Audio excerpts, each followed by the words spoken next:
Directorate, you are most welcome to the forum. I will take the opportunity to welcome the CEO, Electricity Regulatory Authority, Mama Tarifu, who is over there with us. I will also allow me also to welcome the Honorable Minister of State for Energy, who has just joined us this morning.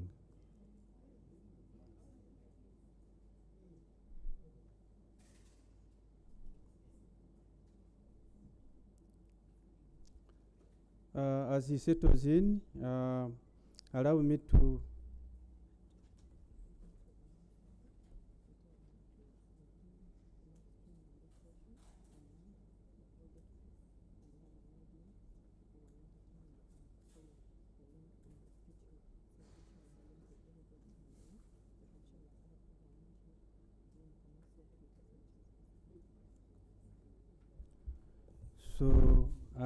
I am advised that we are broadcasted live and that there is a link so that our colleagues who are not in this room can follow the events of today, the whole of today. And I want to thank the media for that, for partnering with us. As I continue to introduce people in the room, allow me to welcome the MD, Uganda Electricity Distribution Company, who is here with us. The acting Chief Executive Officer, Uganda Electricity Transmission Company, who is here with us.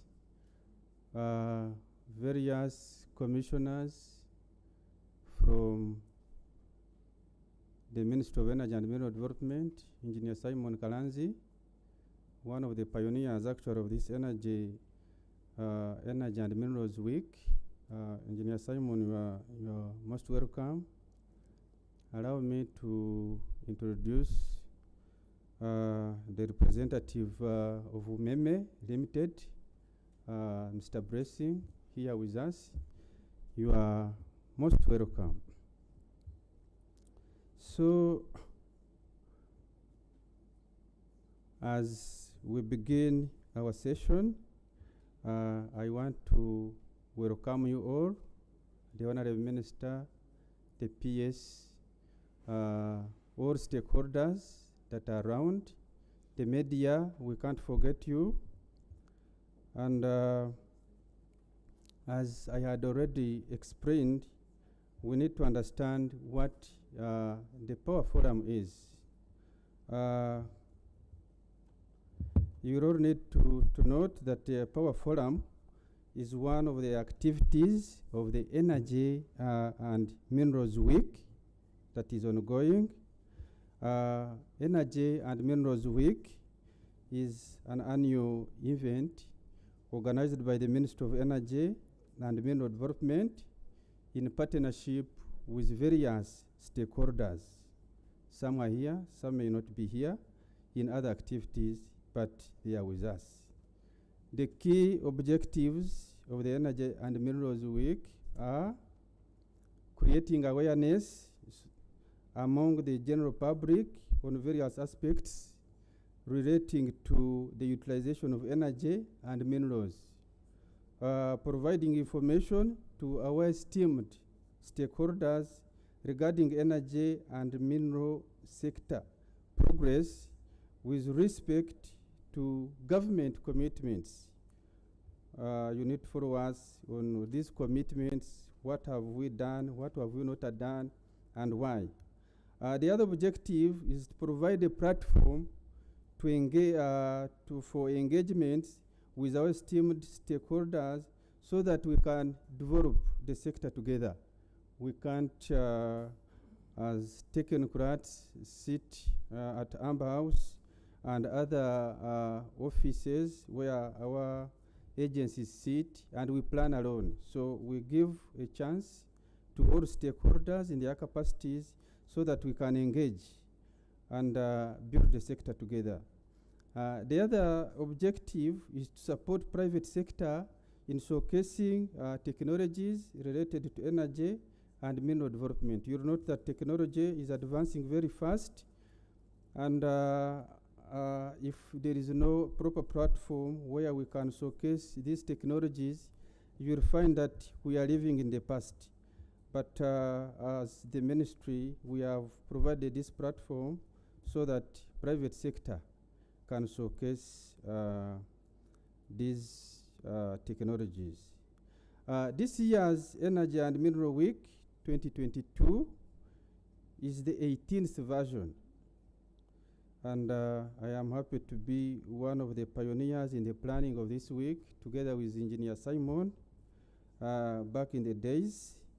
The Energy and Mineral Week 2022 started on Monday, 31st October 2022, and will run through the week up to 5th November under the theme, Energy for Sustainable Industrialization and Economic Recovery.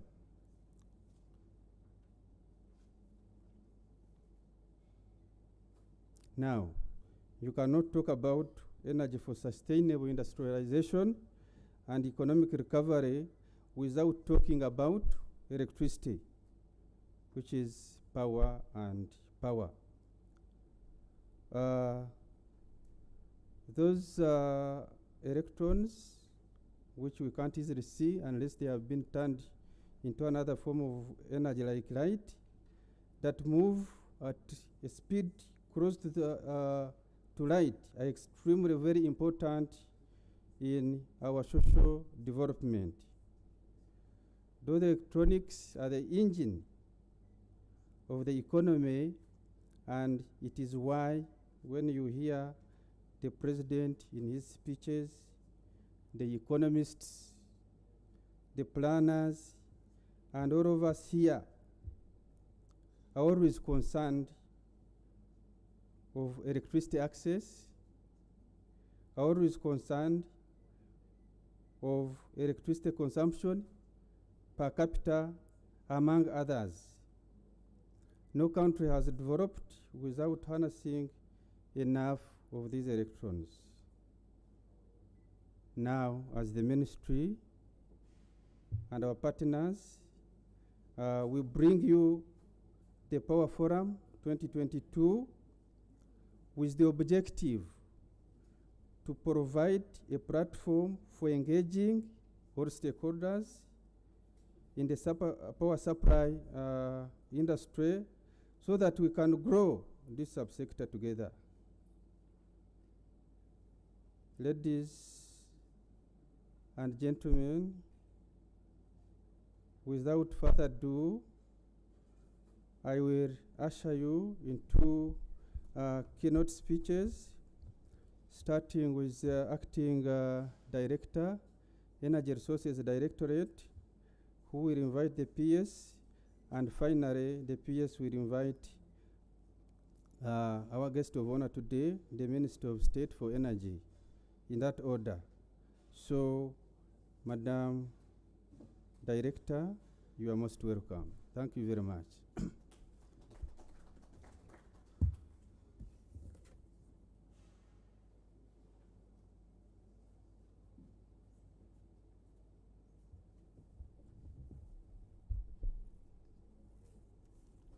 Thank you, Moderator, Engineer Abdul Natwine. The Honorable Minister of State for Energy, the Permanent Secretary, Minister of Energy, government officials here present, representatives of private sector, distinguished participants, the press, ladies and gentlemen, good morning. I take this opportunity to welcome you all to this Power Forum 2022. This, like it has been mentioned, this is one of the activities of our Energy Week 2022. This Energy Week is an annual event that usually is organized by the Ministry of Energy for awareness creation, information dissemination, and stakeholder engagement in the areas of energy and mineral sector, like it has been mentioned. This is actually the 18th Energy and Minerals Week. It commenced on the 31st of October 2022, and it's going on up to the 5th of November 2022. Yesterday we were here for the Energy Efficiency and E-Mobility Conference. Some of you were with us here, and we would really like to thank you for being with us. I would like to thank the organizers of this forum, our development partners, for the continued support. Without you, we wouldn't move forward with the development of our sector. The theme for our Power Forum this year is reliable and affordable electricity supply for socio-economic transformation. Ladies and gentlemen, government is committed to improving the electricity power sector to support industrialization, as well as ensuring that we increase the level of access to affordable, reliable, and modern energy services to stimulate social and economic development as per the NDP 3 targets. However, this improvement can only happen if we have good policies and legislation in place to support the various activities. Our sector has been guided by various policies. The Uganda Energy Policy 2002, the Renewable Energy Policy 2007, Electricity Connections Policy 2018, the Rural Electrification Strategy and Plan, first 2002 to 2012, and then the current one that is also coming to an end from 2013 to 2022. This has been replaced by the National Electrification Strategy.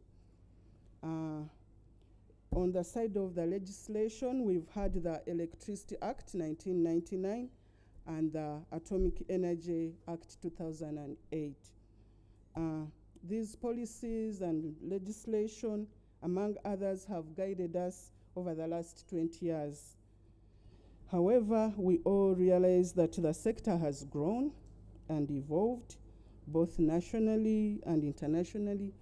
Technology has advanced, and also we've had various challenges that have emerged that should be solved with the backing of clear policies and legislation. As we may all be aware, we are going into the second generation reforms, because the first reforms actually led to the enactment of the Electricity Act 1999. So as we move into the second generation of reforms, we have to make sure that we have good policies that are going to support and guide us through the process and guide our activities. So in the recent years, government embarked on the reviewing of the Energy Policy 2002 and the Electricity Act 1999. These reviews have taken some good number of years. However, I would like to inform you that the revised energy policy is due for presentation to Cabinet this financial year, and the review of the Electricity Act 1999 was concluded, and the Electricity Amendment Act 2022 became effective on 14th June 2022. And just to highlight some of the amendments, among others, the Act provides for a staggered term of office for the members of the Electricity Regulatory Authority. It provides for additional functionality of the Electricity Regulatory Authority. It provides for procedures under which licensees shall transfer generation assets to government. Like I said, the old legislation has guided us for over 20 years.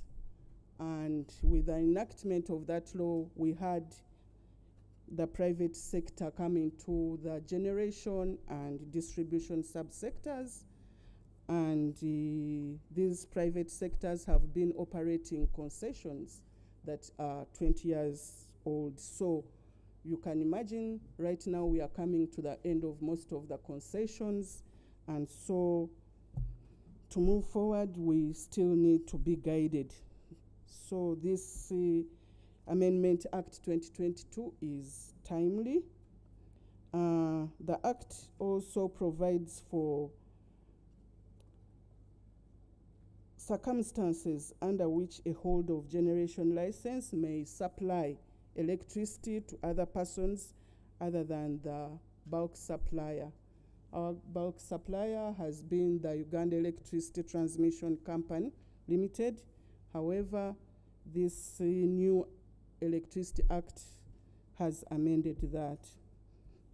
It also empowers the Electricity Regulatory Authority to impose administrative fines and penalties to enhance performance. It establishes the Electricity Infrastructure Investment Fund. The Electricity Act 1999 had the Rural Electrification Fund. This one is a replacement of the fund. However, it has a bigger scope. It doesn't only consider rural electrification, it considers the sector as a whole.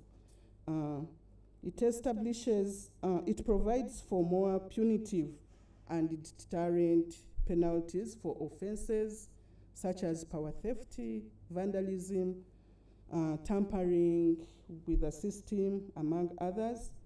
It also provides for membership of the Electricity Disputes Tribunal and other activities. This Amendment Act 2022 is going to be discussed in details, especially the implications of these amendments to the sector and to our consumers. So please stay around for the next session because this is going to be discussed in details. Among other issues that we are going to deliberate on during today's Power Forum this morning and in the afternoon are we shall receive the status, achievements and plans for universal access to electricity. Then we shall also hear about the post-concession management of ESCOM assets, Shirana Rubale, and also the operation and monitoring of strategy plan for Karuma hydropower project that we envisage to come online come July 2023. Like I said, our rural electrification strategy and plan has been replaced by the national electrification strategy. We shall be getting a presentation on this, giving us the direction that government is taking to attain electricity access. We are also going to look at strategies for reducing distribution losses to 1 digit. And also we shall be deliberating on improving power reliability for improved productivity. Then we shall also look at how the power sector can deliver sustainable economic development and how Ugandans can benefit from electricity to improve their lives, transform policies, technologies, and markets for achieving economic independence, and also how they can harness opportunities in electricity for economic growth. Like I said, we shall also be sharing on progress and opportunities around government's forthcoming electricity access scalar project. This is a project funded by the World Bank that intends to increase access by adding over 1 million connections to the national grid and increase the distribution network, electrifying refugee host communities, and providing better cooking facilities for these communities, and also provide better financing options for energy service providers, among others. We are going to also discuss issues of financing in the sector, and the Uganda mini-grid subsector will also be discussed. I just want to assure you that that government is committed to providing affordable and reliable power supply, and also increase access to the population. So we are here to share information, but also to receive feedback from our stakeholders, advice and proposals that can make us do better in our mandate for the betterment of our country. At this point in time, I would like to take this opportunity to invite our permanent secretary to address us on the next topic to do with the electricity access scalar project.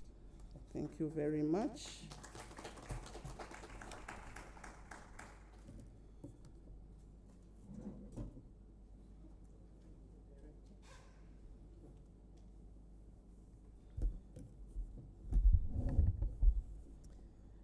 The Honorable Minister of State for Energy, Honorable Sidronius Okasai Opolot, representatives from our development partners who, among others, are also sponsors for this event, my colleagues from the Ministry of Energy and Mineral Development, and all government officials who are here, the heads of agencies and departments in the sector. We've seen the Electricity Regulatory Authority and the Uganda Energy Distribution Company Limited, but also the Uganda Energy Transmission Company Limited. The independent power producers, but also distributors, including Umeme, who are here, different electricity service providers, consultants and contractors in the sector, but also the Fourth Estate, who are our partners in the industry. Ladies and gentlemen, good morning to you all. Yes, so as the Minister of Energy and Mineral Development, we are delighted that you have joined us here today for this Power Forum 2022. The Power Forum continues to grow bigger and better, and for this Power Forum we've put together a very interesting number of topical issues and areas where we shall interface with our different participants, both here physically, but also those who are joining us virtually. I wish to add my voice to commend the organizers of the forum, the team in the Ministry of Energy and Mineral Development, and for putting together an already successful Energy and Minerals Week as we run through the week. And as already highlighted by the director, this Energy and Minerals Week is in its 18th year running, meaning that the team has been consistent to ensure that every single year we are holding this Energy and Minerals Week. And the minerals part includes petroleum, so we look at it as the extractives, just to clarify that. So the Power Forum is an avenue where we bring together the captains of the industry to interact with our stakeholders and the general public in order to disseminate progress made in delivering on our key undertakings in the power sector over the past year, but also to shape the plans for the coming year and consequent years. As you may note, building on the successes of the 1999 power sector reforms, the sector is currently undergoing a transition, and as government seeks to implement the second generation power sector reforms, we are cognizant of the requirement to ensure the stability of the electricity supply industry. So in the Power Forum, those are some of the aspects we'll be interacting on with you. Issues to do with the merger that the Honorable Minister will highlight, issues to do with the number of concessions that are coming to the end that the Minister will also highlight briefly. So you will be receiving the key sector updates and outlook, including the implications of the recently amended Electricity Act of 2022, and the Director has already given us a precursor to a detailed discussion that will be led by the Electricity Regulatory Authority during this conference. So we want to implore all of you to just pay attention to these developments that are going to shape the next so many years of the electricity supply industry. My focus, therefore, will largely be to highlight the opportunities in one of the key forthcoming projects in the sector, which is the Electricity Access Scalar project, which is financed by the World Bank and, of course, the government of Uganda to a tune of US dollars 618 million. And this project is expected to leverage about US dollars 20 million from the private sector. It's important to emphasize that as we shape this project, the issue of Buy Uganda, Build Uganda sits at the center of the design of the project. How do we encourage local companies? How do we support local content to ensure many Ugandans are participating in the project? However, before I delve into the ESP, or the Electricity Access Scalar project, I wish to first make a few observations. And globally today, it is recognized that the three pillars of the United Nations Sustainable Energy for All, what we term as C for All, and the Sustainable Development Goals are anchored on the following pillars. One, universal access to affordable, reliable, and modern energy services by 2030. So all our strategies and plans align with that pillar, but also doubling the share of energy efficiency and a substantial increase in the share of renewable energy. And I want to congratulate all the teams that participated in yesterday's discourse on energy efficiency, but also e-mobility, because that sits very well with these sustainable development goals. So it is therefore important that perspectives on issues of energy, accessibility, reliability, affordability, and livelihood must be adequately addressed in order to set up success for the coming decades and address the energy access gap once and for all. Where we sit as the Minister of Energy and Mineral Development, we receive enormous requests for electricity access and connection, and that goes to speak to the gap that we seek to address. So the leadership of our country, led by His Excellency the President, and of course the ministerial team in the ministry, is desirous of transforming the economy and bettering the lives of the people in a sustainable manner through industrialization and value addition to create jobs and wealth.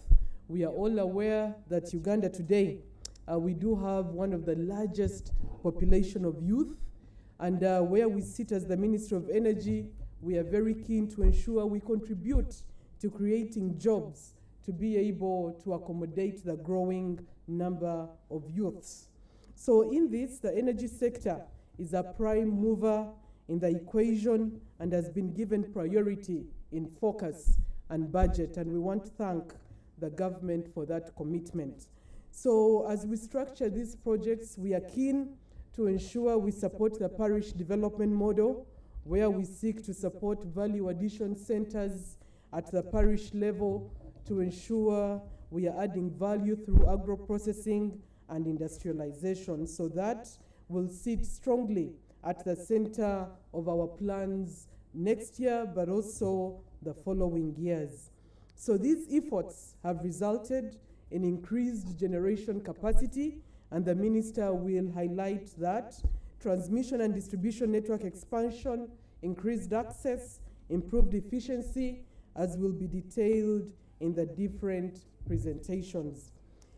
Now, as we structure the ESP, or the Electricity Access Scalar project, it's important to highlight the measures that we are putting in place to close the energy access gap once and for all. So having recognized the need for universal energy access, the government, led by the ministry, launched the Electricity Connections Policy in 2018, where government is providing free electricity connections to domestic consumers. Of course, our target, as enshrined in NDP 3, was to achieve a 60% access to grid electricity by 2027, up from 24% in 2018. This is on grid. This measure, coupled with the off-grid access interventions using solar energy, currently at 38%, have really enabled us continue to meet this target. And we are even revising the target during the midterm review with the National Planning Authority. We noted that today we are reporting 57% total access to electricity, and there is need to re-engineer and rework this target under the NDP 3, probably even to 80%. So under NDP 3, we will be revising that target as we seek to achieve universal access by 2030. Our government has put in place a national electrification strategy, 2022, which targets to implement 10.4 million connections using both grid and off-grid interventions in order to achieve universal access to modern energy service by 2030. And from our assessment, for us to implement that strategy, we need between 4 to 5 billion US dollars. And the issue of mobilizing these funds then becomes critical. So government has put in place conducive policies and regulation framework to attract private investment in the energy sector. And the key evidence of this is the Electricity Access Scalar project that is seeking to build on these strategies and earlier interventions to spur access to clean modern energy, both grid and off-grid, as I will highlight shortly. So the gist of this presentation is the Electricity Access Scalar project, and our main objective is for our different stakeholders to appreciate the project, but also position themselves to benefit from the opportunities that will accrue from this project. So I want to really beg your attention as I start on the highlights of the Electricity Access Scalar project. So Government of Uganda has received funding from the World Bank, as I had already highlighted, and with this funding of about 618 million US dollars plus a 20 million US dollars from the private sector, giving a total of 638 million US dollars, will support Government of Uganda's efforts for the next 5 years to increase access to electricity on-grid and off-grid for households, refugee and host communities, industrial parks, commercial enterprises, and public institutions. This is a multi-sectoral project with two main implementing entities. Of course, the Ministry of Energy and Mineral Development at the lead, working together with our company, the Uganda Energy Credit Capitalization Company. It's important to clarify what this company does. It largely provides financial, technical, and other support for renewable energy deployment, and its shareholders the Ministry of Energy and the Ministry of Finance, plus Private Sector Foundation Uganda. So it is important that you understand the opportunities that will come through the intervention under the Uganda Energy Credit Capitalization Company. As already highlighted, this particular funding will largely deliver 5 components that I'm going to summarize. Component 1, the project will be seeking to ensure grid expansion and connectivity, looking at consumer connections for no pole and one pole of up to about 1,073,000 people or households, and investments in new transformers to accommodate new connections and electricity grid extensions. That's component 1, meaning that in the area of grid expansion and connectivity, there will be opportunities, and we'll highlight them a little ahead. The other one that the project will do, component 2, is financial intermediation of energy access scale-up, where we will be issuing concessional loans through financial institutions and grants to private energy companies to provide solar systems and clean cooking technologies to communities that are far away or off from the grid. So this financial intermediation component will be administered by the Uganda Energy Credit Capitalization Company, meaning that UECCC, as we term it, should now be your friend. Component 3 is energy access in refugee host communities, and this will provide interventions under both grid expansion and connectivity, but also a component of financial intermediation, but focused on refugee host communities. And the debate has been, why are you prioritizing refugees? These are not just the refugees, but it's the entire host communities. So at the end of the day, it's also benefiting the regular Ugandans, but also building on our commitments as a country to support the refugee settlement policy. Component 4 is project implementation support and affordable modern energy solutions. This is largely to do with supporting the monitoring and supervision and execution of the project. And then component 5 is largely a contingent emergency response, similar to what we saw under COVID-19. Building resilience, embedding resilient aspects in the project so that in case of an eventuality, be it COVID-19 or Ebola or any other that is unforeseen, God forbid, we should be able to respond and ensure we keep the country afloat.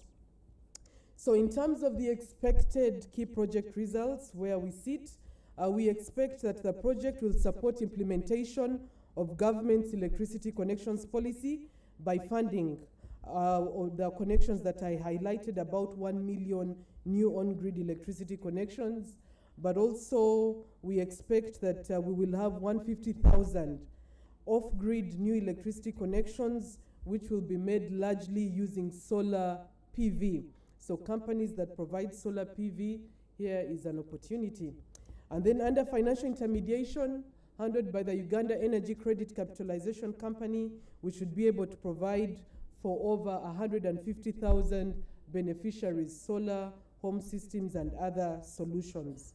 Under clean cooking, which is a very important aspect that we are focusing on as the ministry, recognizing the fact that today our rate of deforestation is now higher than afforestation, and that poses a climate change challenge. So under clean cooking, we'll be providing about 300,000 clean cooking energy solutions to households and commercial enterprises.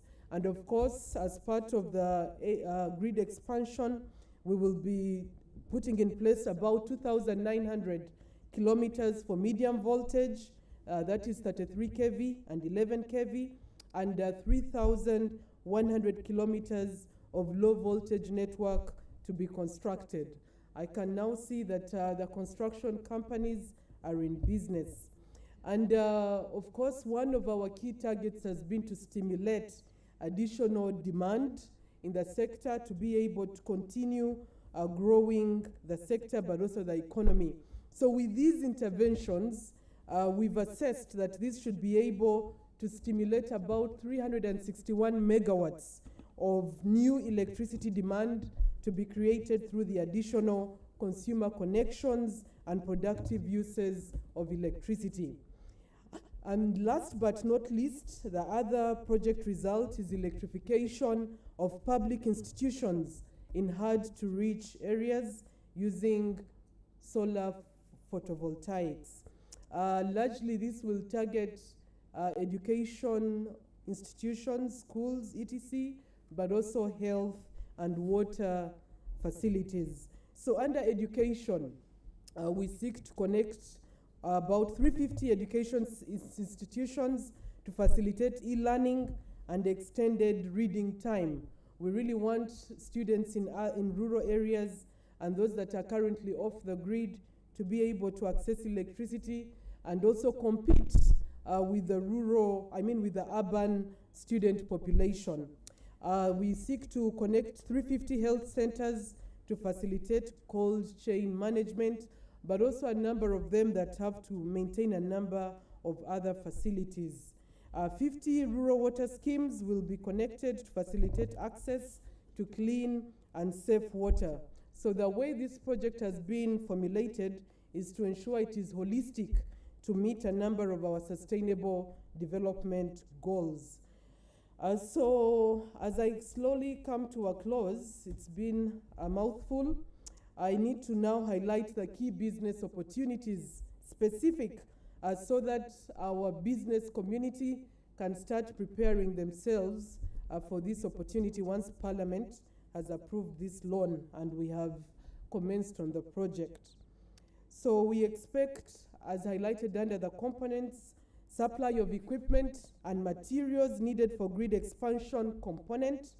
This includes conductors, poles, transformers, solar systems, batteries, and many others. And remember, we said we are promoting the Buy Uganda, Build Uganda policy. So we will be keen to support local companies that meet the requirements to supply some of these equipment and materials. The other one is consulting services for the planning and design of grid expansion initiatives, independent verification of works executed, material logistics, service support, and development and implementation of the resettlement action plans as may be needed. Some of these we've actually already advertised, and I hope that interested companies have already participated or are participating in this opportunity.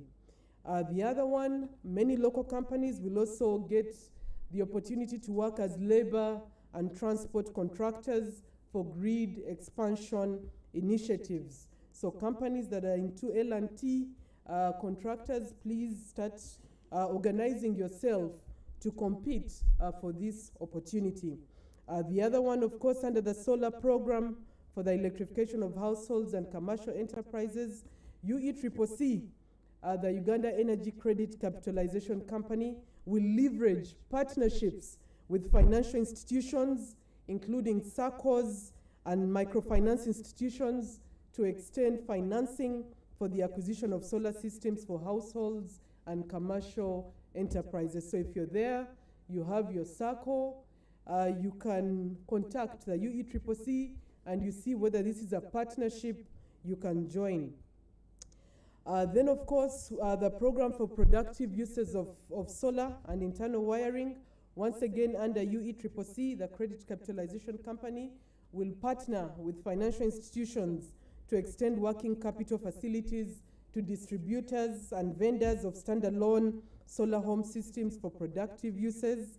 Initially, identified areas include water pumping, irrigation for agriculture, refrigeration, cooling, and solar drying, meaning that there is quite an opportunity there for companies or contractors that are locally indicated as earlier, Building Uganda, Buy Uganda, Build Uganda. Then there are many others, we might not exhaust them. The other one is clean cooking, and this is an area where once again UECCC will provide working capital facilities to clean cook stove manufacturers, distributors, and vendors. And the targeted clean cooking solutions will be those powered by liquefied petroleum gas, electricity, solar, ethanol, and bioenergy, and briquettes. Of course, this speaks to our energy transition plan, where we seek to move a number of Ugandans from rudimentary usage of biomass as we transit to advanced renewable energy technologies. The role of LPG then becomes very important. So the other one, of course, private sector participation in the supply, installation, operation, and maintenance of off-grid solar PV-based electrification of public institutions.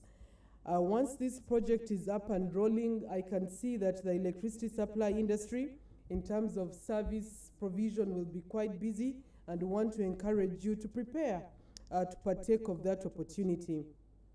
So at the start of 2023, because we cannot exhaust all the opportunities here, the ministry will hold open market sounding workshops, conferences of potential consultants, contractors, electricity service providers, and continue engagements with stakeholders in preparation for the implementation of the project.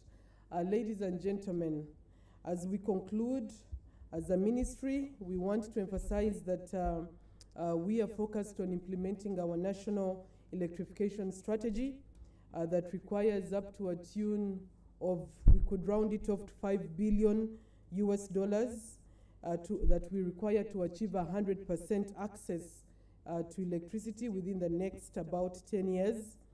Whereas we are onboarding this new project that will go to supplement existing and previous projects supported by our different development partners, but also government of Uganda. It is very clear that the demand still requires significant investment. So there is therefore need to undertake additional resource mobilization, and we are doing this aggressively, promoting these investment opportunities with our different partners to ensure we can get the required financing.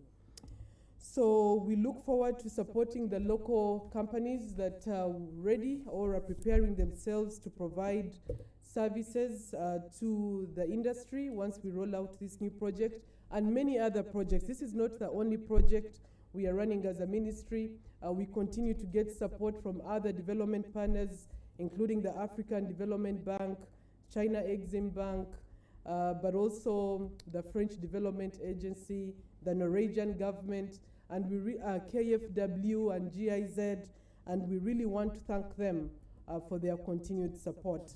As I close and prepare to welcome the Honorable Minister, once again we want to thank the sponsors of this event, and I do wish you a very good Power Forum for 2022.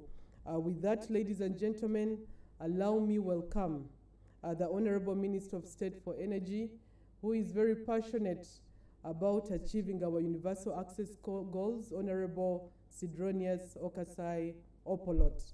You're very welcome.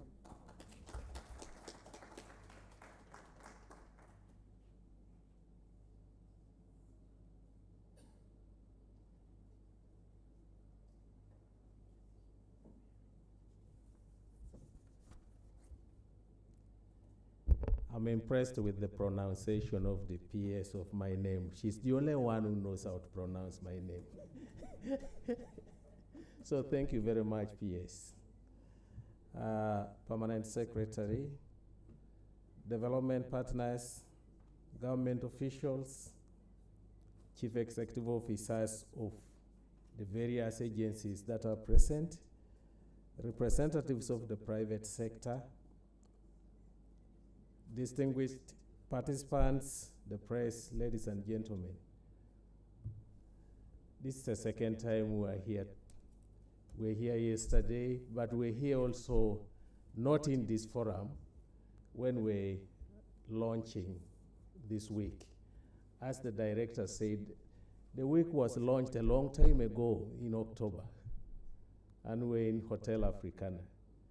So I would wish to welcome all of you who have been working with us through a long process of this 1 week, which started a month ago. We are now reaching the climax of it. So I welcome you to this forum, and I'm actually delighted to be standing in front of you once again. You'll agree with me that energy is critical to the socio-economic development, and it is sustainable development, and utilization is paramount to humanity. Any issues that arise during development and utilization of energy ought to be handled with due care to keep the high level of service delivery expected by our population in Uganda. I'm aware that the event has been organized with the goal of engaging key stakeholders on various issues in the power subsector and finding common ground with regard to the strategic direction to address them in order to improve service delivery in electricity supply industry. This forum therefore gives us a very important platform to update ourselves and engage with the aim of realizing government's commitments to improving electricity generation, transmission, and distribution to support industrialization. And this is a tall ambition of the country. We have got to move from subsistence into money economy. And to attain that, we must address value chains. We must actually move from production and move to value addition and effective marketing, and including transportation of the goods. That's why yesterday we were talking about e-mobility. We are not left behind as a sector. We have got to participate to make sure we deliver the commodities to their final destination. So we have a big task as a sector to support the economic growth of this country. As you are aware, Uganda is implementing the third National Development Plan, NDP3, in which the program approach to planning was adopted. Our ministry is a lead sector in the implementation of energy needs for the economic development of this country. There I repeat, we are the lead sector in energy development for this country. So here we are at crossroads. The PS was talking about petroleum, and the world is talking against petroleum products. And we have just discovered ours. And we should not shy away talking about it. Those ones who were here yesterday, you heard what the Minister for Science and Technology was saying. It is not going to be like a switch. Moving to renewable energy, you are just going to turn, and then renewable energy comes on. It is going to be a process. So we should not be discouraged to talk about our petroleum. And when you go into international conferences, when they are talking about renewable energy, Uganda keeps talking about their petroleum. Even the Arabs are actually starting to shy away from it, because they have actually moved away. You'll find when you are talking about nuclear, United Arab Emirates is now on their 4th plant, 5th plant. Saudi Arabia is very far. So they are no longer talking about petroleum. But when we mention it, because of our courage, they will come to shake your hands and actually congratulate you for a courage. It means they are shy, but for us, we shall continue talking about it, our petroleum. So let's not shy about it. We have got to harness all the various sources of energy that we have as a country. It's about Uganda. How do we develop our own economy? It's not about anyone else. So we shall continue talking about our various sources. I take note of the theme of this year's Energy Week, which is Energy for Sustainable Industrialization and Economic Recovery. Recovery from what? From COVID, from where we are now. We have got to recover, but we need to emphasize development. You should not just recover and end there. Energy for development. We recover and continue using our energy. Access to electricity triggers economic growth, transforms lives, creates jobs, as the PS talked about the jobs, enables business growth. She has dwelt so much on business opportunities from the new project. So energy is key for development. And if we don't have energy, the amount of energy we consume or anybody consumes is an indicative how developed you are. If you are consuming less energy, you are actually not developed. The more energy you consume, the more developed we are. So we should actually aspire and promote the use of energy to show that Uganda is actually growing. And indeed, it is growing. When I give you the figures where we were 2005 and where we are today, you'll actually realize that we are growing. But we should keep the trend. Let's not slow down. The government, through the ministry, therefore, continues to put in place enabling laws, policies, regulations, and structural frameworks to ensure effective and efficient development of the electricity supply in the country. I would wish to talk about the key highlights on the power sector. I'm happy to note that the Electricity Act, which has been talked about by the director and the PS, was amended. And he has come up with those requirements which are being highlighted. I will again talk about, I will warn the population on what the director was talking about. When we still continue registering vandalism, stealing of power, what does that mean? What is in store for anybody who is doing vandalism? I will highlight that as I continue. In May 2022, the ministry also approved the National Electrification Strategy. Again, the PS and the director have talked to it. I don't need to repeat it. Maybe in future meetings, they should actually go in detail. What is our strategy? Because this is extremely important. How are we taking Ugandans to where they would wish to be in the next 5 years? I know we shall have an opportunity for that. I wish to talk about a common topic now, the structure of the ministry. And this one is topical. When you go to Parliament, they will always ask you, what has happened to REA?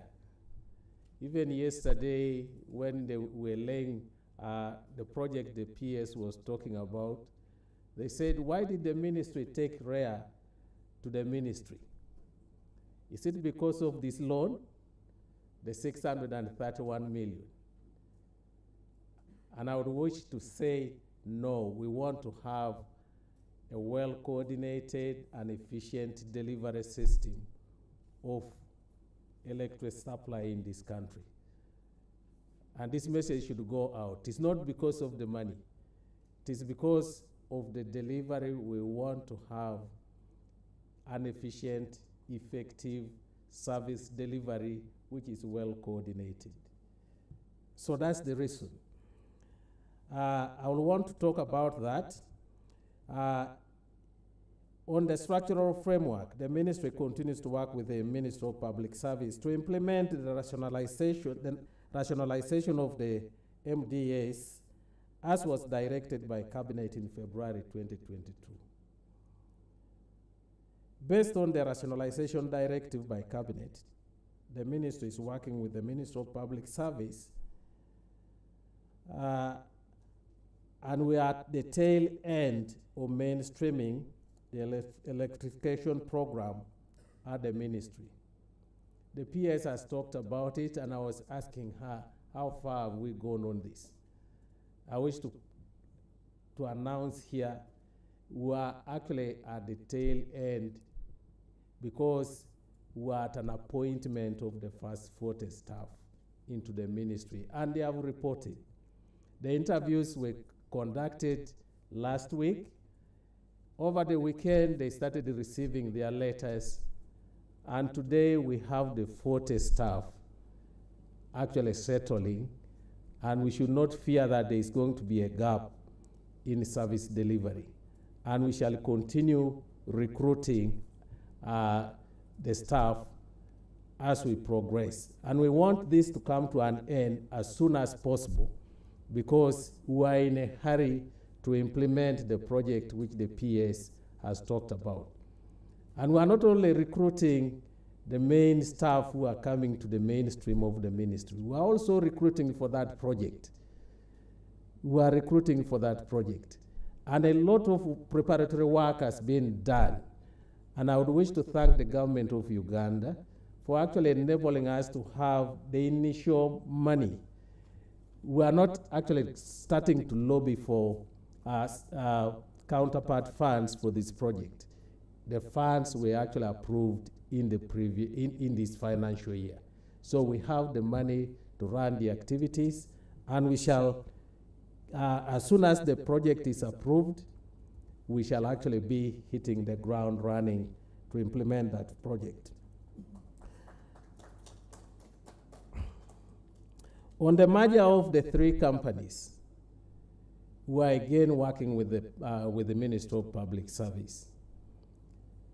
The Ministry is working with her agencies, UEGCL, UETCL, and the UEDCL, who are working together to come up with a new company that is inclusive.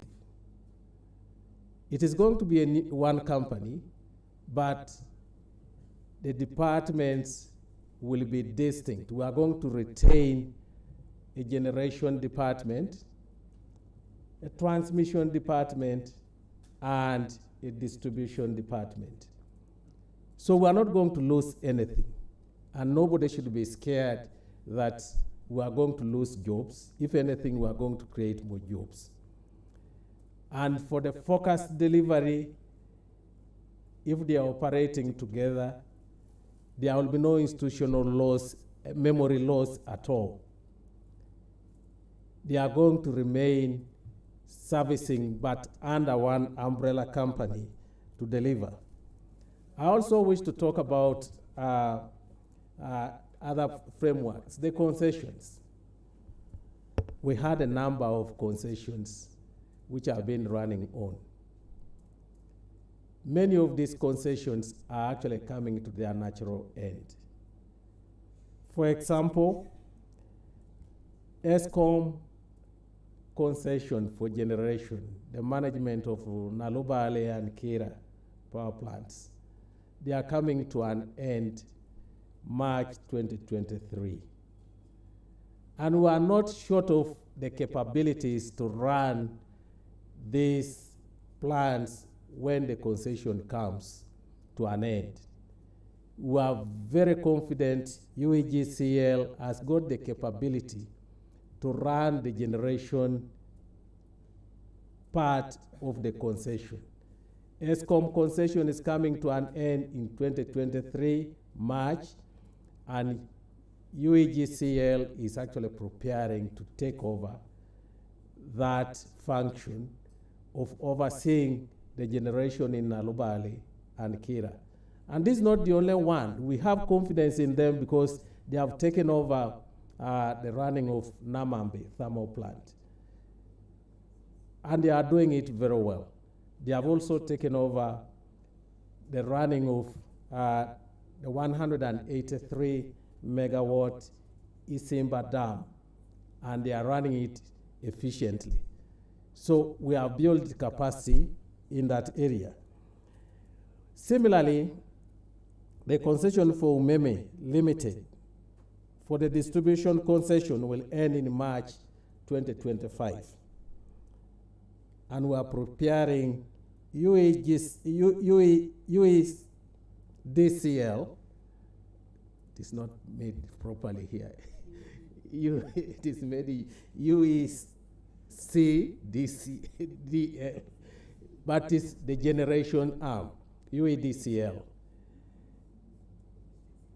UEDCL is actually prepared to take it over for the distribution, taking over from Umeme. Cabinet has already directed on the management of the above two concessions going forward. A decision has been made on that.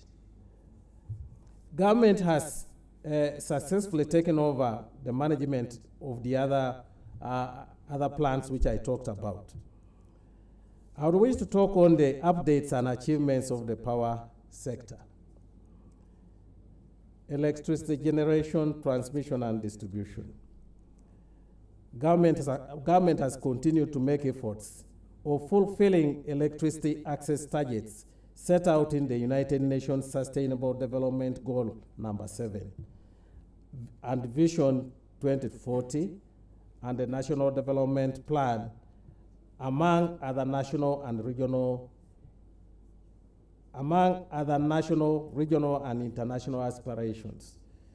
In terms of electricity generation, the total installed capacity has increased, as I said, from 380 megawatts in 2005 to 1,378.1 megawatts as of October 2022, with a total of 53 power generation facilities, utilizing various energy sources that include hydro, solar, and thermal. Power generation is expected to increase to over 2,000 megawatts when the projects under construction are concluded, such as the 600 megawatt Karuma hydropower project and 6.5 megawatt Nyagak 2 hydropower project.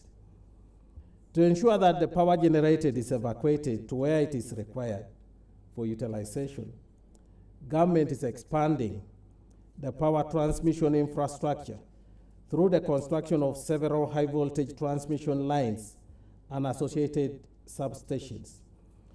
To assure access, emphasis also being put on improving and extending the distribution network to the load centers and communities, as the PS talked about. We are not only taking power to the load centers, we are also making sure that the power is delivered to the end users and the communities. The transmission network length through the various projects has also increased from 1,132 kilometers in 2005 to the current 3,431 kilometers, while the distribution network length has also increased from a mere 6,496 kilometers in 2005 to the current 59,038 kilometers. Grid-connected consumers have also increased from about 300,000 in 2003 to about 1,827,036 as of June 2022, translating into 19% of on-grid electricity access, and 38% of the households are connected on off-grid systems, such as solar, and this translates to a total access to electricity of 57%. The government continues to prioritize. You see the growth, where are we now from 2005? And we are now at that huge population of 1 million people connected onto electricity. It shows that we are growing. And going by the projections and the targets and the strategies which are being put in place, we shall continue reporting increases. Government continues to prioritize the development of generation, transmission, and distribution infrastructure in order to foster socio-economic development. Government also continues to prioritize power export to support sector revenue growth. Uganda's power exports to Kenya and Tanzania have continued to grow, while putting in place infrastructure to facilitate power trade with Rwanda, South Sudan, and the DRC is going on. Government plans to increase access. As I've already elaborated, government has developed the National Electrification Strategy, which provides guidance on how universal access can be realized by 2030. It has recommended different electrification methods for different areas based on the grid and off-grid solutions, while putting into consideration the available resources. Here again, I need to point out, Uganda is gifted by nature. We have quite a number of potentials of electricity. We have hydro, we have a potential for solar, a big potential. We have a big potential for geothermal, which is actually being exploited along the Rift Valley. We have a potential for wind, and most importantly, we have a potential to go nuclear. Using all these various sources of energy, we shall be able to generate adequate electricity to meet even the aspirations of e-mobility. That one seems to be scaring, because if everybody is going to move into electricity, where do we get that electricity? Ugandans should actually feel comfortable and sure that we are going to meet our energy requirements. Government has opened investments to the private sector into the transmission network space to accelerate bulk power supply, and this one the director has talked to it. There are certain things which the director did not mention. One of them is, for a long time, we have actually been saying, how shall we get the solar energy into the grid?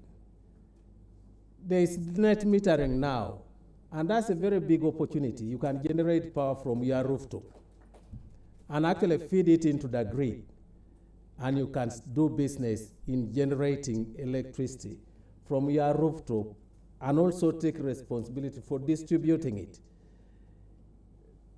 This is what the law has provided us. It has provided us enabling environment to develop various businesses in that sector. I would wish to mention about what the PS has dwelt on, electricity scale-up access project. We laid it on the table yesterday in Parliament. And now the challenge which we as a sector have is actually to get it approved. And we should have it approved in the next 2 weeks. At political level, we are going to lobby to have it on the floor. But at technical level, we need to do preparatory work. We will need the documents. We need to go and stand before the Committee of National Economy to have this project approved. I don't have any doubt of the capabilities of the technical staff of the ministry. We were scared when we took it to cabinet, because I actually thought we were going to meet resistance, and we managed to take it through. And I'm very confident it's simpler to pass it through Parliament than passing it through Cabinet. We shall make it in the next 2 weeks. Government has keen interest to grow demand of electricity through the promotion of productive use of energy, as the PS has talked about. Productive use of energy. We are committed to have this done. And we have also come up with policies which are going to enable us to increase access to electricity and the demand. The industrial parks are actually being developed across the country, and that's going to be a huge consumer of our electricity. We're also taking initiatives to encourage the use of electricity at households, for example, for cooking. ERA has come up with that tariff regime which makes it attractive to use electricity for cooking.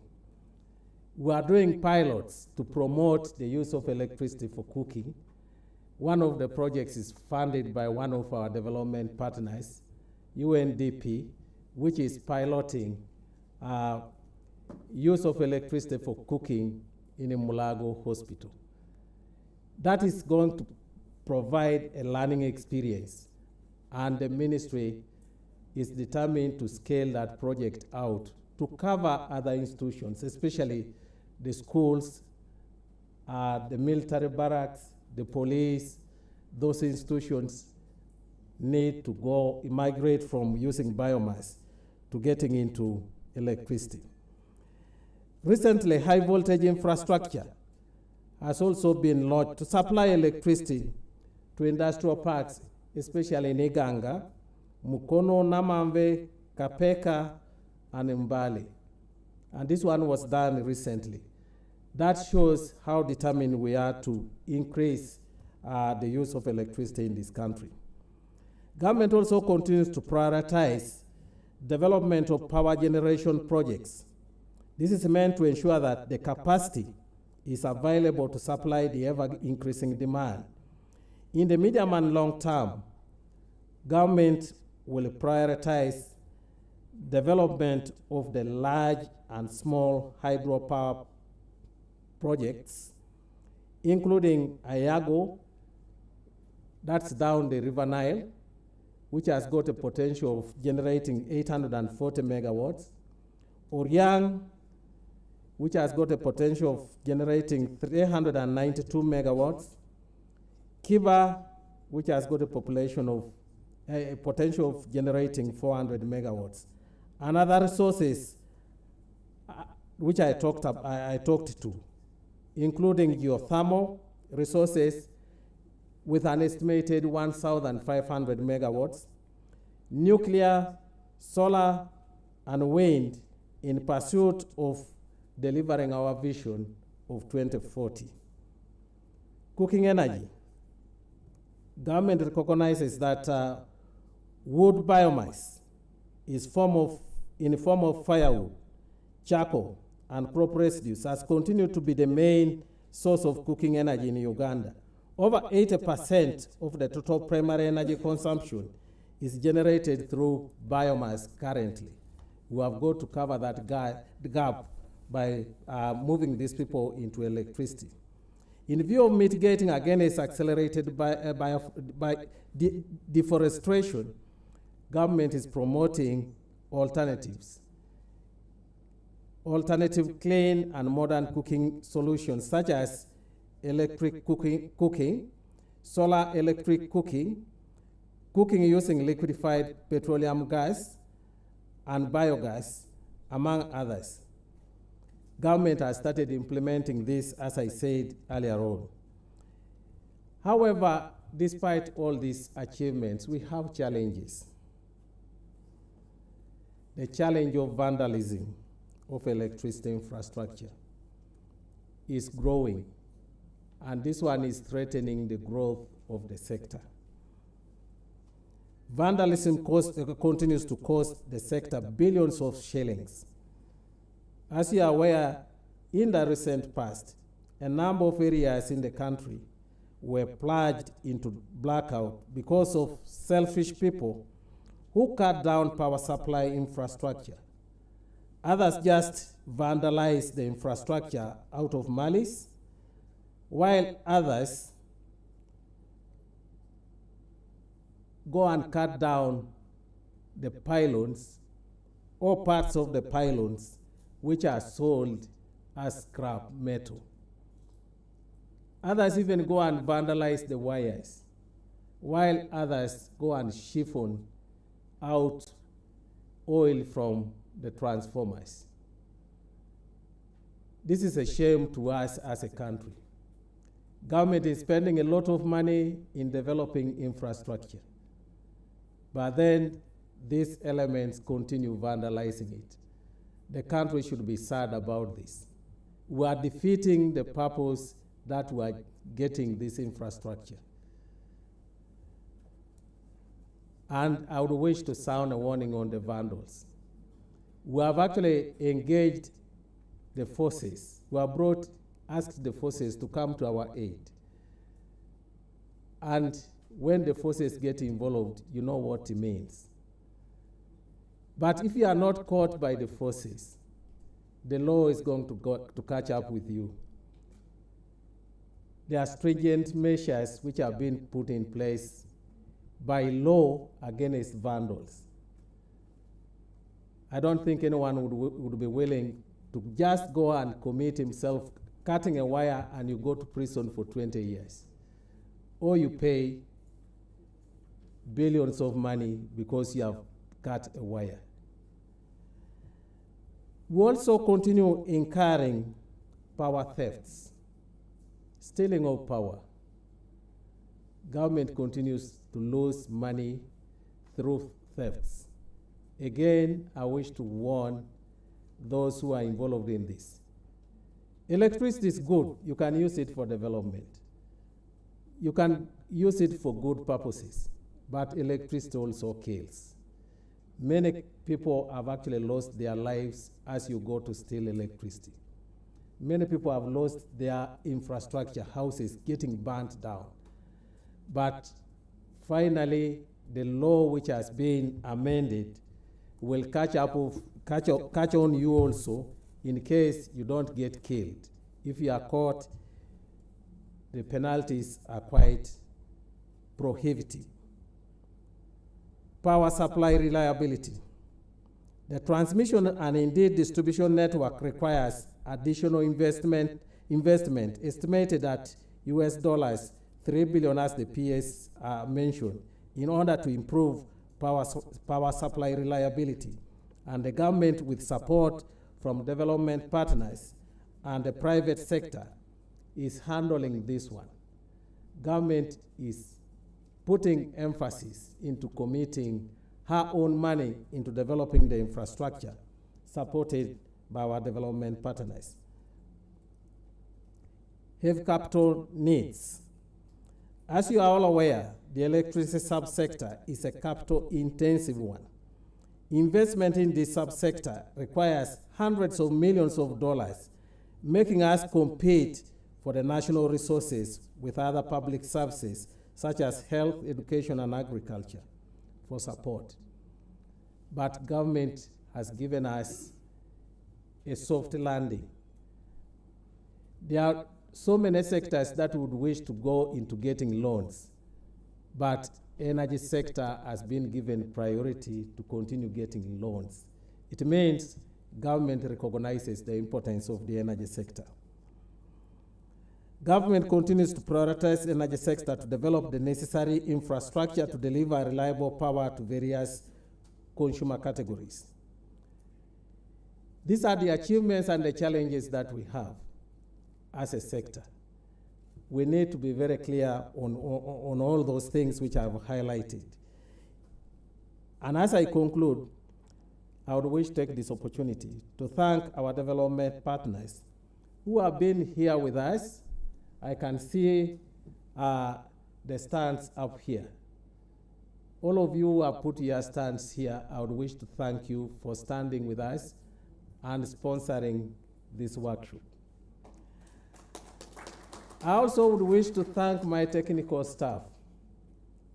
Without you, we would have not actually made what we have made.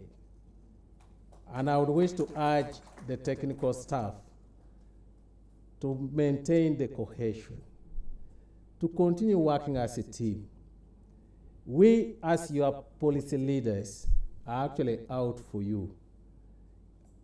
And I would wish to request you to reciprocate the goodwill that we are giving to you to deliver the service to this country.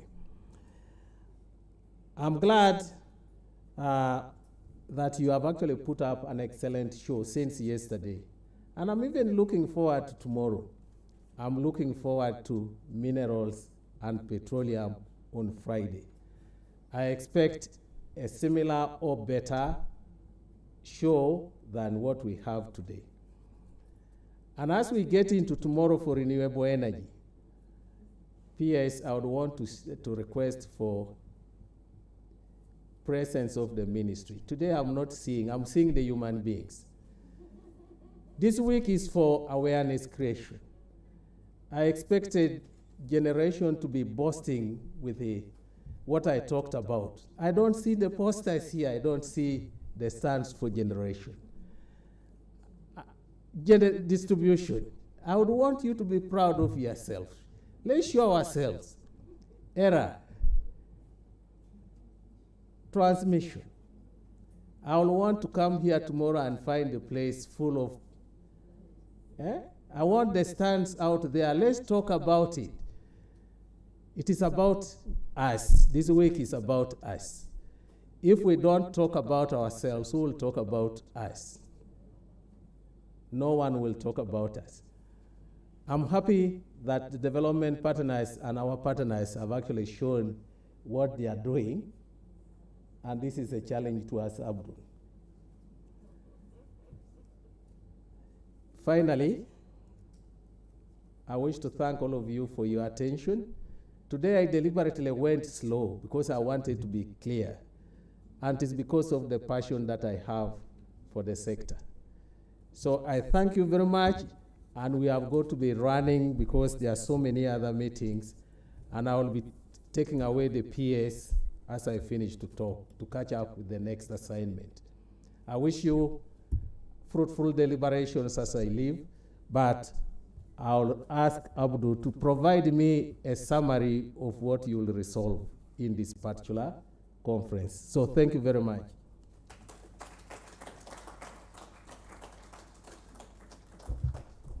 Thank you, Honorable Minister, for the keynote address. Thank you, PS. Thank you, the Director. And allow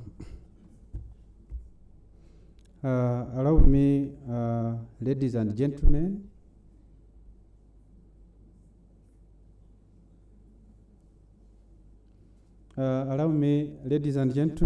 to thank the keynote speakers who actually articulated very well the messages, and as our culture, you will join me, and I will lead you to applaud them. In our culture, we say, "Asante sana." Very good. And I also want to thank dear participants who were very attentive. I could look around and you could see people concentrated very well, and I know the message has sunk. Can we also thank ourselves in our culture? Asante sana. Very good. Now that one marks the end of the first session, and we will proceed to the next items on the agenda. And I can see on the agenda there should be a photo session outside there. Somebody who is in charge, lead us so that we can do that one quickly, and our seniors also proceed to the next assignment. I thank you very much for being attentive. I thank you very much for coming for this particular session and the sessions to come. Thank you very much.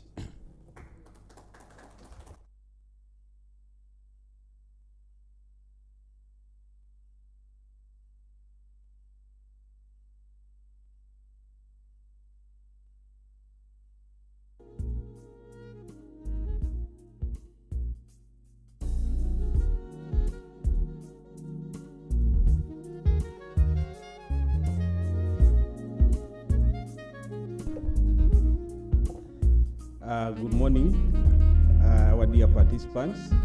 As the minister goes out, the first station has ended and our break tea is ready. So we will be taking off a few minutes to have breakfast. I will expect us to be here at exactly 11. We have gone a little bit out of our time. So let's use our limited time we have to take our breakfast. Thank you.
Good morning, ladies and gentlemen.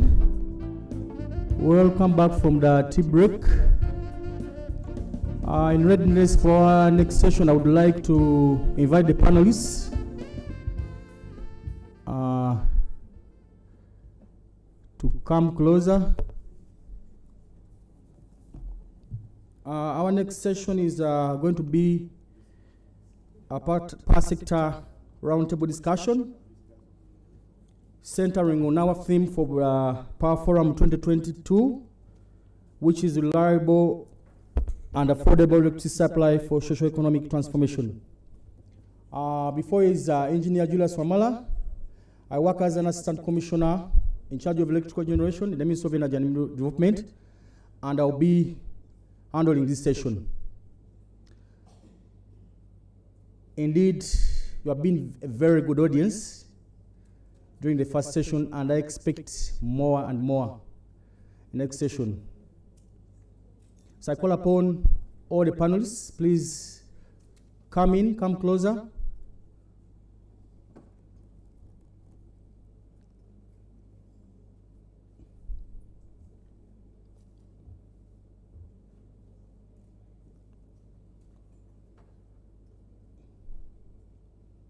I can see error is missing.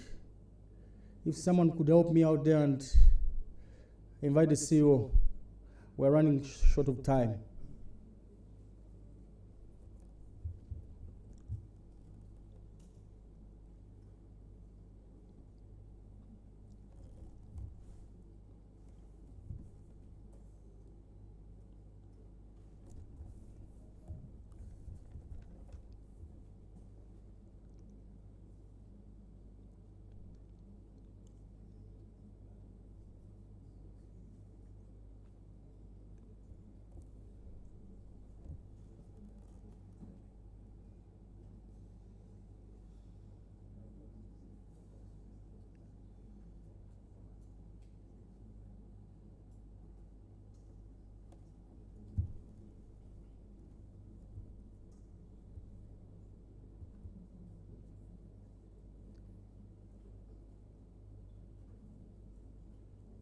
The panelists from Ministry of Energy and Mineral Development and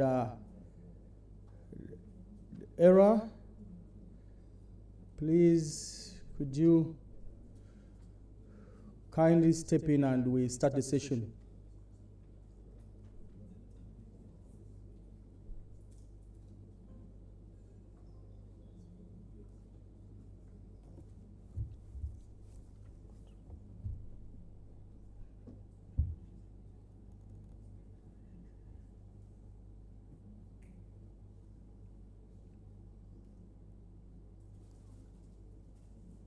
Allow me at this juncture to invite the panelists for this session. I would like to invite Engineer George Tusingule Mutetweka. Please take your seat on the podium. And then I'm calling upon Engineer Abdona Twine. And allow me to invite Mr. Michael Talema Kananura, Mr. Mwesuka Paul, please also take up your seat on the podium. Mr. Blessing Saho, please. And last, Engineer Ziliat Wakot Barra.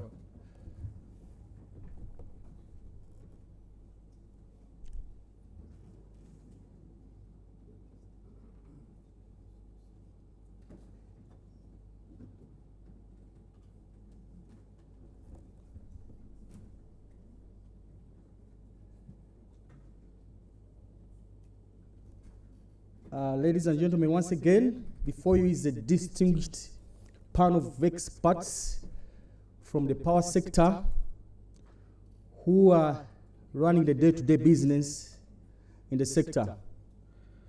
For starters, before you is Engineer George Tusingule Mutetwaka. George is working as the Chief Operations Officer with the Ministry of, Uganda Electricity Generation Company Limited. Then also, maybe you can wave to the audience. And then Engineer Abdonatwine is the Assistant Commissioner in charge of electrical supply in the Ministry of Energy and Mineral Development. And then Mr. Michael Taremwa Kananura is the Acting Chief Executive Officer of Uganda Electricity Transmission Company Limited. And then Mr. Mwesuga Paul is the Managing Director of Uganda Electricity Distribution Company Limited. And then Mr. Blessing Saho is the Chief Corporate and Regulatory Officer with Umeme Uganda Limited. And lastly, Engineer Ziria Wakutibarwa is the Chief Executive Officer of the Electricity Regulatory Authority in Uganda. Once again, to recap on the topic of discussion in this roundtable, which is the theme for the Power Forum 2022, is reliable and affordable electricity supply for socio-economic transformation. Dear colleagues and members in this audience, as you're aware, the electricity sector has moved strides since the Electricity Act of 1999, where previously we had the Uganda Electricity Board, which was unbundled into the Uganda Electricity Generation Company Limited, the Uganda Electricity Transmission Company Limited, the Uganda Electricity Distribution Company Limited, and also that gave birth to the Electricity Regulatory Authority, the regulator of the sector. As the minister has alluded in his speech, a number of transformations have taken place. In 2003, we did concession the generation segment, that is the Naruba and Chila Power Complex in Jinja, to be run by ESCOM for 20 years. That concession is running out soon in 2023.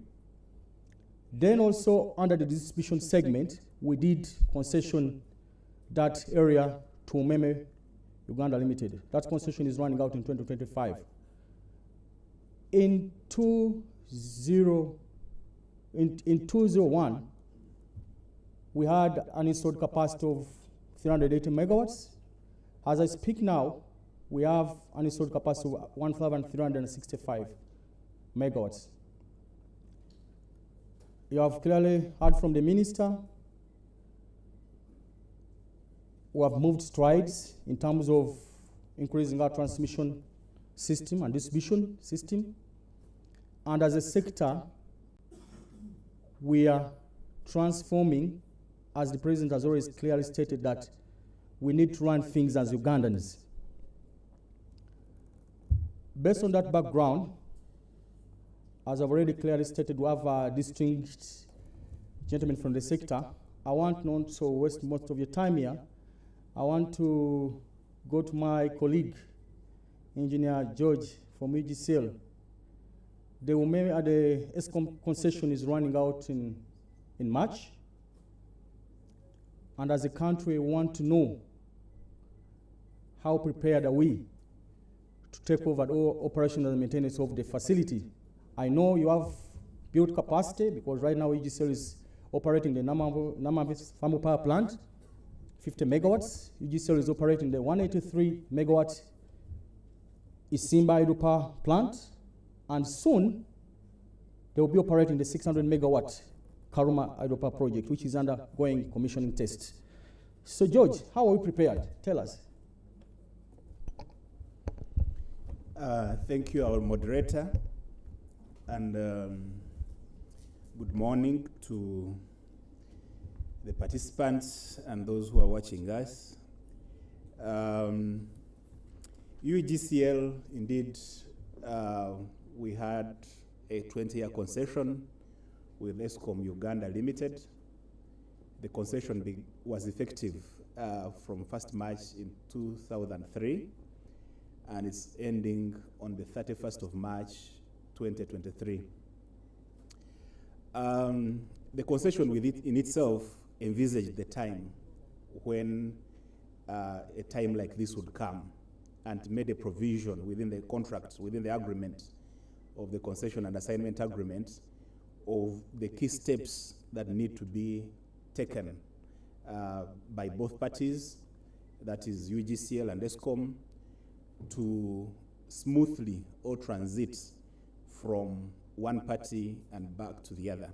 So we have a whole complete roadmap based on the concession and assignment agreement on the retransfer of Naluvale and Kira hydropower plants. Naluvale is 180 megawatts, Kira is 200 megawatts. The total combined is 380 megawatts installed capacity. So the key requirement is to see that that installed capacity plus all the attendant facilities and the investments made, all of them return safely to the hands of UEGCL. The concession and assignment agreement has other agreements to it. We have the support agreement. That's the agreement signed between ESCOM Uganda Limited and the Ministry of Finance. That agreement in principle provides and gives some assurances to the investor, who is ESCOM, about to guarantee that their investments that are made are secure and safe and are recoverable. In there, the key one is that for investments that have not been recovered at the time of the transfer, that is by 31st of March 2023, those investments will be monetized, and ESCOM will have a right to have that money given back to them by government. And it's called the buyout amount. Then, of course, there are other agreements that they have. They have the power purchase agreement with the transmission company, and there is a generation license issued by the Electricity Regulatory Authority, and plus other consents with other government bodies. But in terms of process, first of all, is to ensure that government is ready to ensure that under the provisions of the support agreement, that the buyout amount is provided for any investment that hasn't been recovered via the tariff.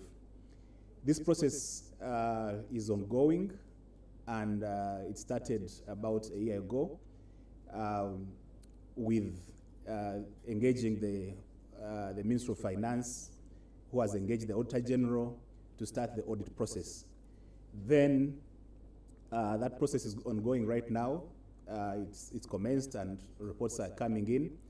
Then the other process is to budget for the buyout amount, which government has already done, and they are already in the process of providing a portion of that amount. Once the audit is done and is completed, that money will be paid. The agreement provides that that money has to be paid within 30 days of the end of the concession. That means we expect that within April, before the end of April 2023, that money is paid, and that will end the obligations between the parties. In terms of the other processes in the concession and assignment agreement, the key one is in staff. The concession provided that UGCL, who is now preparing to take over the two assets, they have to ensure that they identify the staff, and those staff are onboarded within 30 days before the end of the concession. So that process is ongoing, and these are staff that have been under ESCOM Uganda Limited, the ones that we shall have identified. Those discussions are going on between us, UGCL, and ESCOM. The other aspects, of course, relate to exactly what are the assets that we handed over, and we need to ensure that there are no encumbrances, there are no any other issues. The lawyers have better terms called liens that shouldn't be there. So all these processes are going on. We have met with ESCOM at the ministry level. We have a steering committee that is bringing together all the government parties, Ministry of Finance, Justice, and all the other stakeholders, transmission, ERA, to ensure that this transition is very smooth. But also between the companies, we have set up a number of subcommittees that are handling different aspects in legal, in finance, in technical, and all these are really discussing on a weekly basis. And on a monthly basis, we have a general coordination committee that is working on ensuring that they give the oversight between the managing directors to see that the transition process goes on smoothly. Therefore, as UGCL, the process has to, we have seen to it that the process complies to the contractual arrangements that we have between us and ESCOM, and also to ensure that government prepares ahead of time to meet all its obligations towards ESCOM. ESCOM, of course, they're also doing their part to ensure that everything in their house is in order, so that come March 2023, there are no surprises. That's what we are trying to eliminate. Nalubale Kira, if you notice, they are a big portion of the generation capacity that we have in this country. Those power plants have to stay operating. So even as the transition is going on, as we are changing guard from these staff that are under ESCOM, they are now UGC staff, the power plants have to continue operating. At the end of the day, the customer, what they want is affordable, reliable, and available power. And that we have to ensure that it's met. So in our preparedness, in our risk management and mitigation plans, we're ensuring that nothing is left to chance. Everything has to be planned for, everything has to be supervised, and everything has to be executed contractually, but also ensuring that in the wider sense, there's no disruption to power generation from Nalubale and Kira. Thank you. So, moderator, that is how we are prepared for that. Maybe, George, one thing you haven't hinted on. The audience will bear with me. I'm trying to give generation a little bit of time. As you are aware, recently we had a small snag in Simba, and you can see how generation is very important to driving the economy. We have talked about, when I look at your portfolio of operations, you're running around 230 megawatts, and you're taking up almost 980 megawatts. Because you're taking up Karuma, which is 600 megawatts, and then the Nalubale. How prepared are you in terms of human capacity? Our staff skilled, are they in place to manage these plants as Ugandans? In briefly, just Yes. quick highlight. In terms of the staff, we have around 4 pillars that we look at in our strategy. One is competent staff, and we need to have adequate staff. The other is asset management that is effective, that is leveraging on technologies that are modern to ensure that we augment the capacities of staff and their skills. And the other, of course, is ensuring that we manage costs, because affordability of electricity starts with the generation segment. And the other aspect, of course, is to ensure that we have compliance to all the regulatory and safety and environmental concerns and obligations that we have to meet. Now, we have ensured that we have built capacity. For the power plants that we are taking on, we are keeping the staff that are there. If you look at ESCOM, they have currently about 2 expatriates, or about 3 expatriates on site. The rest are Ugandans. And we are keeping the Ugandans in the jobs that they have. So we don't have a shortfall in terms of human resource for the plants that we have taken on. We've used this strategy when we took over Namamve. Namamve was run by a private company until the takeover time, and we have maintained the local staff that we found there. And they are doing a good job, as the minister reported. Throughout all the emergencies that we have had, Namamve has come up and fired full blast. So we have seen success with that. Obviously, when you look at the sector as well, we find that we need to continue developing capacity, because we have a lot of people retiring as well. So we need to continue growing, especially on the leadership part, the local capacity. What have we done is that we have reached out to development partners. As UGC, we are working with the Norwegian government. We are working with the French government, who have provided grants, which have allowed us to bring in experts in different fields where we find that we are lacking capacity. Be it, let's say, dams, be it on safety, be it on electrical equipment, be it on civil equipment. So we bring in experts as and when we find that there's a gap and there's a need. Excellent. So we are growing that to ensure that we have no gap whatsoever in human resource. That's very, very, very encouraging and positive for the country. And now I want to go to Engineer Abdon Atwini. Engineer Abdon Atwini, as you are aware, the Uganda Bureau of Statistics has just released the statistics regarding electrification in the country, where they indicated that the electrification rate now stands at 57% in the country, with the grid connected at 18% and off-grid at 38%. However, under the Vision 2040 targets, we hope to attain universal access. Yes, as the Minister highlighted, we have made strides in putting in place projects and programs to increase our access. The Minister entered on the electricity scalar project. We have done a national electrification survey. Tell us, what is the government's direction in attaining universal access? Yeah, thank you, moderator.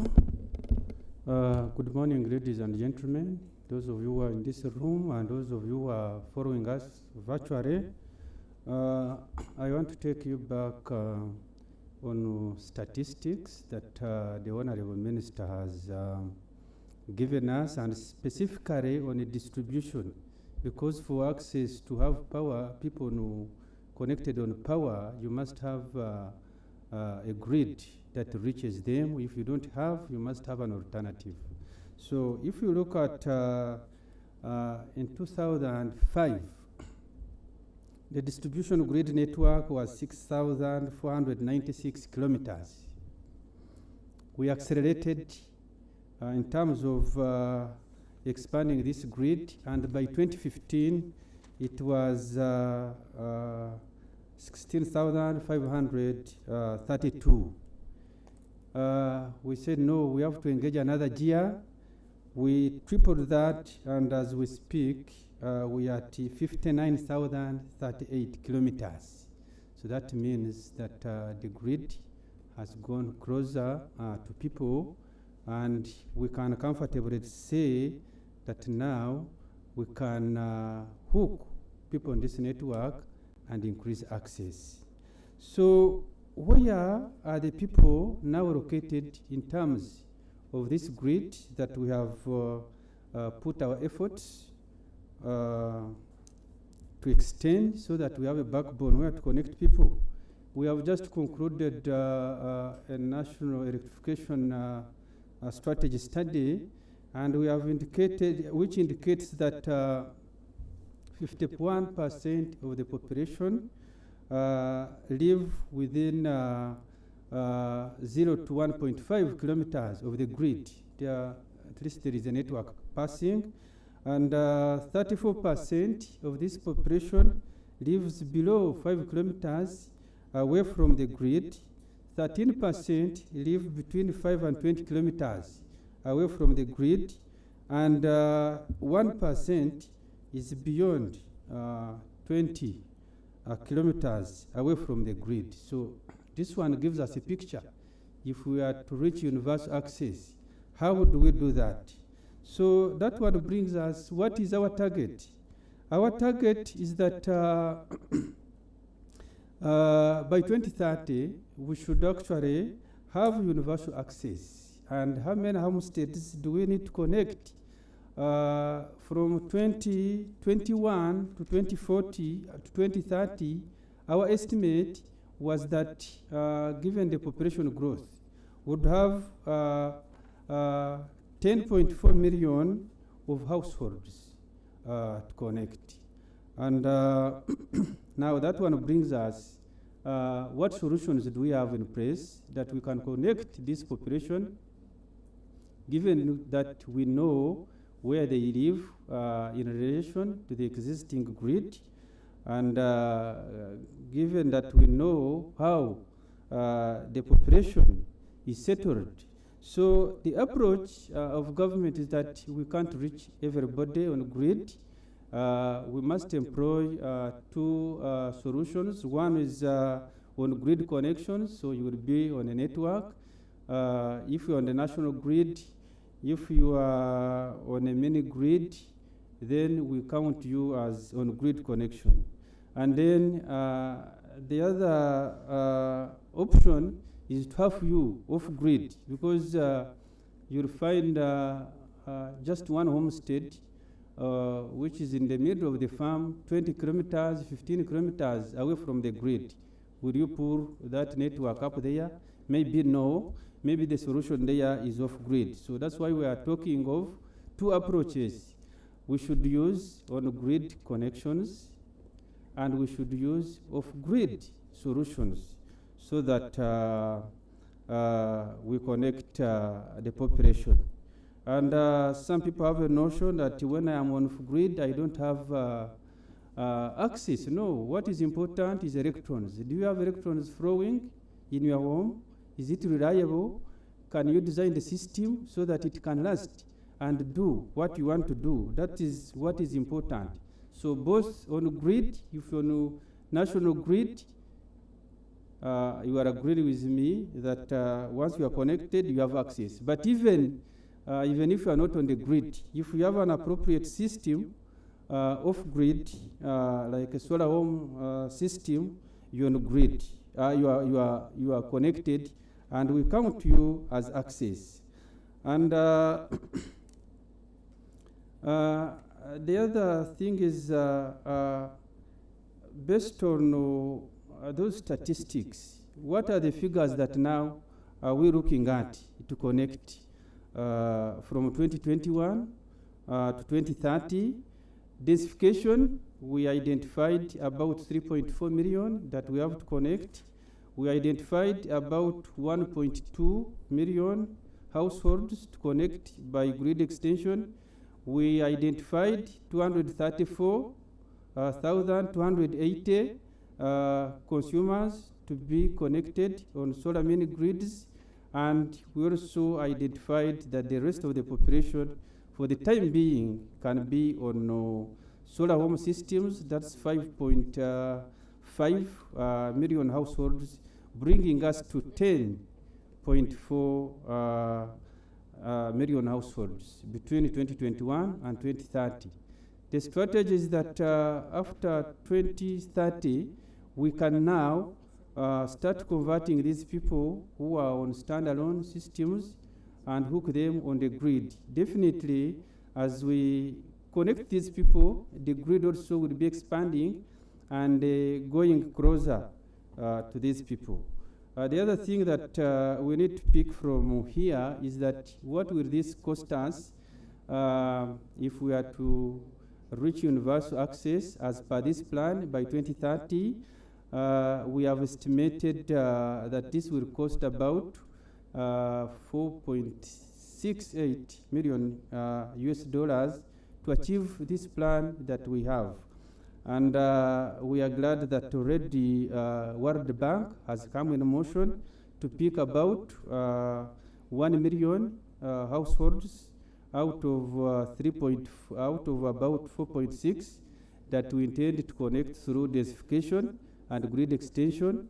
That also they are picking about 150,000 consumers out of 234 that we intend to connect on the mini grids. So we are in motion, and that's the plan, that's the strategy, that's how we are moving. I thank you. Thank you, Engineer Abdon. That's very interesting. My worry is how are we going to mobilize those funds? The huge 4.6 billion USDs. Maybe that's food for thought with us, the stakeholders, and also the audience. Thank you. And now I want to go to my colleague, Mr. Mike Talema, the acting CEO of UTCO. Mike, as you're aware, and the audience, when it comes to transmission, it has been mainly been driven by the public funding together with the support of development partners. As you're aware, the amendment of the Electricity Act opened up the sector from a single buyer model to a bulk buyer model. So many players will be in the sector in terms of transmission, distribution, and so on. So going forward, I see a scenario where UTCL has to attract private partners in the business of transmitting electricity. What is your take on that? Is there strategy in place? Yeah. Thank you.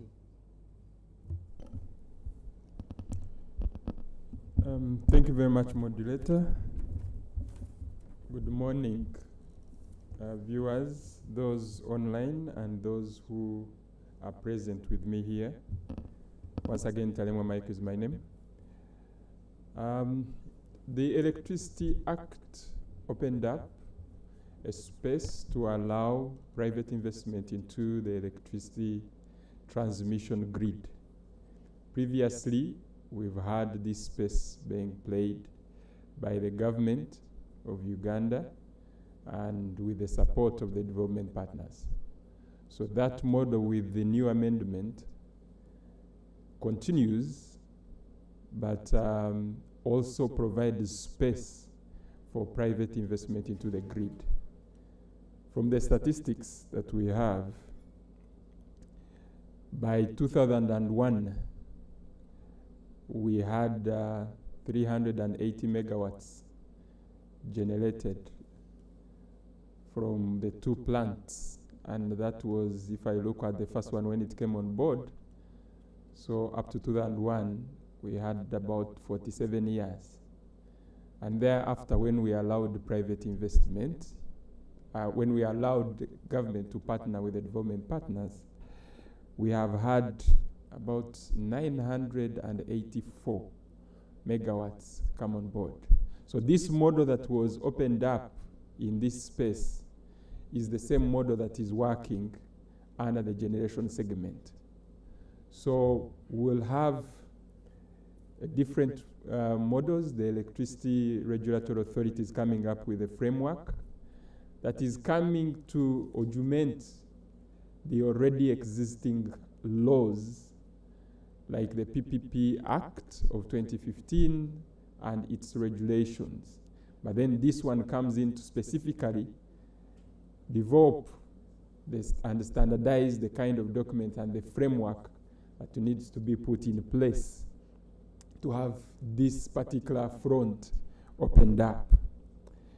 And so as transmission, we are hopeful that with this model, first of all, it allows the government to have funding that is off its consolidated fund allocation. So this will be funded through the tariff, and it will be managed by the ERA to make sure that the tariff is smooth.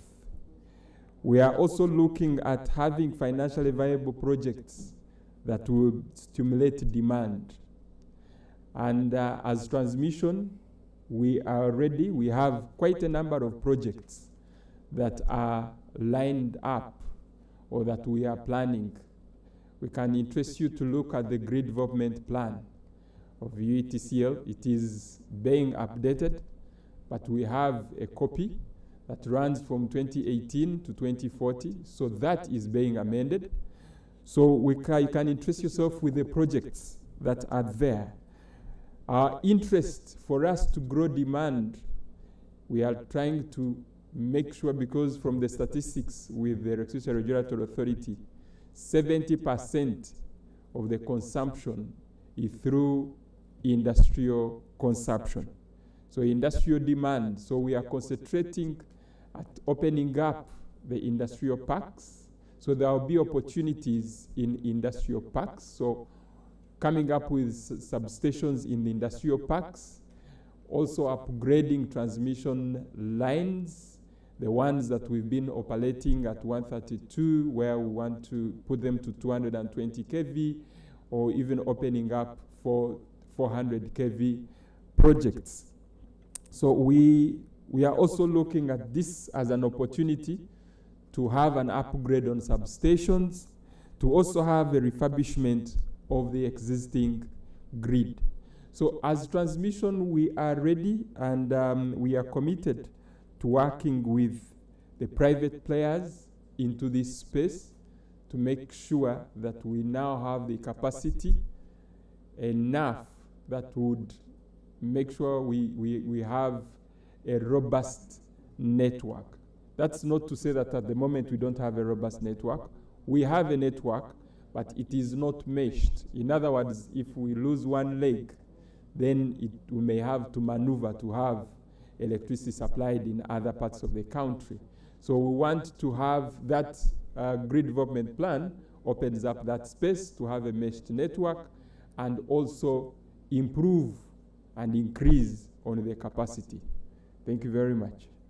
Thank you, Mike. I think we are on the right track as submitted from the previous panelists.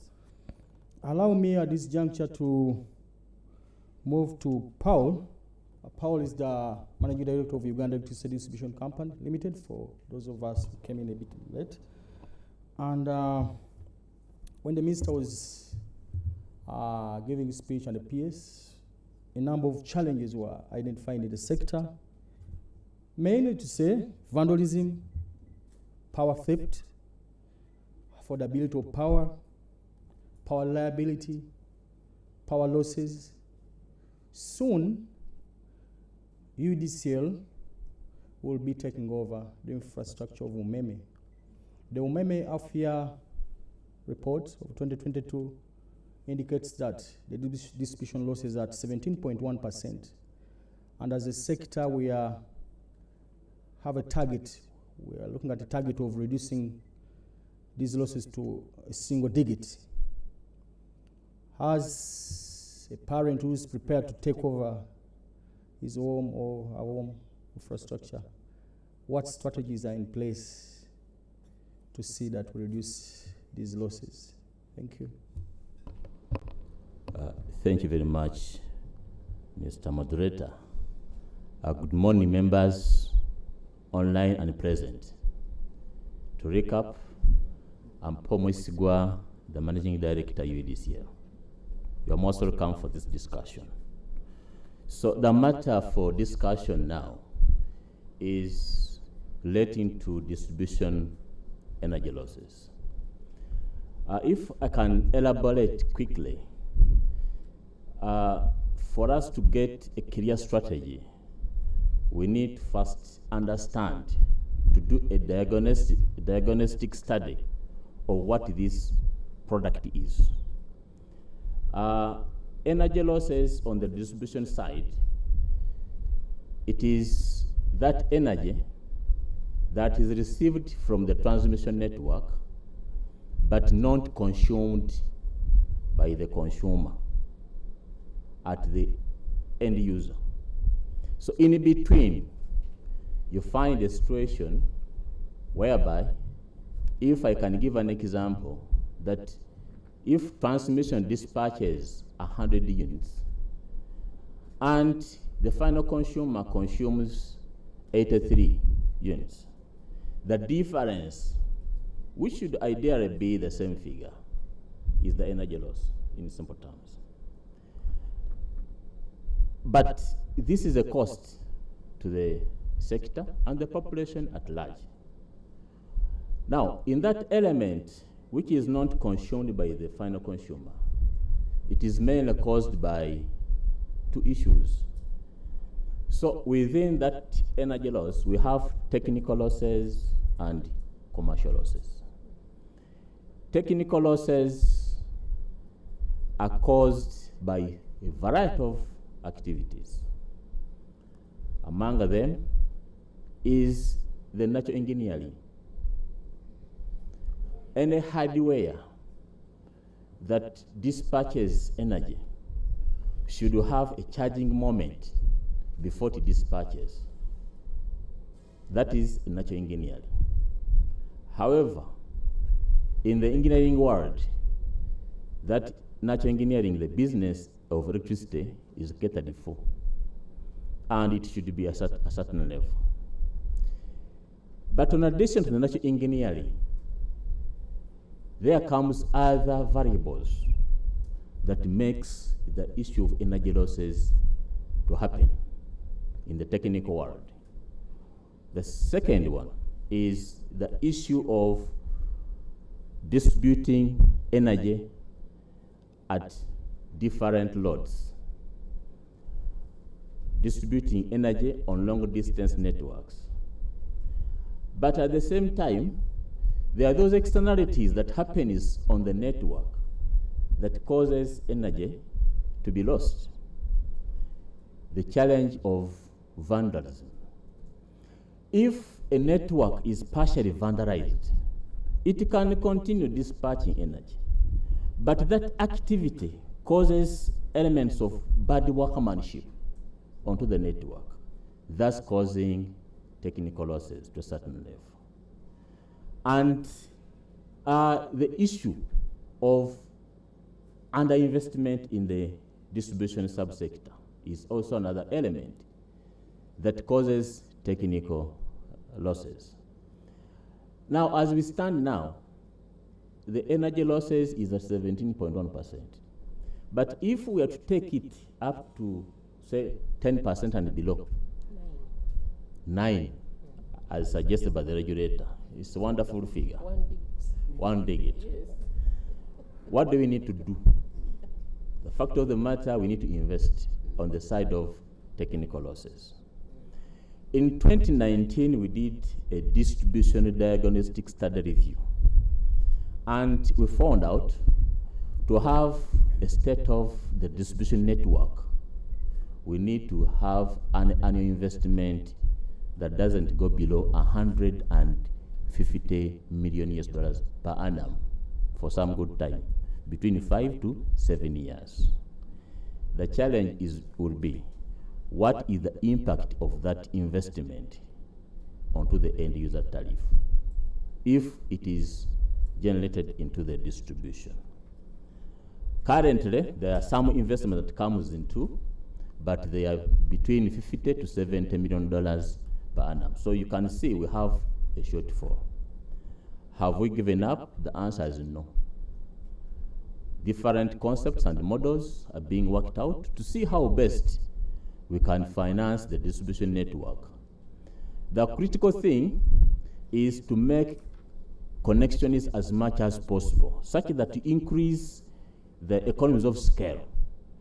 And if you make more connections and make power available to the customers, that is improving reliability through different systems, it would mean that to a certain level T, you are going to get the benefit, and the technical losses will be going down gradually to enable you to invest more money that can be charged in tariff without causing a big impact, because there should be a balance between the two. That is on the side of technical losses. The other strategy that is in place is to manage the commercial losses. Commercial losses, in simple terms, these are thefts, power thefts. And it is mainly in two categories. One, direct hooking on the line by thieves, or doing a meter bypass or tampering with the meter. On that front, the strategy is very clear. We are happy that in 2022, the law was passed, Electricity Act. That is the benchmark and the baseline for us to implement this. As a distribution entity, or all of us in the distribution arm, now our task is to make sure that we monitor and supervise the network, plus doing audits of our installations, which we are routinely doing on a monthly basis. And because of those routines and the law, the government established a utility court. A utility court is mainly responsible for managing utility issues. Among them is power theft, vandalism, and extra, tampering with the electrical installation. Now, under the law, this amendment, if somebody is caught stealing power, the first penalty, you are supposed to pay a fine of 20,000 currency point. 20,000 currency point is 20,000 times 20,000. The figure that you get, that's the first fine. It is a good one if you can do the mathematics. about 440,000, 440 millions, I think so. But in addition to that, if you are a consumer and you are consuming less than 10 amps, a utility will work out an estimated consumption that you should have used and multiply it 10 times. So, if your monthly bill is about $500,000 shilling, the utility will just multiply that 500, you will pay 5 million plus the penalty. But if your consumption estimated is above 10 amps, the utility responsible from the distribution arm will multiply the estimate by 20 times. So, if, for example, your monthly bill estimate is about to 1 million, you will pay 20 million recovery of the energy, plus the major fine.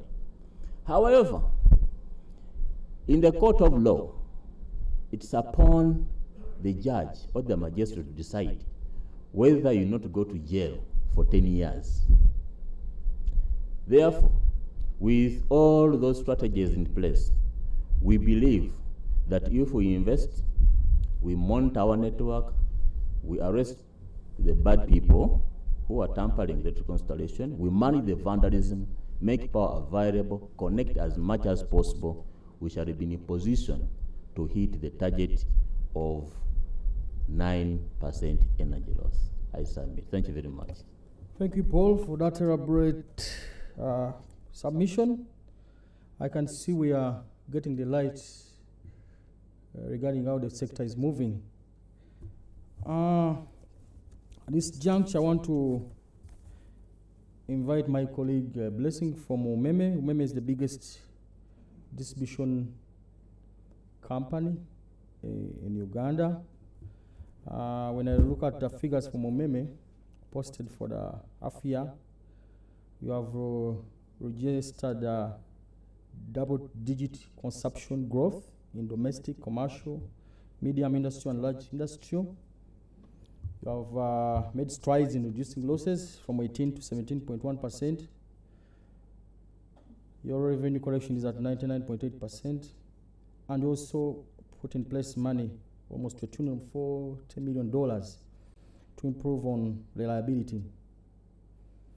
Would like to hear from you, because as you have heard from speeches from the minister, the director, from the permanent secretary, power reliability is still a big problem, especially in the urban areas, and even the rural areas, but the biggest consumers in the urban areas. What strategies as Umeme are you trying to put in place to improve on the reliability of the distribution grid you're managing? Thank you. Thank you very much. Once again, my name is Blessing Nshaho. I've put down a few notes because I tend to talk a lot. So I want to make sure that I narrow purely on what I want to communicate in terms of messaging. So in terms of reliability, I'm going to start by first, looking at the customer, because the customer is the one who wants that reliable supply, that when you switch on this light, it stays on and never goes off. So just to give you a few figures relating to our customers and also relating to the network. So we have different categories of customers, okay? So domestic customers, 1.6 million, commercial, about 88,000, medium industrial, about 3,000, large industrials, they're over 600, and extra large industrialists, about 50. When you look at their consumption, you'll find that as of the end of last year, for the year 2021, the domestics had consumed 743 gigawatt hours, which is about 21% of what we sold. The commercials, 375 gigawatt hours, which is about 11%. Medium industrials, 480 gigawatts, which is about 14%. Large industrials, 911, which is about 26%.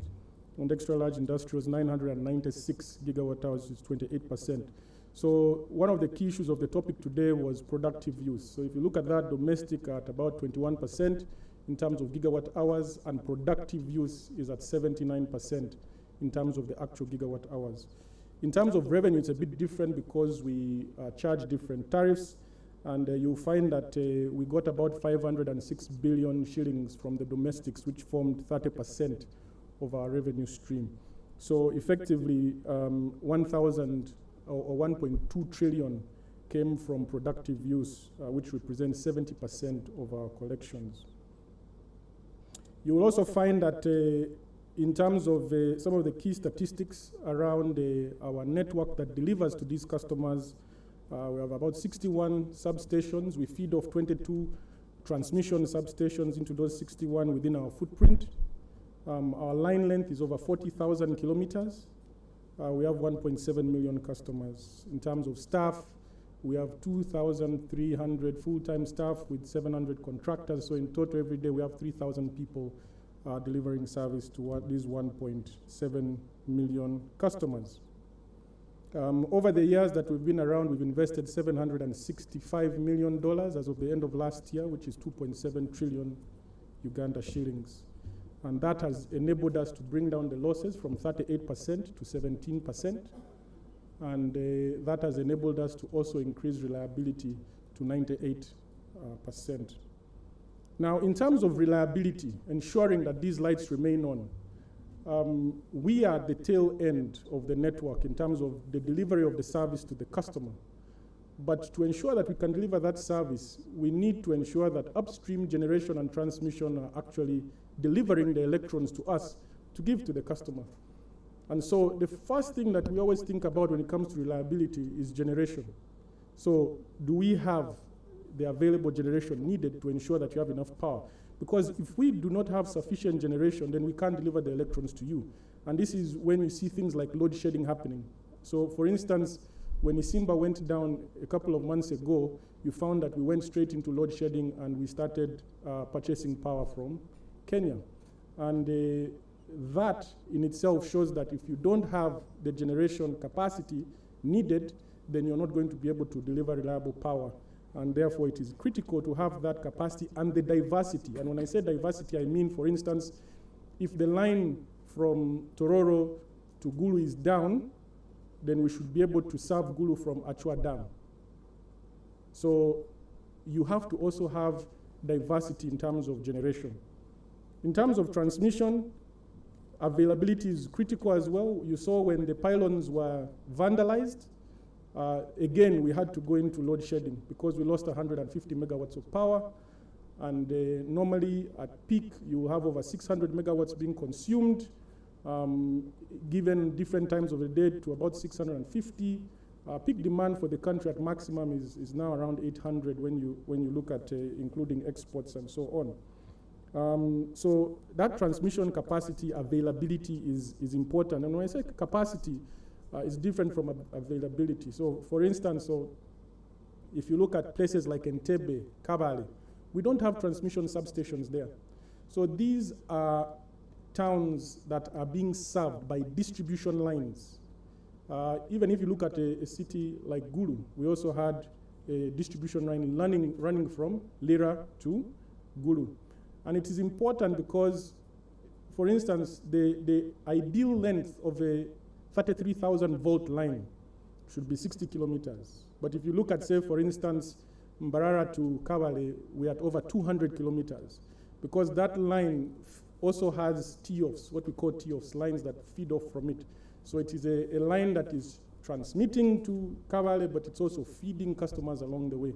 So if anything happens on that route, then you have no supply for Kabale. So availability, capacity, stability, diversity, those are critical things that we need from the transmission network, including ensuring that the frequency synchronization is top-notch. That means that this electricity actually moves in wave form. And so when transmission feeds off of the different generation plants, they have to ensure that there is synchronization of the movement of those electrons. Any instability there, and then you see issues to do with surges, and then you also see challenges in terms of being able to distribute. Now, when it comes, so it's important to also think about this statement, that reliability to a large degree can be regarded as redundancy. In distribution, what we call N-1. The ability to say if one line goes down, you're being served by another line. And it goes to what my colleague Mike was talking about in terms of meshed networks. A meshed network, it looks like a spider web. So if you are connected as a customer and one feed goes down, then you have another feed and another feed. So in countries like Japan, you have N-6. So if one goes down, there are 5 other opportunities to serve you. In Uganda, most of our distribution network is radio, and it is not meshed. So that means that you have to be able to invest, as my colleague Paul was saying, significantly to ensure that you get those rings created and mesh the distribution network as well as the transmission network.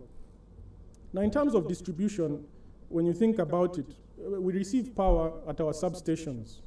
And therefore, it's important to have these substations in the right place with the right capacity, and again, in terms of diversity, be able to have rings. So for instance, we should have rings around Kampala of substations, so that if one substation goes down, you're able to feed off another substation.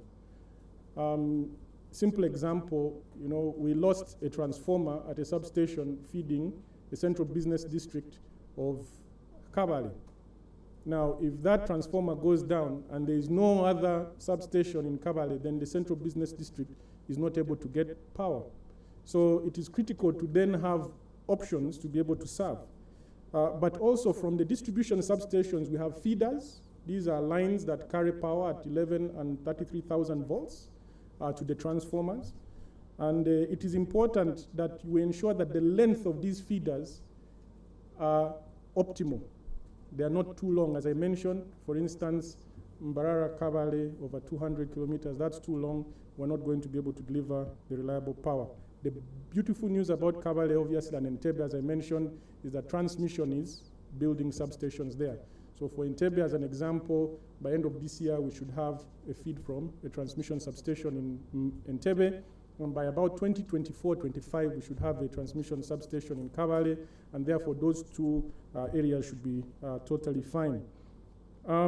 So you think about technology, line length, poles, use of concrete poles as opposed to wooden poles, because wooden poles typically are affected by weather, they rot, they break, they fall. Once they fall, power goes off, we have to come back, put new poles, and during that time you have no power. So transitioning to concrete poles is something that's critical. For instance, if you look at the line that was built from Queensway to Gaba to serve national water, we built a concrete pole line, fully dedicated. So Gaba has an N-1. And with that concrete pole line, Gaba now has fantastic power. Anytime we say we want to maintain that line, please move to the other line where you have other customers on it as well. They say, no, we don't want that. We want to remain on this line. So getting those concrete pole lines done is very critical, including ensuring that the conductor size is the right one. In terms of transformers, making sure that they're right-sized and there is minimal maintenance requirements. There's new technology now where we have equipment that can go 40 years maintenance-free. Transitioning to such equipment is important, but it's, of course, expensive. But that enables you to ensure that you're able to kind of seal off these assets and they can deliver the service with minimal maintenance requirements. Manpower is also important, ensuring that we have the right people.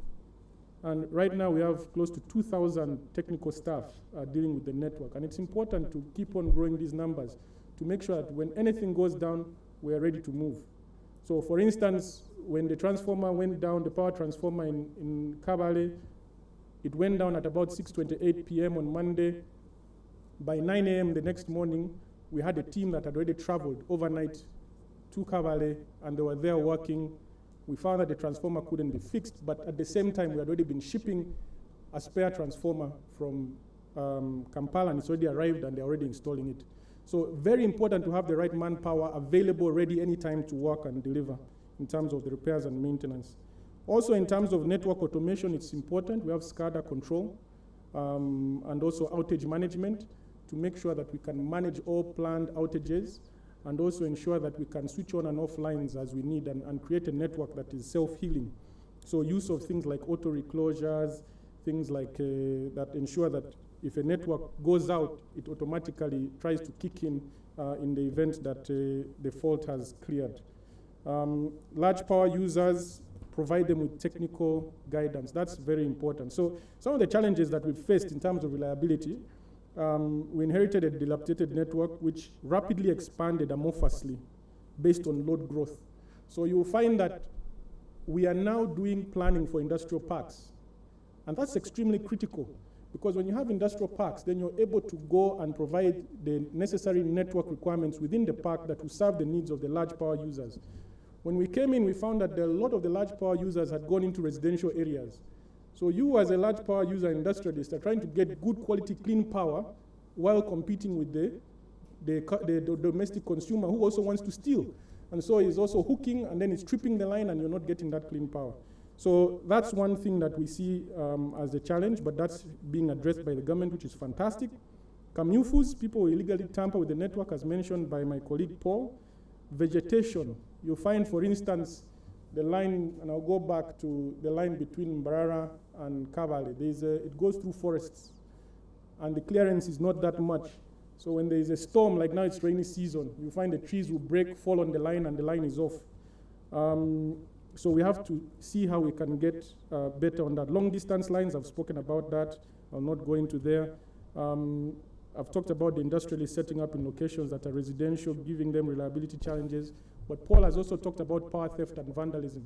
The moment somebody tampers with the network, trying to steal power or cutting down the poles, and you will find that your power goes out. Many times people think that when power goes, oh, Umeme, you guys, you're not interested in delivering power. Let me tell you one thing. There is no company in this country that is more interested in delivering reliable power than Umeme. Why? Because the moment your power goes, we're losing money. Which businessman would say, when power goes, oh, I want my product to stop being served? There is none. Every person delivering service wants to make sure that their product is being delivered 24/7 so that they maximize on the revenue to ensure that the tariff can go down over time. So the key thing is, the moment we hear there's an outage, we have to run on and get it. One of the key challenges also is funding for new connections. Right now, we have over 200,000 customers who have not been connected to the grid, who have applied for a connection. The beauty is that that number should go down to about 150,000, because we've got some funding through efforts of the government and the regulator to make sure that we connect some of those, hopefully by the end of this year. But then with the Energy Access Scale-Up project that has come through from Engineer Abdon, we are going to be able to connect 1 million customers. And that will be fantastic, because when that happens, then we'll be able to ensure reliability, because people will not be stealing power, trying to tamper with the network. So I think in terms of solutions, for productive use specifically, industrial parks, I talked about that, the aggregation of industrialists to ensure we address their unique needs and give them the N-1 or N-2, 3 capability. So for instance, if you look at some of the industrial parks right now that we have Namamve, Kapeka, MMP, Mbale, all those have 132 kV power going to them, and they all have N-1. So if anything happens, there's another alternative feed that's in there to enable them to work. Power system design consultancy, it's important that when people come in as investors, that before they set up their plans, they engage with the distributor, so that the distributor can advise them on the profile of the network where they intend to go, and therefore they can put in place power systems that actually ensure reliability. Some investors come in and put in systems based on UK or Europe standards or American standards, which provides high quality power. In some of the places we have here, we don't have that. So once they engage with the distributor, we are able to advise them on what kind of power systems they should put in place to ensure that they have that reliable power. I'm almost done, moderator. Okay. So some of the other solutions have to do with the Electricity Amendment Act 2022, which has already been talked about, around the jail time and penalties for power theft. We'll be engaging the regulator on issues to do with the vegetation, issues to do with the corridor. We may want to have that one expanded, but it comes at a cost. Again, the need to invest, as mentioned by the PS, over $3 billion to ensure over the next 10, 15 years, to ensure that we can deliver that reliability with the Energy Access Scale-Up project as the start. Funding for new connections, very critical, so that we stop people from tampering with the network. Then having concrete poles and underground lines, that ensures better reliability. Regulation on the use of climbing irons, so that these kamufus would be prevented from actually climbing poles. They should, anyone who has climbing irons that is not related to a distributor should be arrested. We should also do a lot of customer education and sensitization, just like we're doing here. I think it's extremely important for people to understand, because once the communities understand that if your transformer is vandalized, your power will go out. We've seen it in Mukono, Bushenyi. We've been engaging with different communities there, and the communities now protect their transformers. So the vandalisms there have gone down. September was the first month this year where we saw 0 vandalism incident on our network, and we attribute that to a lot of the community engagement that we've been doing. And then, of course, regulation of the scrap trade industry, because those guys who are in the scrap trade industry tend to demand these products that are being taken away from the network. And we've been engaging with them. We met them at their AGM a few weeks ago to advise them on how best to ensure ethical sourcing of their products. So I think I'll end at this point. I apologize for taking long, but UMEME is the face of the sector, and there's a lot of issues that we end up dealing with. So thank you very much for listening. Thank you, Blessing. Indeed, like you have rightly said, everyone here, I believe in the audience, interfaces with UMEME. And I'm glad that the multi-sectoral efforts to fight vandalism are now yielding fruit, as you have clearly mentioned in your submission. Where we are now, one thing I note is that financing is very key if we are to develop the value chain of the electricity supply industry. However, I'm glad to report that under the amendment of the Electricity Act 2022, we put in place an electricity infrastructure investment fund. I believe that fund is going to go a long way into mobilizing funds to manage some of the challenges, the financing challenges in the sector. At this junction now, allow me to welcome the CEO of ERA, I took this deliberately to make sure that the legislator is the last to speak. I wanted the legislator to hear the challenges the people they are legislating are facing, especially financing. So when they are approving investments, they take note of those challenges. And also one thing to note, to pronounce to this audience, that Uganda has the best ranked regulator in Africa. So that is a very, very good point to note. So at this point, I want to bring the attention of the regulator that we amended the Act, as we're aware, and a number of changes are coming to the sector. We actually, to empower the regulator, we increased the funding for the regulator from 0.3% to 0.7% of the revenue received from the generated electrical energy. Also put in place, as already mentioned, a number of punitive measures to deter vandalism, to deter power theft. So as a sector, I think we have gone a long way to ensure that the sector is even further well regulated. So I would like to hear from the regulator, what are some of the benefits of this amendment which came into place this year, June, to the final consumer? How is the consumer going to benefit? As we are aware, so many complaints come to the Electricity Disputes Tribunal regarding maybe the UMEME and even other service operators in other areas in the country. So as the regulator, what is your take on the benefits of the amendment to the consumers in the sector? Thank you. Thank you, moderator. Good afternoon, participants and dear viewers. Thank you for the recognition that we've held the flag of being the #1 regulator consecutively for 4 years, and the draft report for 2022, we are again #1. So we are keeping there, leading and others are following. But all of that is because of your support. So specifically, to go back to what are the benefits, what should the consumers and the public expect from the Electricity Amendment 2022. Allow me to start at policy level. I think one thing that didn't come out as my supervisors presented is that now the Minister of Energy and Mineral Development is the majority shareholder of the government companies. That is Uganda Electricity Generation Company, Uganda Electricity Transmission Company, and Uganda Electricity Distribution Company. Before, the majority shareholder and the sole shareholder was the Ministry of Finance. So the ownership resided in a different ministry, and the monitoring, evaluation, and enforcement of performance was residing in a different ministry.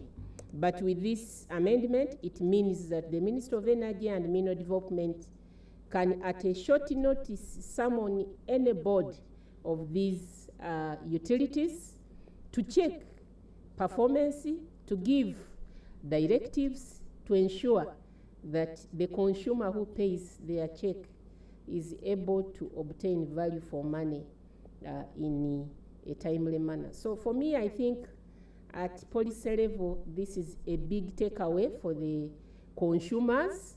You've been pointing at the electricity supply industry for improved performance, while the ownership is elsewhere, and those who understand governance. The person who signs my letter for a term has a lot of influence on how I perform. So effective this month, the ministry has been interfacing with the boards of these companies and is arranging now annual general meeting to direct on performance. So you can see proper alignment now coming. The ministry is leading on the thematic area of effective exploitation of energy resources. And now through these utilities, the ministry is able to cascade down to the work plans of these respective utilities. So that was a big takeaway, both for the sector, but specifically for the consumer and the public, and we hope that this is going to improve efficiency and effectiveness within the electricity supply industry. Again, another one at the level of the ministry, which has been shared before. The amendment comes with the establishment of a dedicated department within the Ministry of Energy and Mineral Development in charge of planning across the entire value chain. So issues of uncoordinated implementation, planning, delivery of services, where you have generation plants commissioned without evacuation lines, where you have the transmission facility commissioned without outgoing feeders at the distribution levels to be able to reach to the last mile. Now those are going also to be issues of the history.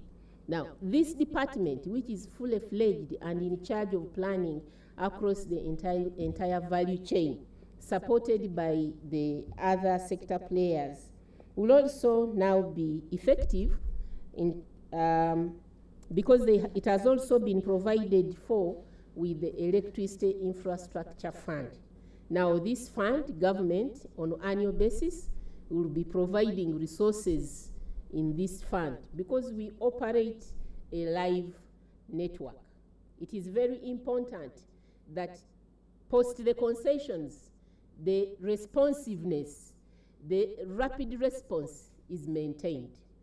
It is not possible for a utility to be notified that the transformer is down, and then now you start planning energy to finance to parliament, while the consumers are off supply. So we hope that through this fund, we will be able to mimic the responsiveness and efficiency of the private player. So again, this goes a long way to prepare the sector for transition, but also to improve the operations of the electricity supply industry. The other one hinted on is the increment in the revenue resourcing of the Electricity Regulatory Authority, of which I represent here. And the presenters before also raised the issue of increased functionalities of the authority, but we are focusing on what is in it. Some of the low-hanging fruits that we've already started seeing, the regulator has established the Customer Protection Center. So if a customer has any complaint, is residual, because we handle residual complaints. And when you're approaching the regulator, you come with a reference number that shows that you raised this issue with the utility, but the utility did not respond in line with the standard operating procedure. Because we have quality of service standards, we have quality of supply standards.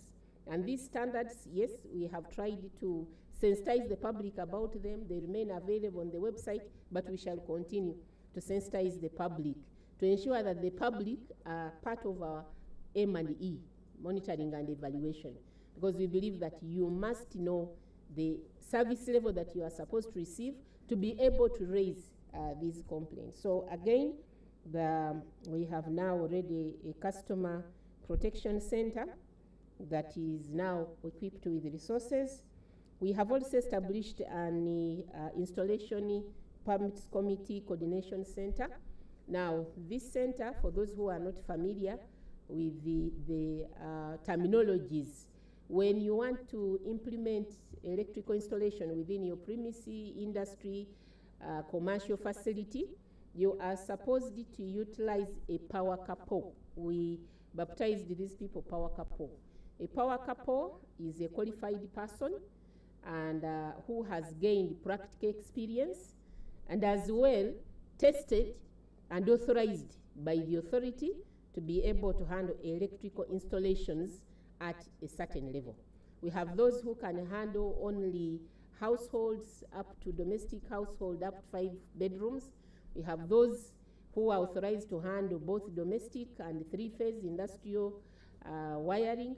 We have those who are authorized to handle 3-phase industrial only, and then we have those who are authorized to work onto the grid. Some are capped at 33 kV distribution, and others are able to work even on the transmission network. Those are the ones you see as subcontractors with the main contractors that are implementing various projects across the value chain: generation, transmission, and distribution.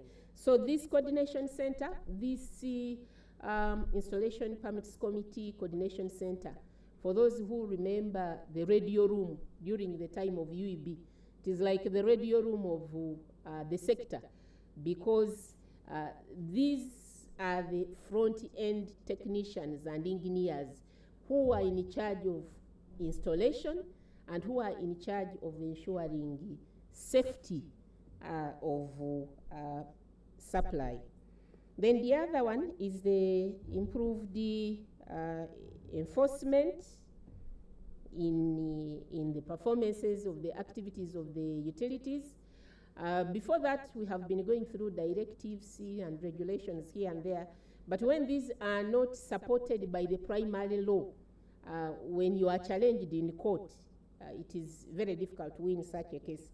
But this amendment brought in place stringent penalties to licensees as body corporate, but also as persons, because if you are the CEO of a licensee who fails to make a decision in a timely manner or who leads to loss, it is not only the corporate but now also the persons that are given specific responsibilities. Now, the other one is the heightening or tightening the penalties for vandalism of electrical infrastructure. That is the penalties are now in billions, 1 to 2 billion, but also imprisonment of up to 12 years, depending on the crime committed, but also recovery, because they've been running away with it, but recovery. But talk about vandalism, this is an area that we have prioritized as a sector, and we are working through the Office of the Prime Minister, in addition to the rapid response by the security operatives, to ensure that we develop and we get a law enacted so that we regulate the scrap business, because these materials harvested and either sold or taken to be transformed into other businesses, which are not regulated, which are not monitored, which are not controlled. So we've identified that gap, and we are working through the Office of the Prime Minister, in addition to now a more punitive legal framework, to also ensure that the other side, we listen to them and we put in place a framework that regulates their activities. So the other benefit, it has been hinted on by the Minister, the law provided for net metering. You are aware that because of the issues we've even discussed here, issues of at times intermittent nature, as you wait for the grid to be perfected, as you wait for n minus possibly 2, we may not achieve n minus 6 immediately, but if we are able to achieve n minus 2, meaning if I lose 2 lines, 2 transformers feeding you, you'll still remain on supply. For the now 2 million households that are connected, we would have moved the mileage. But because that is still in the process, there are many of the households who are depending on rooftops and also corporate bodies that use power at a certain time, and beyond that time, there are time durations. For example, when a domestic household, when the occupants are asleep, they are not utilizing the power that has been saved from the solar harvested and possibly with a battery pack. So these net metering regulations allow us to ensure that at the end of the month, we use through commercial meters that will be certainly tested and certified by the UNBS. We will now be moving to where we were taking you. You remember there was noise in the public that the meters are cheating, that we don't want those meters, because we had already envisaged this, and we had meters that have 2 registers that read when I'm importing and read when I'm exporting. But the public was like, we are not familiar with this, the meter is faulty. So now we are going to go back to those meters that are able to have 2 registers. They are able to read how much power you exported to the grid, and they are also able to read how much power you imported from the grid. Hence, the word net metering, meaning at the end of the month, you will net off and then know who pays who owes the other. The other one is we've broadened up the area of our sort of corporate social responsibility area of recognizing the local communities that host the renewable energy plants. Before, royalties were only applicable to hydropower projects. But now, with the amendment, we are almost at the tail end of operationalizing that clause. The regulation is at consultation stage. All the renewable energy host local districts will be benefiting from royalties. So again, that is another good thing that came out of this. On one side, one can say that the consumers have to pay more for these royalties, but sometimes these vices that we are struggling with, like vandalism, is because the host community has no ownership. You are generating the electrons and they are flying over, and the whole area is in a blackout. And when you talk about corporate social royalties, there is nothing. But some of these innovative schemes go a long way to buy in the royalty of the host communities to take care and safeguard the infrastructure, because they are also benefiting from this infrastructure. The major one that all the previous presenters were talking about is opening up of the monopoly at the transmission segment. We've been operating the single buyer model. We've been meaning that all generators sell all their generated energy to one buyer, the transmission company and system operator.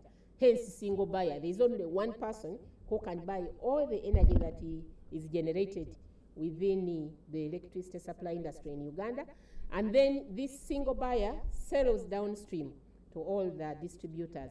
That is the mode that we've been on for the past 22 years, since the the 1999 Act. Now, with this amendment, we are moving ahead with the modified single buyer. We are going to have regulated customers and deregulated customers. We are going to have generators sell power directly to industries. We are going to have transmitters sell power directly to industries, meaning we are moving towards modernization of our electricity supply industry. Indirectly, you are going to detach the business of the transmission and distribution grid management from the business of power trading. And that is where all modernized the electricity supply industries are. So you are starting on the process of deregularization, where you will be now determining the wheeling cost over the transmission, distribution network, as well as determine the cost over serially, so that now the UEGCL can sell their power directly to CAPECA and pay the wheeling and their serial cost that will be determined by the regulator. We are in the process of putting in place the regulation to operationalize that clause. The amendment is very clear that these regulations should ensure that there is no discrimination. So we have the draft, and we shall soon be moving around to consult, to have the inputs of the various parties, including the groups of consumers as represented by the various consumer groups, manufacturers, ministries, departments, and agencies before the regulation becomes effective. Most of these clauses are operationalized through the policy document, and the energy policy, we've been told that it's ready for cabinet. We were supposed to take it to cabinet, but then they told us that before you do that, first have the law amended. Now that the law is amended, we are going to mainstream whichever changes and have the policy amended, so that we are no longer ancient energy policy of 2002. We will now be having the energy policy of 2023, and we'll be again the most current on the continent, you know.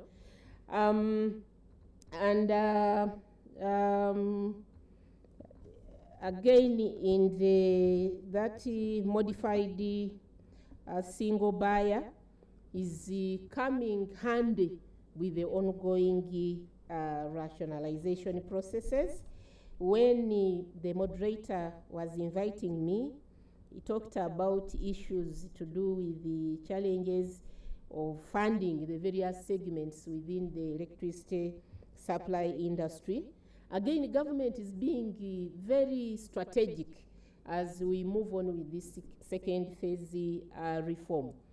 As you note, we have all the pluses and achievements that we are proud of when we reflect on the last 22 years after the enactment of the Electricity Act 1999.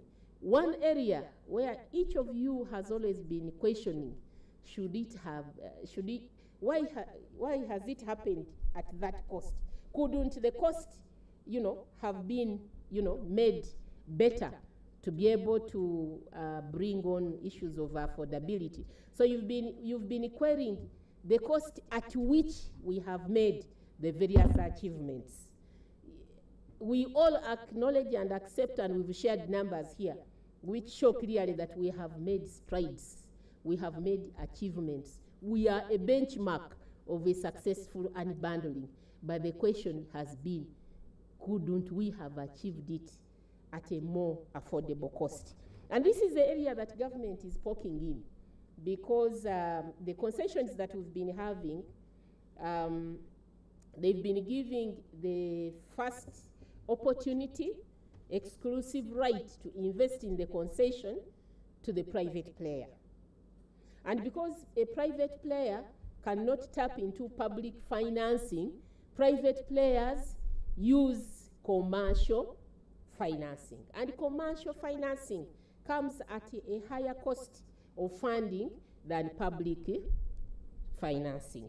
So what is happening in all of these processes, you need to really hold your head high and support government. What government is saying that, yes, We don't have all the 3.5 or 4 billion to invest in the distribution segment.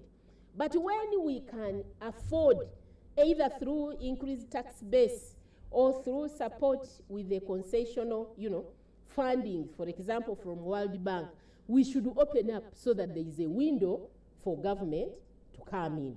As well as we should be also careful that we operating a live network, so where we will have either Ebola or COVID-19 to divert the resources to first secure life, we should allow the private player to come in and invest. So that is all we are doing. We want to make the sector efficient, but also the sector should be able to be structured in such a way that we can leverage public financing, which comes at a cheaper cost of financing, where there is a possibility, but also where government is stuck in a particular area because of other priorities in other sector. Maybe you are focusing on the parish development model, you are focusing on Ebola, then the umeme should come in. We should not keep the consumers off, or the likes of the umeme. It can be a umeme, it can be another. So that is the efficiencies. Those are the efficiencies we want to bring in the electricity supply industry, so that together we are able to deliver a reliable, available, and affordable electricity services.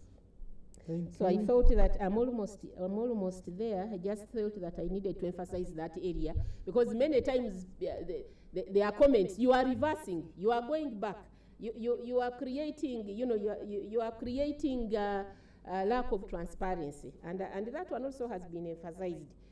And in addition to the generation, transmission, distribution, also we are looking at the independence of the system operator, because this system operator's independence enhances transparency, predictability, and investment climate. Now, shortly I will be done. The other area, they have talked about it, the independent private investors in the transmission network. We have projects that we baptize tariff-neutral projects, projects that have demand in waiting. For example, an industry set up, and this industry has even resources to fund the interconnection. Such an industry should not wait for government to borrow concession money or to wait when the tax base can allow to extend the transmission grid, because the demand is in waiting. And if you allow this private player to be able to extend this transmission grid, within 2 or 3 years, you would have recovered all the costs that you used to extend the grid, and the sector now will be harvesting without investing. So there are these tariff-neutral projects that have demand in waiting. For example, you have commissioned Karuma. As you mobilize resources to extend the distribution network to all parts of the country so that you connect people, you have power that you are not utilizing. So if I have a private player who is able to construct the line to DR Congo, and DR Congo is asking for 80 megawatts, that is free revenue. And that revenue can now even help me to extend the distribution network and connect my national population. So that is another area on the IPT, independent players within the transmission segment. Again, I hint on this because it is going to be possible, because we've amended the Act and we have opened up the monopoly at the transmission segment. The other one is the improved quality of service and quality of supply. As I shared, we have the standard, we have set penalties, but the law was not an enabler to the regulator to enforce these penalties. And then finally is the industrialization agenda and job creation. We've talked about productive use of energy. What enhances productive use of energy is competitive inputs to the production process that now will result into competitive products, not only nationally, but regionally, across the continent and globally.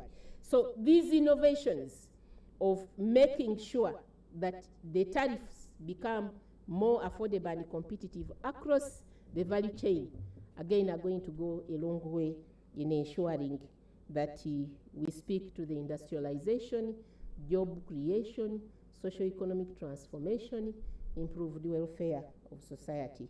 Thank you very much. Thank you, Engineer Ziria, for that elaborate addressing of the Amendment Act, Electricity Amendment Act. I think the benefits are there for everyone to appreciate as we progress the sector. Now, at this juncture, I want to open up to the audience. I will request for only 4 questions under the generation, transmission, distribution, and regulation. Only 4 questions for allow the panelists to respond, if there are any, in any case. We have around 15 minutes to 1, and I would appreciate if we can handle them in those 15 minutes. So, 1, 2. Is there a mic for?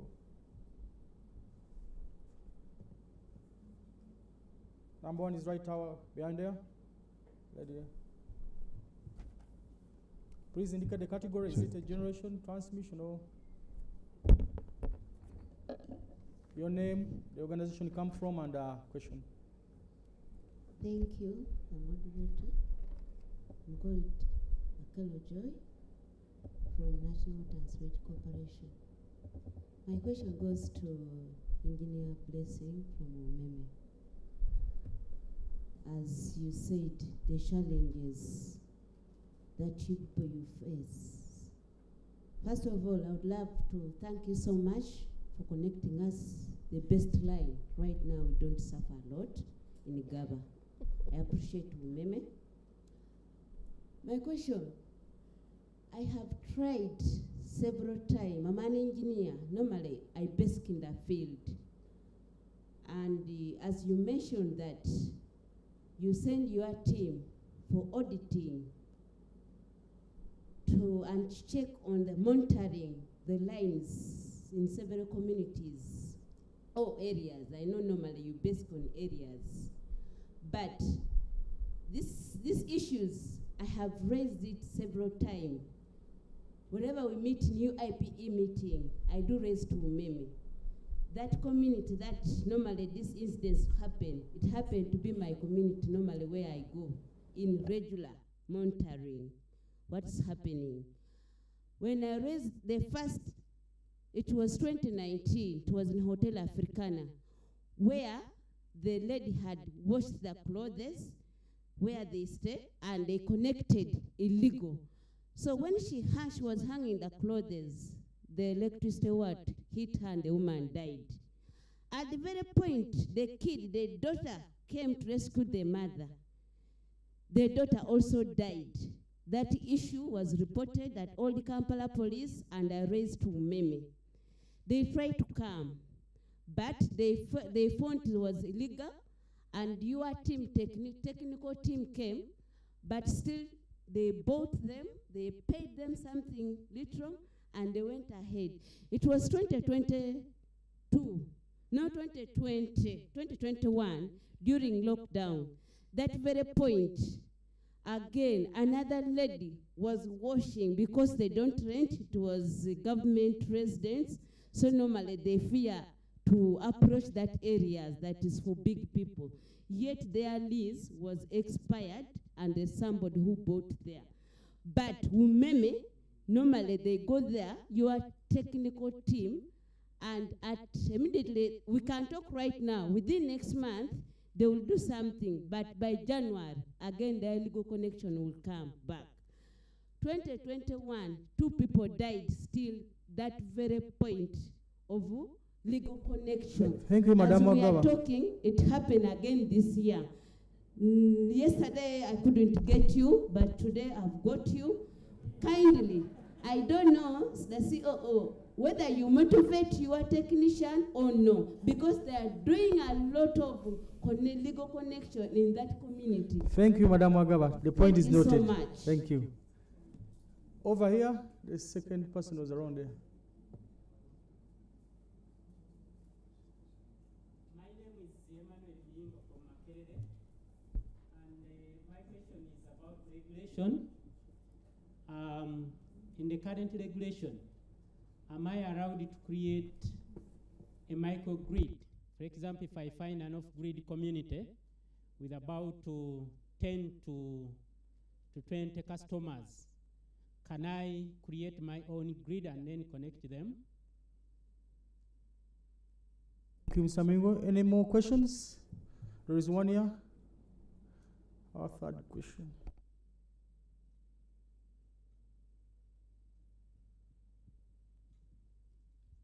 Thank you very much. My name is James Philip Sembeguya. I'm from Umeme. Thank you for the presentation and the discussion. On government, I just had a question on solar. Yes, there's a big drive for solar. However, we're noticing that the law, the regulation on solar service provision may still be a little weak because we're having substandard quality. The cost of panels is still high in some places. The maintenance of these panels is still very poor. And the tax regime sometimes does not favor all interested parties in solar investment. So I would like government to tell us maybe there's a need for improvement of or protection of this resource, because as you've mentioned, off-grid solutions are also very important as we wait for 2030 when the grid can actually be grown. But while that is happening, there's got to be a standard. Just as the regulations have been amended, it might be important to have something with UNBS and government and all the providers, because even, I think in our next presentation, somebody is going to talk about a project, but it's important to know that unless donors are the ones promoting or pushing this solar, our own local initiatives are being frustrated by all these areas I've mentioned. Thank you very much. Thank you very much. And how are any more? Okay, we have our last question. Let's take 4 questions, please. I'm Muhumuza Joshua from Makerere. This is like a question. It is going to Engineer Blessing. Like, I would like to know how much, like, because if you go to like requesting to get electricity in your household, like most people don't know the actual money they are supposed to pay, and this makes them at times pay so much, and this in one way or another is causing people to electricity theft. And the other thing is the bureaucracy of getting electricity in a household. Like what time frame should one get electricity? And the last, it is like thanking him because he was giving examples from Kawali, and I'm from Kawali. Thank you, Mr. Mumuza. Yes, now it's time for the panelists to respond. One, I think 2 are for Umeme, and I've loved that last question from Mr. Mumuza. What is the modus operandi for getting a new connection? How much? How fast? These are questions going out to everyone. I think even everyone here in this room. Thank you. Thank you very much. And Joy from National Water, we received the appreciation for the delight you have at GABA for our service to you. And we passed that on to the regulator who approved that dedicated line for your N-1 on concrete poles. Yes, you raise very important issues around safety, especially people who are hooking to the lines, and then those lines connect with the mabati, and then those connect with the washing lines that are then connected to the mabati. And maybe just to start by saying to the 2 people who asked me questions, Muhuza and Joy, I'm actually not an engineer. I'm a statistician and a professional accountant. So, but I'm an engineer by association, as Engineer Ziri has said. So in terms of safety record, if we look at the past few years, what we call non-attributable fatalities. So when we don't actually do something that kills somebody, but people actually do go and touch or tamper with the network and it causes them to die. So 2018, we had 39 fatalities, 2019, 18, 2020, 8, 2021, 12, and this year so far we've had 6. if you look at other countries, by the way, you'll find that in some cases they have over 300 fatalities. So actually within Uganda we are doing pretty well. But any death is not good enough. That one I acknowledge. So what have we done? We've done a lot of community engagements. And I know last year there was this challenge relating to what we called Operation Komboa, where we would go with the police to look at these illegal networks and take them down. We used to go with the police simply because when we went alone as Umeme, the communities would throw stones at us, they would bring kanyamas to beat us up, and so on and so forth. So we needed the protection of the police to support us to take down these illegal networks. The reason for removing these illegal networks was to make sure that the network was safe so that people don't die. Ever since then, of course, there was a community outcry to say, but hold on, you guys shouldn't be coming with the police. And we said, okay, fine. So we stopped that and we started engaging directly with the community leaders before going into any area to ensure that now we are received well. And so far, you can see from last year, the number of fatalities has dropped by 50%. We also have school safety clubs where we go and talk to the children, and we maintain those clubs. We also have changed from bare wire conductors to ABC, aerial bundled conductors, to make sure that people can't hook, because then there's that plastic. We've also had a project called Project Pamoja, where we go to the communities to engage them on corporate social responsibility as part of our ESG agenda, to make sure that we engage with the communities and they know Umeme is part of them, so that they also monitor their colleagues so that people don't have these illegal connections. And finally, we also brought in, I think it was 80,000 kilometers of plastic washing lines, which we are giving away to the public free of charge as part of our CSR. So that those who have the wires that are metallic, they can remove them and they use the free plastic washing lines. All that has led to the reduction in the fatalities to 6, but we hope that we can one day get to 0. In terms of Muhumuza, you asked about electricity connection. The price is 723,000. If you go to our website, there is actually an entire section dedicated to connections, where you can get all the information you need about the cost, what you need. We've actually simplified the process, and you can apply for a connection using your phone via the Umeme app or even online. We did that intentionally to make sure that that aspect you are talking about of the bureaucracy would disappear, and you don't have to actually go and engage with individuals. So now you engage electronically. Now the key thing is that, of course, as I mentioned earlier, we had some funding challenges because from 2018 November, 1st November, now the electricity connections policy kicked in, and it was government that took over the financing of connection costs. But as a result of the funding shortfall, we got approval from government, from the ministry and the regulator, to allow customers to pay for themselves. And this kicked in on 10th of December 2020.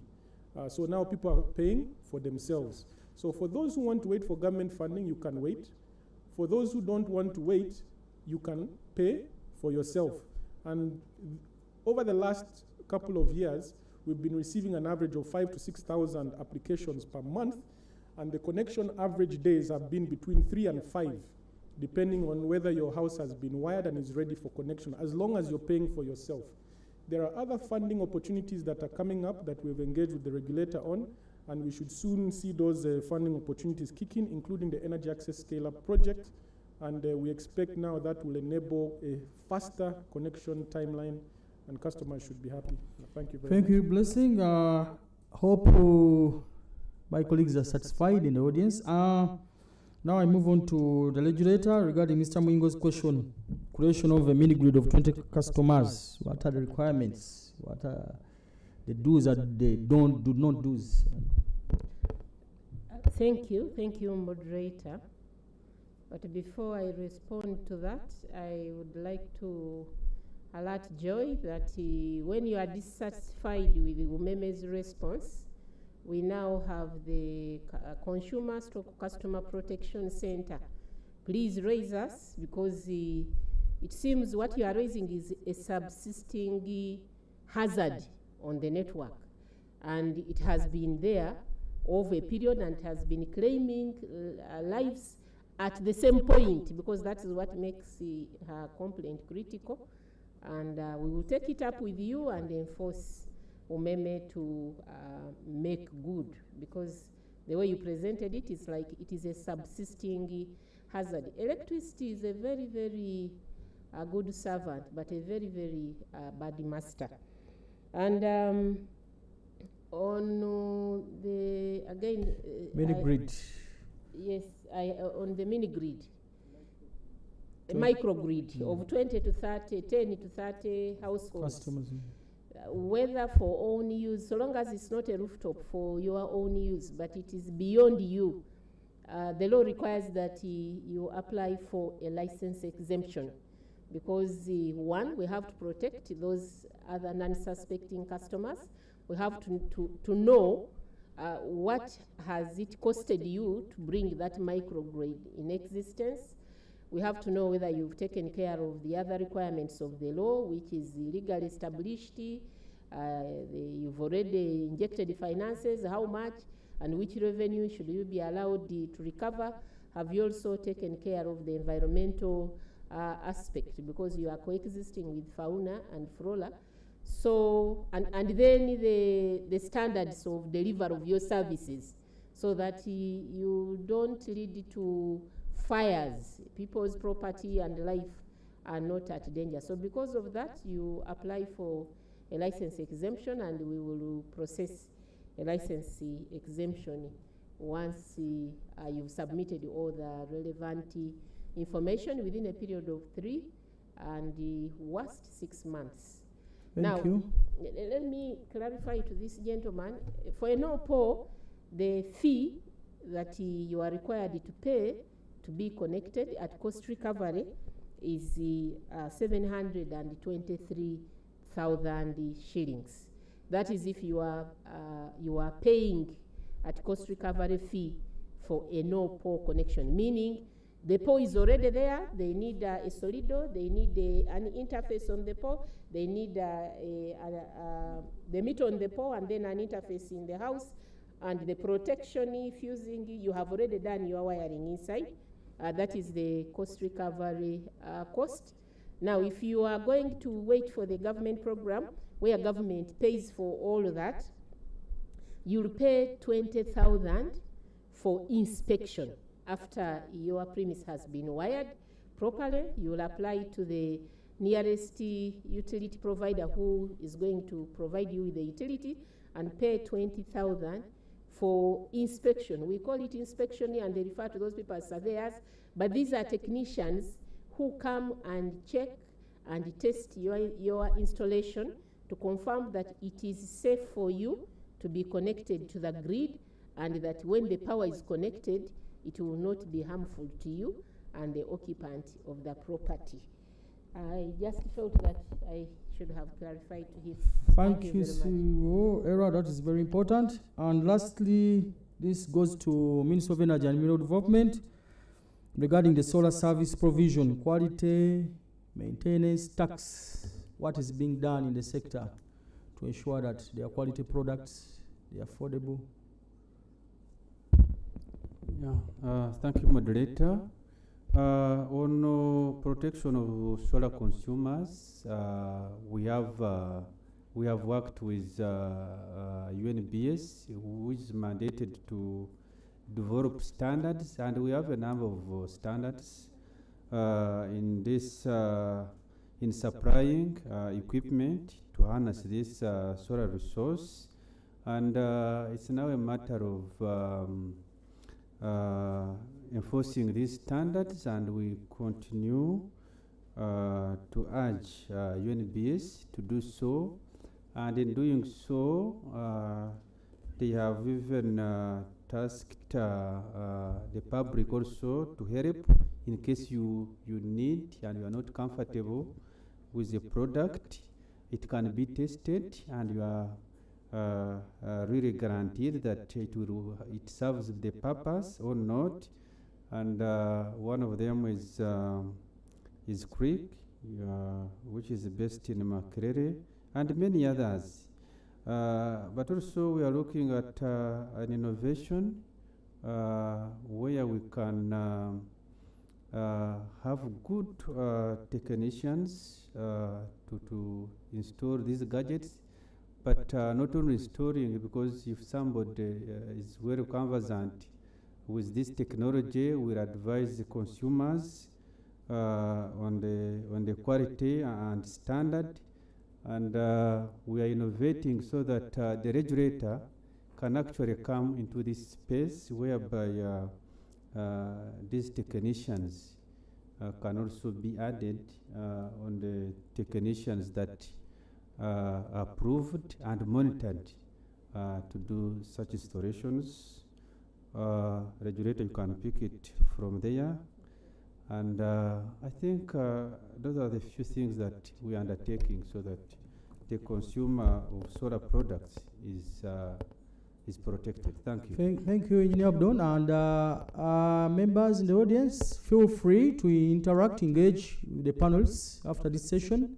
At this juncture, I would love to request you give a round of applause to the panelists for the job well done. Thank you very much.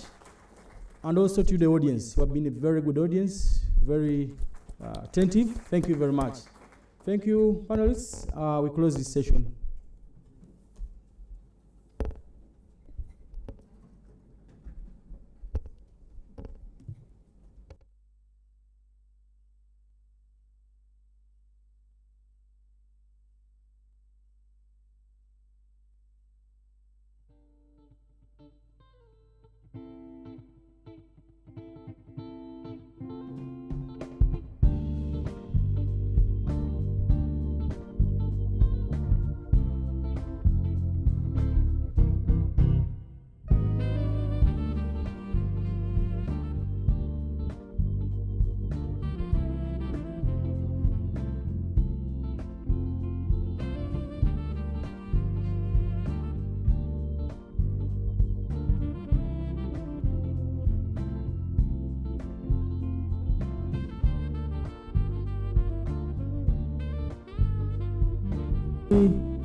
Ladies and gentlemen, as we prepare for our lunch, I would request that we handle the session under integrating approach to increasing energy access, a case for Chumi project, Power for All, as we wait for the lunch session.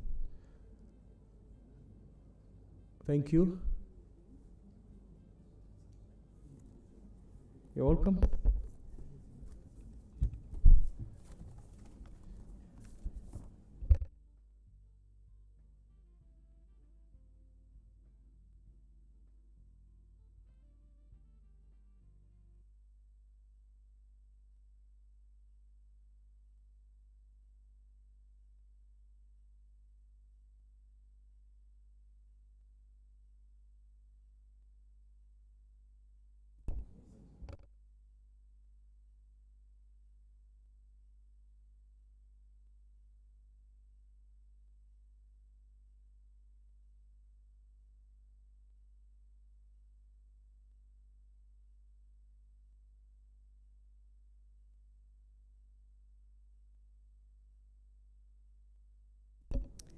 Good afternoon, colleagues. I hope everyone can hear me clearly. My name is Sumaya Mohammed. I am Power for All's Country Director as well as the Utilities 2.0 Program Manager. Now, this project brings together the two worlds of decentralized renewable energy companies and a utility. And as we heard from our esteemed panelists, there's already a commitment of grid extension by 1.2 million connections aimed by 2030, but how can we make those connections a little bit more productive, especially supporting those first-time customers that is going to be onboarded onto the network? So, next slide, please. Oh, okay.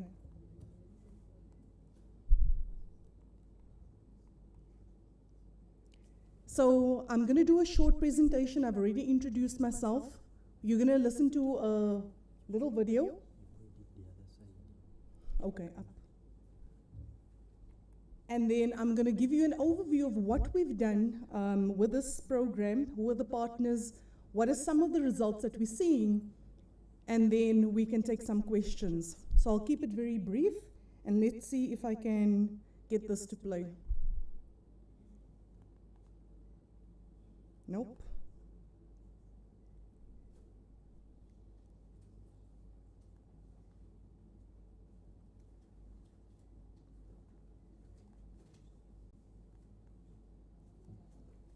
Is there any support on this?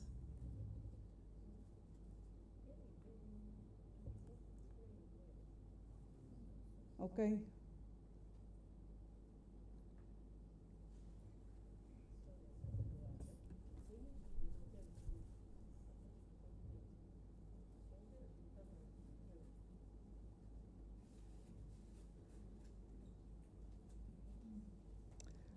Okay, I have been told that unfortunately the video can't play, but I'm sure that the presentation will be shared and we can also share with you the video. The video ultimately just gives you an overview of the community and what it means to bring together a utility to work with decentralized renewable energy companies and how it supports that community in using power productively as well as getting that community ready for the grid. So let us rather jump into the presentation. Again, apologies for that. As I've mentioned, this is called the Utilities 2.0 pilot. It is one of Uganda's flagship projects. It's also one of 3 programs that we know globally that tests bringing together utilities and working with DRE partners to support grid reliability and the use of productive use through integrating different technologies. I'm not going to go into detail. I think we all know that energy access, we are still very far from achieving Sustainable Development Goal 7, which is affordable and reliable clean power to all. There's still over 600 million people on the continent sitting without access to power, and we really need to, accelerate and collaborate if we want to achieve this, because this is one of the only SDG goals that can be achieved. So what we also do know is that in least development countries, we know that the annual per capita consumption is roughly 300 kilowatt hours versus 8,000 kilowatt hours in our more developed counterparts. Connections costs can go as high as $2,000. That is if you're only using grid extension. We also know that most of the connections that is going to be achieved is going to be progressed through densification and grid extension, and those customers are going to need support if you're going to want them to be grid ready. So we've already spoken about that. New customers often don't know how to use power, and 85% of the energy lives in these rural and impoverished areas. Again, when we look at the current utility, which is known as Utility 1.0, these utilities, traditionally, they are vertically integrated. There's limited competition. Most utilities will play in a monopoly. And then there's also consistently low customer satisfaction, vending, high, non-technical losses, and they're also prevented from incorporating new technologies and exploring new business models just because of the tight regulation within this framework. And there isn't also the freedom to choose which technology can service the best for the customer's requirements. So it's a very tight, industry, and the utility is also very limited just because of the framework in which it needs to operate.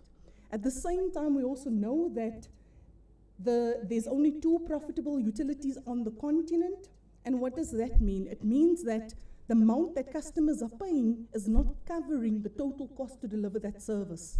Now, Umeme is one of 2 profitable utilities on the continent because the regulator also supports that cost to serve and to ensure that there's a recovery mechanism. But again, we can see that it's a double-edged sword because access remains limited. The country is still, working towards increasing its access targets.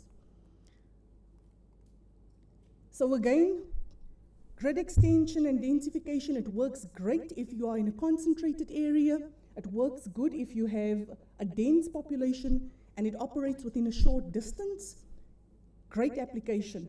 But the second you need to move to are more low density and you start moving those wires across long distances, the economics starts to bite.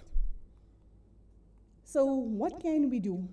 So what this program has done is, it said, the utility has got strengths, but decentralized renewable energy companies such as mini-grids and productive use companies, they have also got strengths.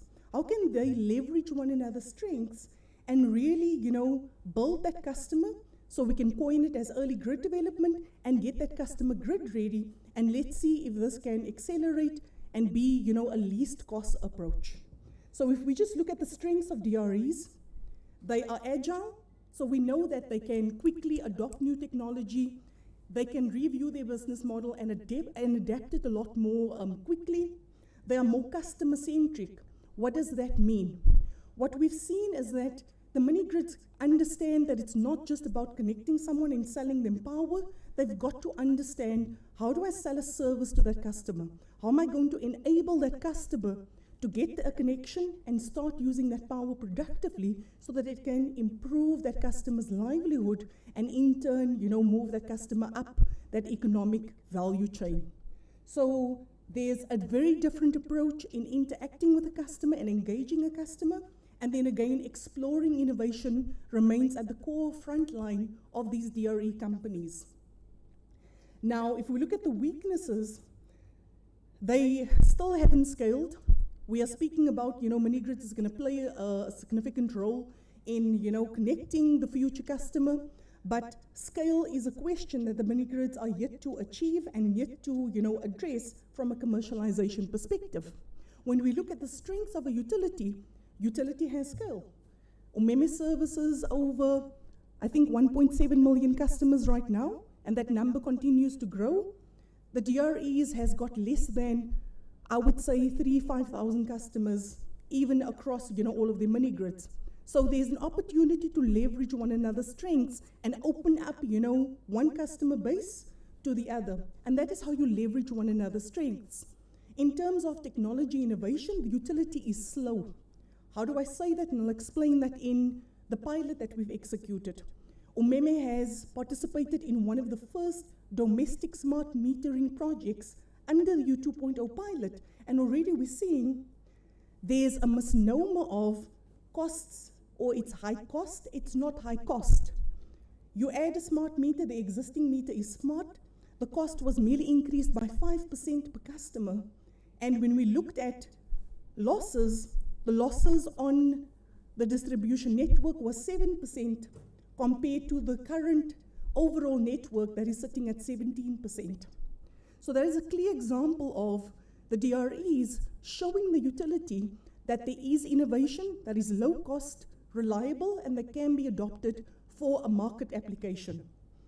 So that is just explaining why it was important to create this bottom-up approach and to really test it in a pilot framework to see how these two entities can work together to support the government's goals, which is to accelerate access and to support productive use initiatives.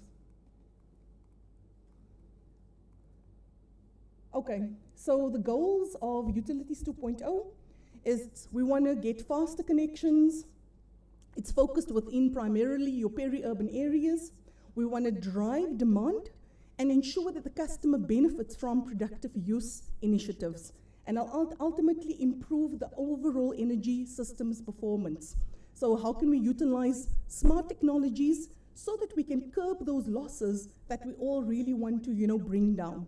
And then ultimately, this is a pilot project. It has a big research focus. We want to understand what is this bottom-up approach. By applying an integrated energy planning approach, there's going to be a lot in the future where you're going to hear about integrated energy planning, and this is one example of an application. Then, as I've spoken, we want to also understand what happens when you intention. I'm going to go very quickly through this because, again, I think we're all very familiar with, the situation in the country. Again, the country, I think the video is currently playing. Can you help me stop it? Okay. I've spoken about the global context. So again, we know globally there's a drive to accelerate clean access through Sustainable Development Goal 7. We know that this needs to be reliable, affordable, and it needs to be delivered in a modern and efficient manner. We heard, the regulators speak.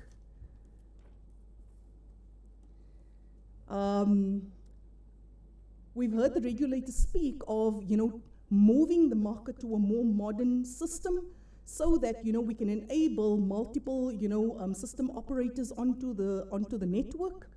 And then again, if we look at, the government's NDP3 as well as the Vision 2040, again, a big, commitment to achieve access of 80% by 2040. The current supply capacity by 2040 needs to be ramped up from 1,300 megawatts to 3,500. And then again, there's this ambitious drive of getting per customer consumption per capita to 570 kilowatt hours. Now, there's also the introduction of a 5-cent industrial tariff. So these are all great policy initiatives. There's a clear mandate.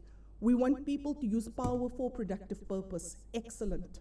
But when we look at the situation on the ground, which is at the bottom, we see that the grid alone, so out of the 54% access that the ministry spoke about, only 19% of that is being covered by the grid.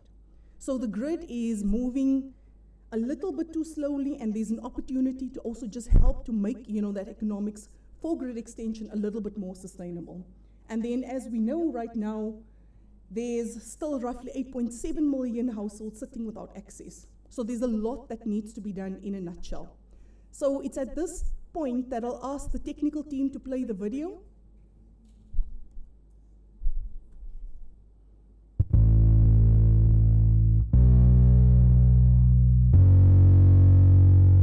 In Uganda, a country of over 40 million people, only 41% of its population has access to electricity.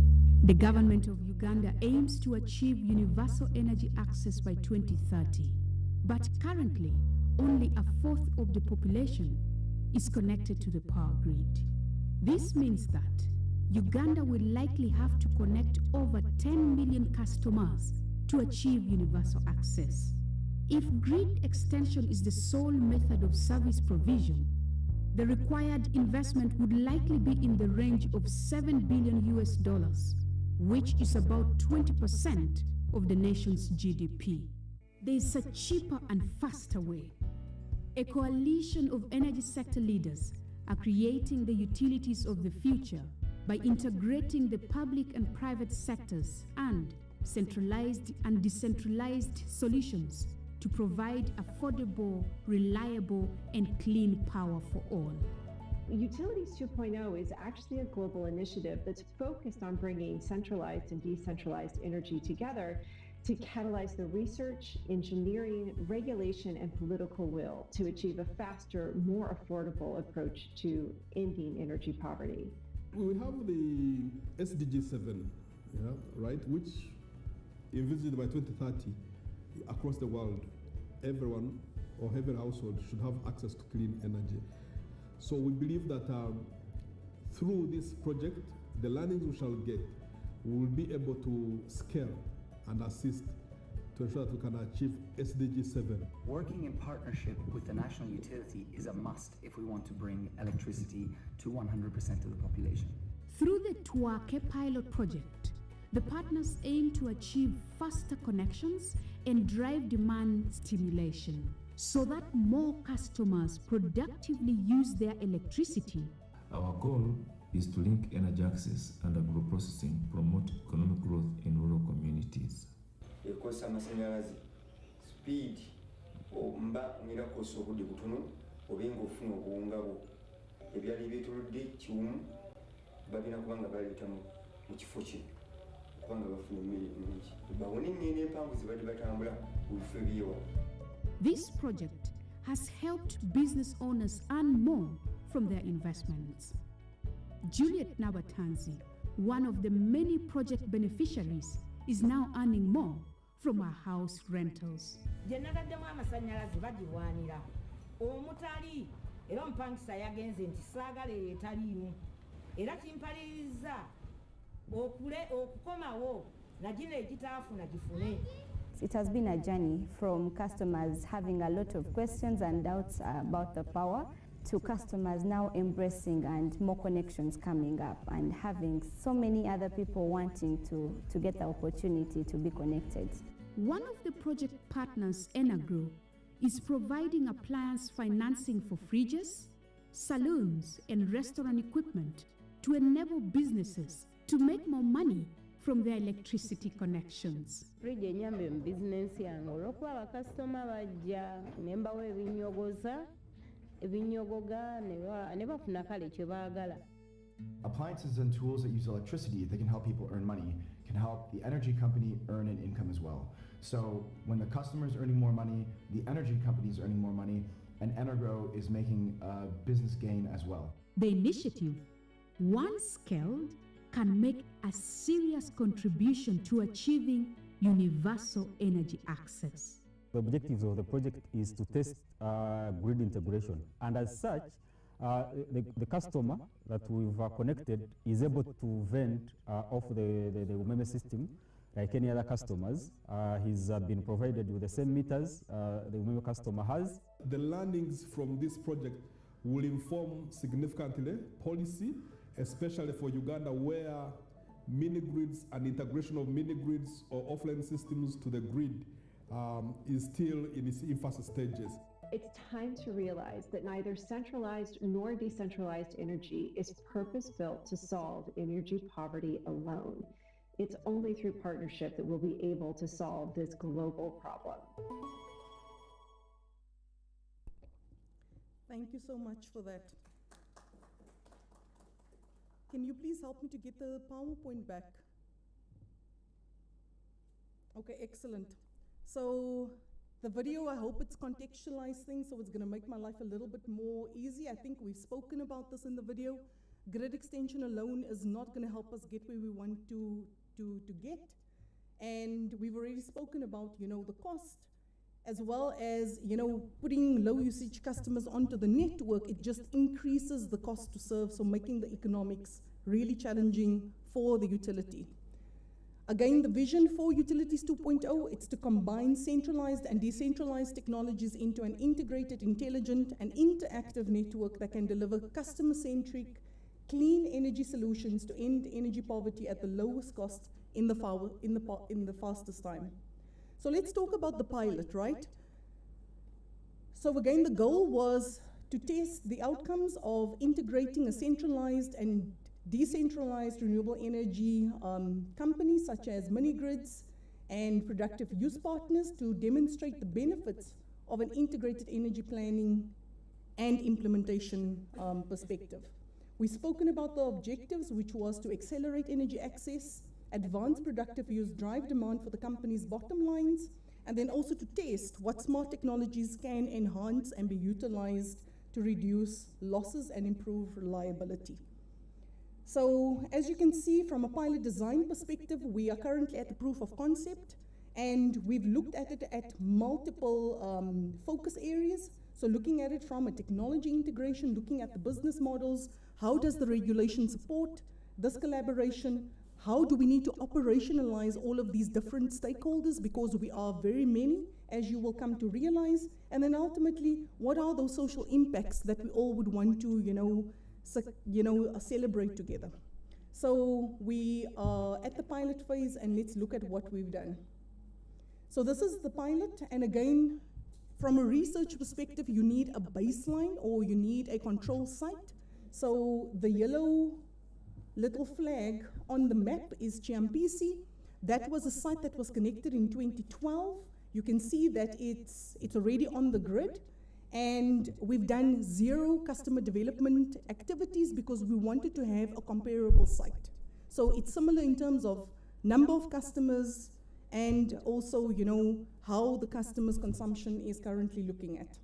Now, in Nyenje, what we've tested is how can the grid work with productive use partners. So again, there we worked with Umeme and Enagro. Enagro is an asset financing company where they support businesses in acquiring loans so that they can get equipment that can help them, improve their business operations and just economic viability. So again, we've deployed roughly about 50 assets in Nyenje, and we've been monitoring how that demand has progressed across those 50 businesses. And then finally, we have the DRE site, or Integrated Energy Pilot, which is Chiwumu, which is seen in the red flag. And in Chiwumu, there we deployed a solar mini-grid. We had productive use partners with productive use initiatives, such as Integro deploying asset financing to businesses, and then also an agro-processing entity called East African Power that has a containerized maize milling solution, supporting, again, the farming community accessing this technology. Now, these partners have had to work together in order to develop that demand at the customer. So what we're seeing is just me summarizing. There's roughly around 370 households in total.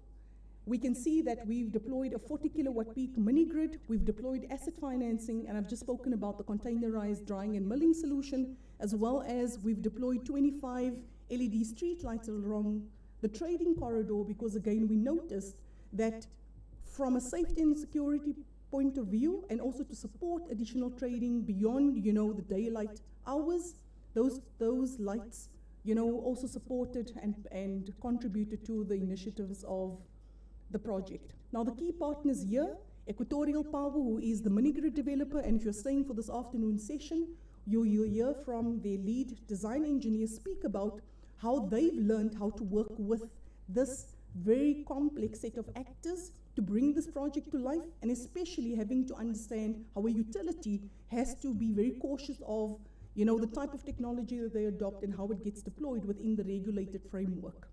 So there's Equatorial Power, mini-grid developer, East African Power, the containerized milling technology provider, Integro, the financing partner, and Umeme, who was part and parcel of the design and execution of the project. So I'll get into the details. Again, I also want to use this opportunity to thank the Ministry of Energy for supporting us. We know that when we brought this concept 3 years ago to you, you couldn't even imagine what we were talking about. It was a very hard concept, but I think to date, you've visited the site multiple number of times. You've even supported us with the first technical working group to bring these actors together and to make sure that we're going to reach interconnection. So again, we want to thank you. We also want to thank ERA, because without ERA's support and also giving us that confidence that this can be executed with the current regulation, this would not have been possible. So again, I really want to thank, the government for supporting us in this first time initiative for the country.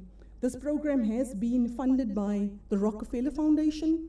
We've spoken about, our implementation partners, but again, there's a big research component, and it's supported by a lot of universities, such as Makerere University, Duke University, University of Massachusetts Amherst, as well as Cross-Boundary and CLASP, and the Rocky Mountain Institute, that are also research entities. So again, it's to give you insight to this network of a coalition that has come together to bring this to life.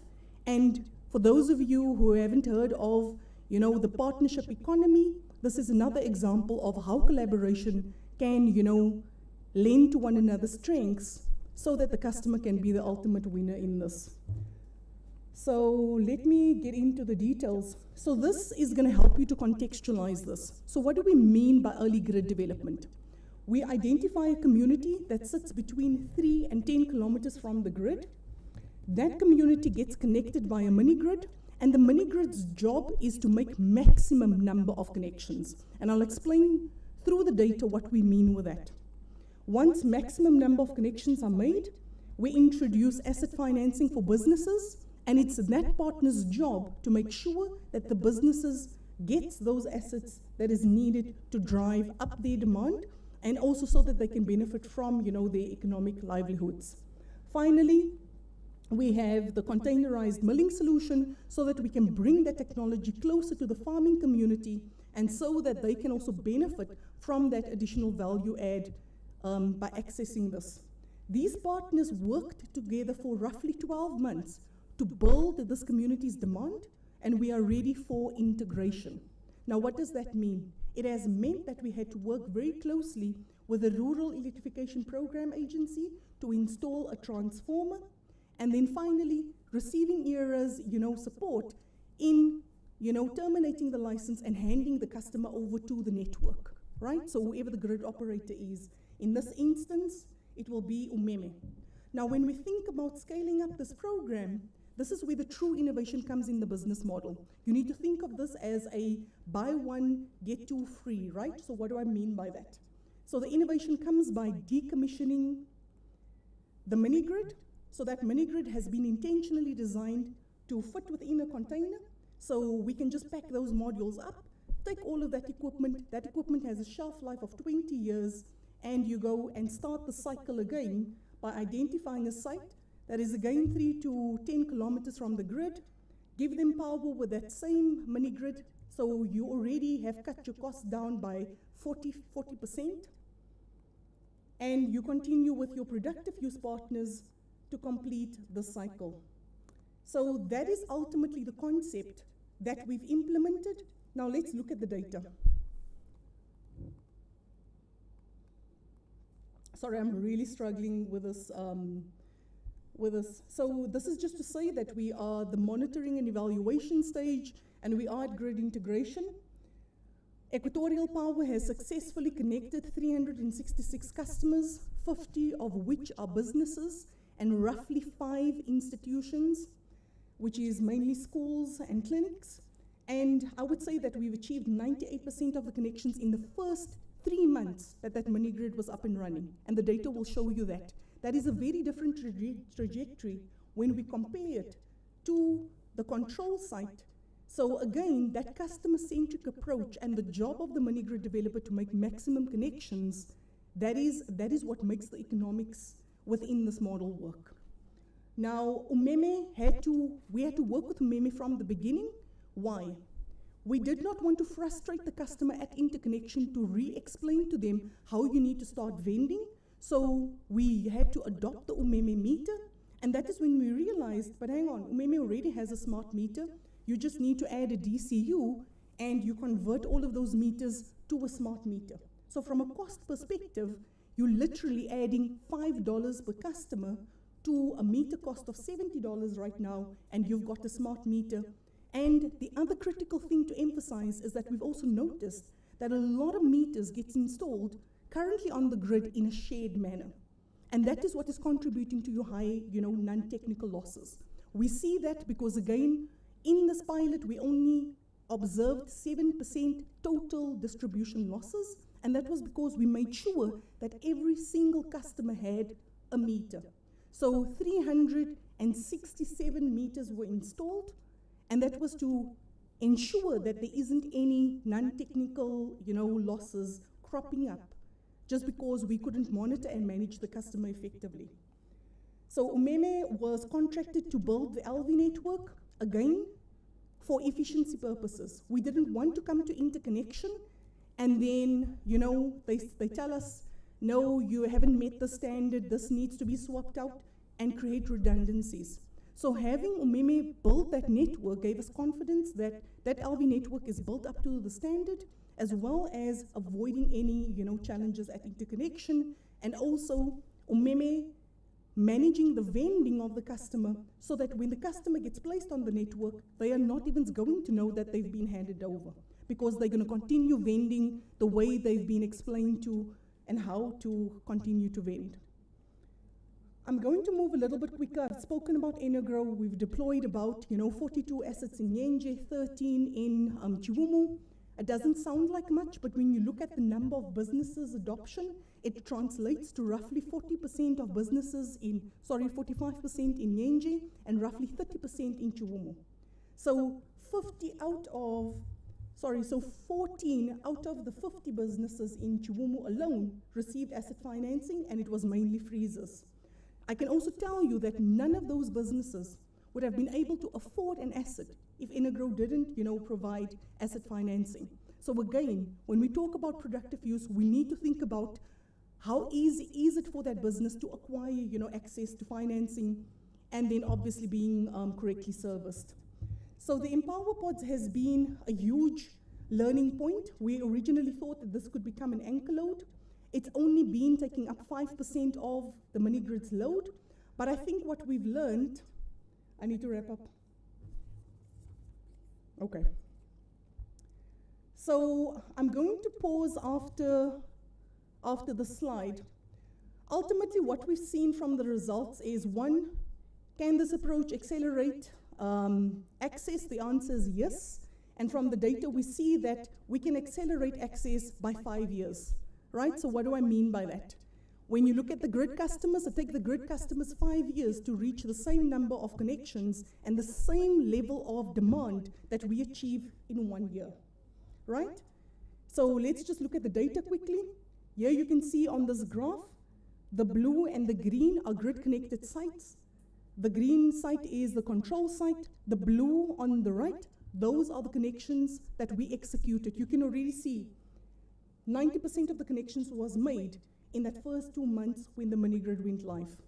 So when you look at the first year, 1 in 5 connections or 1 in 5 meters connected on grid connection versus our 350 and 17. Same thing from a demand perspective. That is annual demand per customer. So again, low demand. From day 0 that you start commissioning, you can see you're getting 5 years ahead, you know, for these sites to catch up. So this approach works and it becomes a win-win.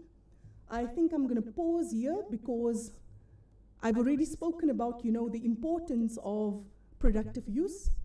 I also just want to emphasize that those businesses, we monitored their revenue increase and we saw a 68% of revenue increase with the businesses that had asset financing versus those who didn't have. And I think, let me stop by this slide because all of the top lines are all of the businesses that received assets. So if you just look at the 2 bottom ones, you can see that in Chiumu, the businesses' demand was almost 3 times that of households and businesses without assets. So again, we know that productive use is important. It increases demand, but here's the data to prove that. So I'll pause here, and I thank you so much for having me today.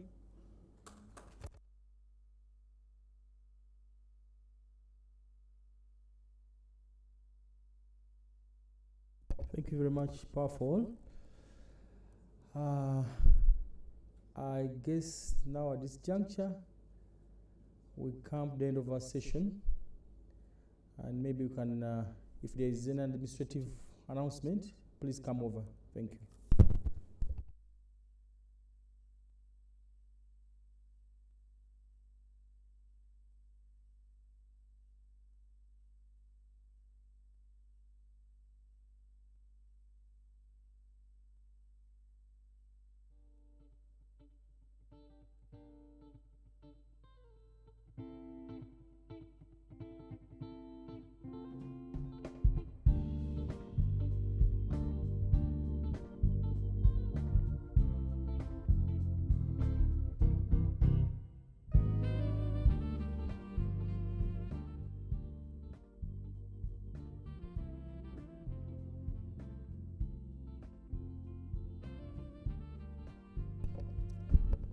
Good afternoon, ladies and gentlemen. The next session on leveraging financing in the power sector has been merged to the afternoon session.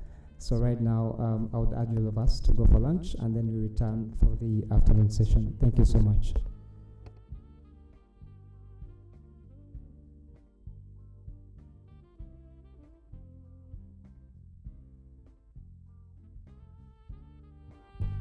So lunch is 1 hour. Please make your way out the door. There is a person there who will direct you.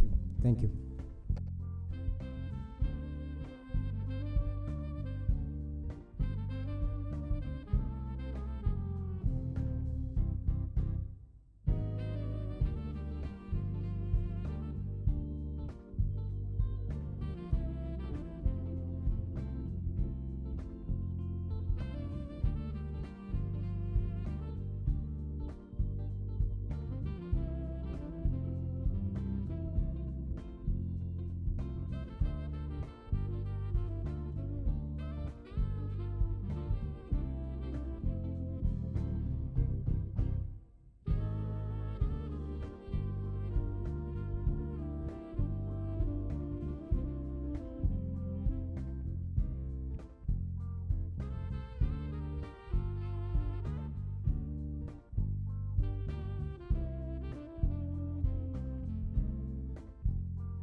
Good afternoon, ladies and gentlemen. It's about 2:42, and we'd like to kickstart our session for the afternoon. We'll come back from the lunch. We are a bit behind schedule, but we'll try and work within the remaining time. And the next session is going to be a combined one. So we have leveraging finance in the power sector. So we have, and we also have a session on Uganda mini-grid sector collaboration. So these are going to be combined together. And we'll kickstart this with James Banabe to, take over. Thank you very much.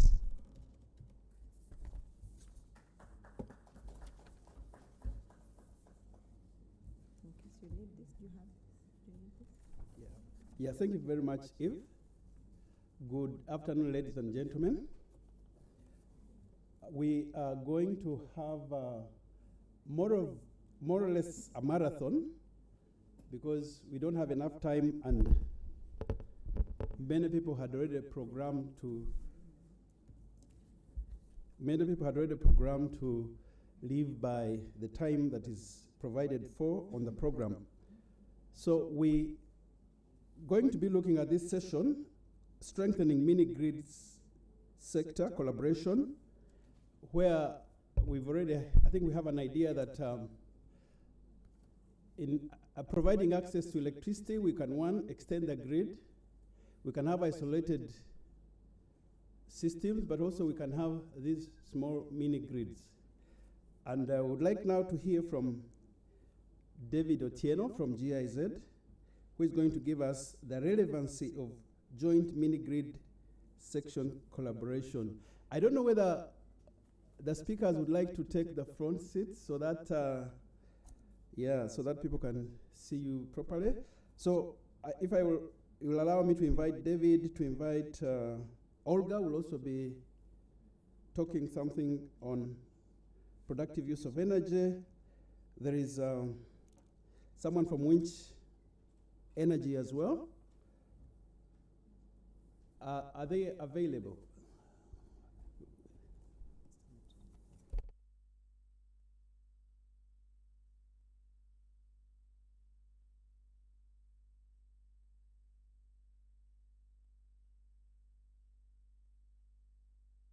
So let's have David take the stage. David, you're welcome. Thank you, James. It's always nice to see James around. For those of you who don't know, James also worked at the management within the ministry, so most of this work continues, so thanks a lot for your invitation. Maybe for some of you that we've not been able to meet, my name is David Otieno. I'm leading the GIZ Energy and Climate work in Uganda, and I'm glad to be here, in particular for this session on mini-grids. So first thing first is to welcome all of you for this session. It is also an honor for me and also a privilege to be part of this discussion on coordination within or strengthening the mini-grid sector coordination in Uganda to facilitate the, let's say, the good work that mini-grid is happening here. So we are happy to have all of you here. I think it's a mix of different participants from the private sector, from the civil society, from development partners, but in particular the Ministry of Energy and Mineral Development, who are leading all these discussions. Those of you who've been following up the processes within the mini-grids in Uganda, there has been tremendous progress that has been made over the last few years. And this is basically evidenced by the recent success in the increased number of mini-grids. I think those of you who are following up discussions in mini-grids, you've seen that a number of them have been installed, not only installed, but in operation. And that's why also having all of you here helps us to kind of think through, are there other things that we could add on to the mini-grid sector? The recent success, and again, this is a point that I would just stress for most of you here, it has been due to concerted effort for all of us here, in particular with the leadership, I must say, from the government institutions. We're talking about the regulator, the ministry, and others, but also in particular the private sector who have stayed with the ball until now. So this concerted effort from all the stakeholders has ensured that there is that committed effort to get the mini-grids continue working. And this one has increased the energy access in line with the NDP3 that we have in the country, because that is one document that we all look into, as well as the National Electrification Strategy that, as you know, has quite clear targets that we are supposed to meet. So, ladies and gentlemen, as you see, this means we have done some bit, but there is a lot still to do ahead of us. We have all witnessed the fruits of the effort that we've put until now. But again, those results means that there are other things we need to do. We know that the private sector have raised issues to do with how the tariffs are being looked at. We've also had aspects of productive applications. Together with the ministry, we visited some of the mini-grids, and we realized the aspect of productive use would be one element that we need to look deeply into. So I'm happy that AFC is also here working very closely on productive use of energy. So there is a lot that we need to do, and therefore strengthening the collaboration that we have between all the institutions that are present here will enable us to go into the next level of our mini-grids work. As you all know, Germany, where the institution GIZ belongs, as well as the European Union through the DINU Development Initiative for Northern Uganda, has funded 25 mini-grids, which are based in the northern part of Uganda. And I think some of the panelists, in particular my colleague Olga, will be talking about it, but also Winch, which is a private sector or private developer here. We've installed 25 mini-grids in Lamore districts. All have been commissioned and operating. It will be interesting how the reflections will be brought on the panel in terms of the experience that we've had on that so far. This success is, of course, attributed to, again, repeatedly, the effort that everyone has put in. And this reaffirms our support to advance Uganda's mini-grid sector. So the contribution that has come from the German government and the EU just shows that we are keen to continue working on this topic. I know that also still Germany and the EU are supporting another mini-grid project through our KfW Get Access project, and I'm sure our colleagues from KfW will also be bringing in reflections. Yet that tells you that we will have enough experience in terms of shaping how the mini-grid sector in Uganda also moves.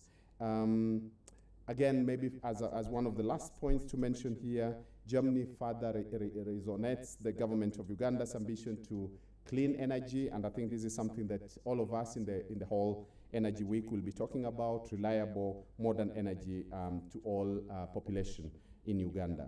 So the last thing I could do, moderator, is just to commit from our side, from GIZ side, but also from the German government side, that we're going to continue working and supporting the work on mini-grid sector. During the latest government negotiations, where our Commissioner, Engineer Kalanzi, also participated, there were discussions about what more can Germany do in this sector, and this is something that I can only commit that we will continue working closely with the government of Uganda in this sector. So I would like to wish all of us the next, let's say, 1.5 hours of fruitful discussions. As James mentioned, it's going to be marathon discussion, and thank you so much for the invitation, and all the best.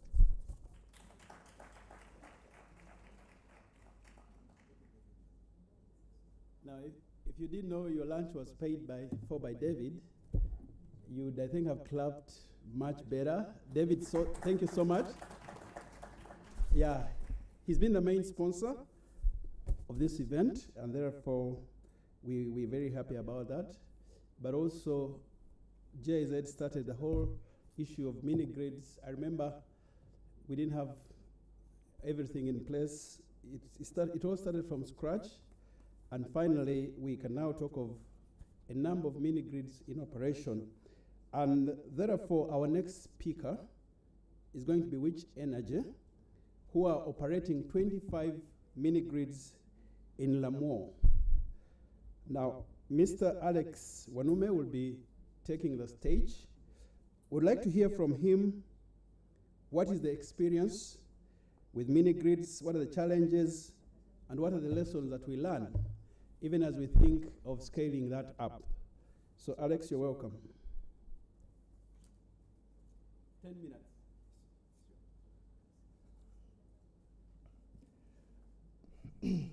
Good afternoon, everyone. I'm Alex Wanume. I'm the country director for Winch Energy in Uganda. And yes, representation. We were the developers who worked on the 25 mini-grids in Lamo. For those who don't know, there was some bit of a brief history. There was a tender organized by GIZ, European Union, and the government of Uganda for 40 mini-grids in Uganda. There were 25 which were in northern Uganda in Lamo districts, and there are another 15 which are in Rakai and the Sinjiro district. So we were the best bidder for the 25 mini-grids in Lamo, and I'm happy to say that these were commissioned, built, and 2,300 connections which were made were done in June 2022, just a few months back. So I would like, first of all, start with a vote of thanks to all our partners, GIZ, European Union, the government of Uganda, my colleagues. We have a very wide spread of colleagues all over the world. We have our colleagues in the UK, the colleagues in Italy, the colleagues in Sierra Leone, who have all come together to make sure that this mini-grid project is a success. And we are more than happy to share a lot of data that we get from these projects, because it's a pilot project and it's supposed to teach us how to proceed with mini-grids in the long run.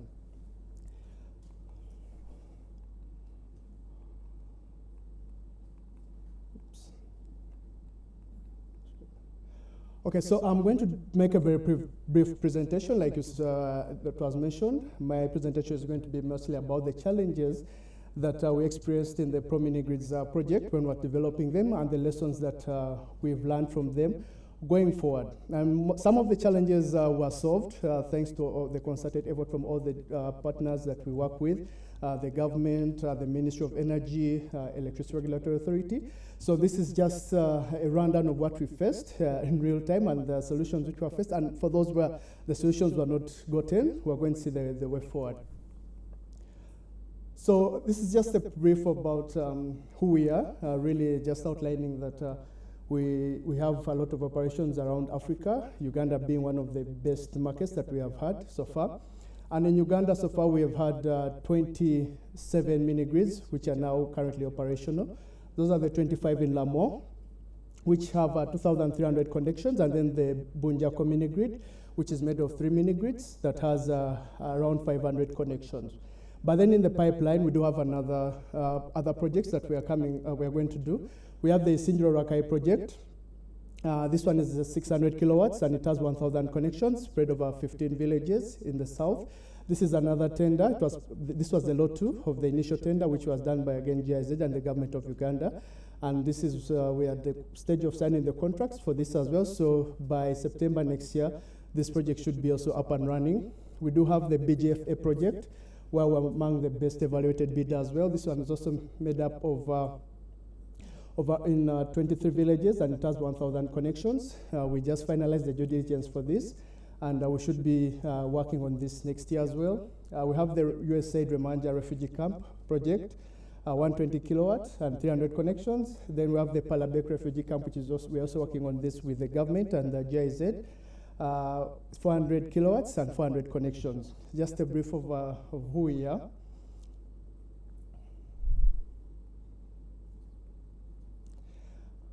So about Pro Mini-Grids, so I'm going to just skip ahead. This is basically the project I mentioned, the 40 villages spread around Uganda in Lamo, Rakai, and the Sinjiro district, where the 25 villages are now currently operational, and then we expect to have the 14 villages in Sinjiro and Rakai operational by September of next year. So the main point where we have the challenges that we experienced when working on the Pro Mini-Grids project. So the very first challenge was the long time for the tender. This was a tender which was released in 2017, and so we've just done the commissioning in June 2022. That's over a period of almost 7 years that the project has been running. And you know, one of the biggest jobs for mini-grids is one so that this can be deployed in a fast manner and in a more scalable manner. So Having mini-grids deployed over 7 years really does not give us a good name, but happy to say that most of the challenges that we faced, of course, there was the COVID challenge, and then some of the changes which came in the regulations have been sorted, like I mentioned. Then there was bureaucracy on the government side. Like, this was a pilot project, so there were a lot of issues that we had to go through before we can start the project and implement it. Of course, we had to do the contract signing, which took quite a while. We had to get the ERA license, which before the regulations came in took us almost a year to get this license. We had the period of the tender as well. Like I mentioned, the tender took, 5 years from when it was released before we were able to even sign the contract. So these were some of the challenges that we faced. There was the lack of the comprehensive bankable feasibility study, keyword here being bankable. There were already feasibility reports, but then they were not bankable to most of the funders, because once we won the project, once you win the project, the next stage is to achieve financial close. But we achieve financial close, you need bankable feasibility study. So what this meant that is what we had to go back, even after winning the project, and we carried out this development works ourselves, do the customer surveys, do the feasibility reports in the format that the funders found acceptable. And just to give you a sort of a scale of what this cost us almost $300,000 to have this bankable feasibility report, so which the funders could now give us the money. Then there was the tariff challenges. This one is really much the unfair comparison between the on-grid tariff and then the off-grid tariff. Yes, we know the main aim of government is protect the consumers, which is really fair, and also it also comes in protect us. But at the end of the day, we are comparing on-grid tariff to the off-grid tariff. Solar, we like saying solar is cheap, but solar is actually not cheap when you add in this storage option, and it's much more expensive. So this brings down the pressure on us to find ways of solving the tariff challenge. The tariff we went with for the Lamo project is 29 cents per kilowatt hour. I think for those who are very familiar with mini-grids, this is a very low tariff. And to reach this level, we had to have a lot of subsidy brought into the project, more than what was initially planned. So initially, I think the level of subsidy that was estimated was around 40%. By the end of the day, we had to go up to 60% of the subsidy, which also led to a longer time to get the project up and running. Then there's the poor packaging of mini-grids. And by this, I mentioned that we are always tagging the pilot onto all these mini-grids. This is a challenge. Once you want the private sector to come into these mini-grids, you don't really want to tag the word pilot project into mini-grids. Mini-grids is not a new phenomenon.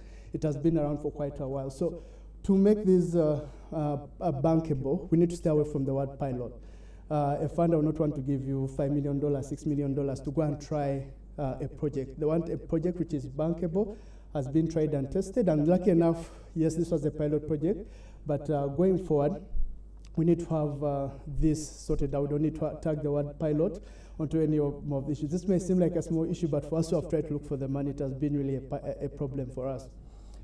Then there are issues of the import issues. I'll add this onto, not only onto the pro-mini-grids project, but also onto the private projects. Once you're importing this equipment, there's been an effort in the solar industry to bring tax exemptions to some solar components, but this has been really favoring the solar home systems companies, where you have the panels, batteries, inverters, tax exempt. But when you come to mini-grids, there's a wide array of equipment that is needed to have a mini-grid up and running. I find that when you're interfacing with these are not, most of the equipment that we are using for mini-grids are not tax exempt. And this comes into, that means we have to pay, let's say, 20% more taxes on this equipment than, and when you bring in the issue of the tariff that the government wants a low tariff, but then we have to pay a high taxes, this makes it complicated in how you're going to operate, bring in the equipment as well. Lucky enough, the pro-mini-grid project was fully tax exempt, and that's one of the reasons why we're able to get this low tariff, the 29-cent tariff. But for someone to do, let's say, like the BGFA tariff, we're having issues with getting a full tax exemption, and then it's going to be a problem to come within this tariff level that we want to do. So going forward, that's something that we should be looking in, and I want to apologize to my colleagues in the ministry. I'm going to be knocking on your door quite often so that we can join together and lobby and having this tax exemption handled. Then there was the merge of the government agencies. Yes, I know there's been an effort to streamline it and so on and so forth, but from what we have seen from the mini-grid sector, we have been squeezed out. We are not really getting the representation right now like we did when we had a full off-grid department in REA. So we should not let the merger squeeze out mini-grids. Let's have the department also visible. I don't know if it can be structured out. There's a specific department for mini-grids, because when you're having interactions and when you have maybe something that needs to be signed as soon as possible, it makes it much easier and faster when you have a person that you know you can interface with, that can easily go maybe the permanent secretary and interact with them and have these maybe, let's say, import documents signed in the shortest time possible. Then, of course, this is now on the customer side. There's the lower than expected demand that we're experiencing in Lamo. Of course, we know that every project has to start from somewhere. Though right now, from the 25 mini-grids we are implementing, we have lower than expected demand. This is, it's two-sided. It's lower than expected, but lucky enough, it's improving month on month. It is just something that I had to mention, because now we have to balance. We have to balance the expectations on the government side. Just have to balance expectations on the funder side, because once they've given you money to invest, they want back their returns in the shortest time possible. But happily enough, we do have an improvement in the demand, which I'll elaborate later. Of course, we have learned issues like productive use, which we are now implementing with our partners GIZ. So this is also something that is being solved at the moment. There's the COVID challenge that we faced. I will not go into detail. We had 2 years where we were practically not doing anything. The taxation challenges I mentioned. Then the limited internet coverage. You know, once we are setting up this equipment, because we want to reduce on the O&M, we are relying a lot on the Internet of Things. We want to have remote monitoring in some of these areas, and you know, Lamu is one of the most remote areas you can have. So we are having issues with limited internet coverage, where we are not able to get internet coverage for our equipment, and we have to do things in the analog way. I know when these customers are paying, they need to have internet, which facilitates, because right now the people pay with mobile money.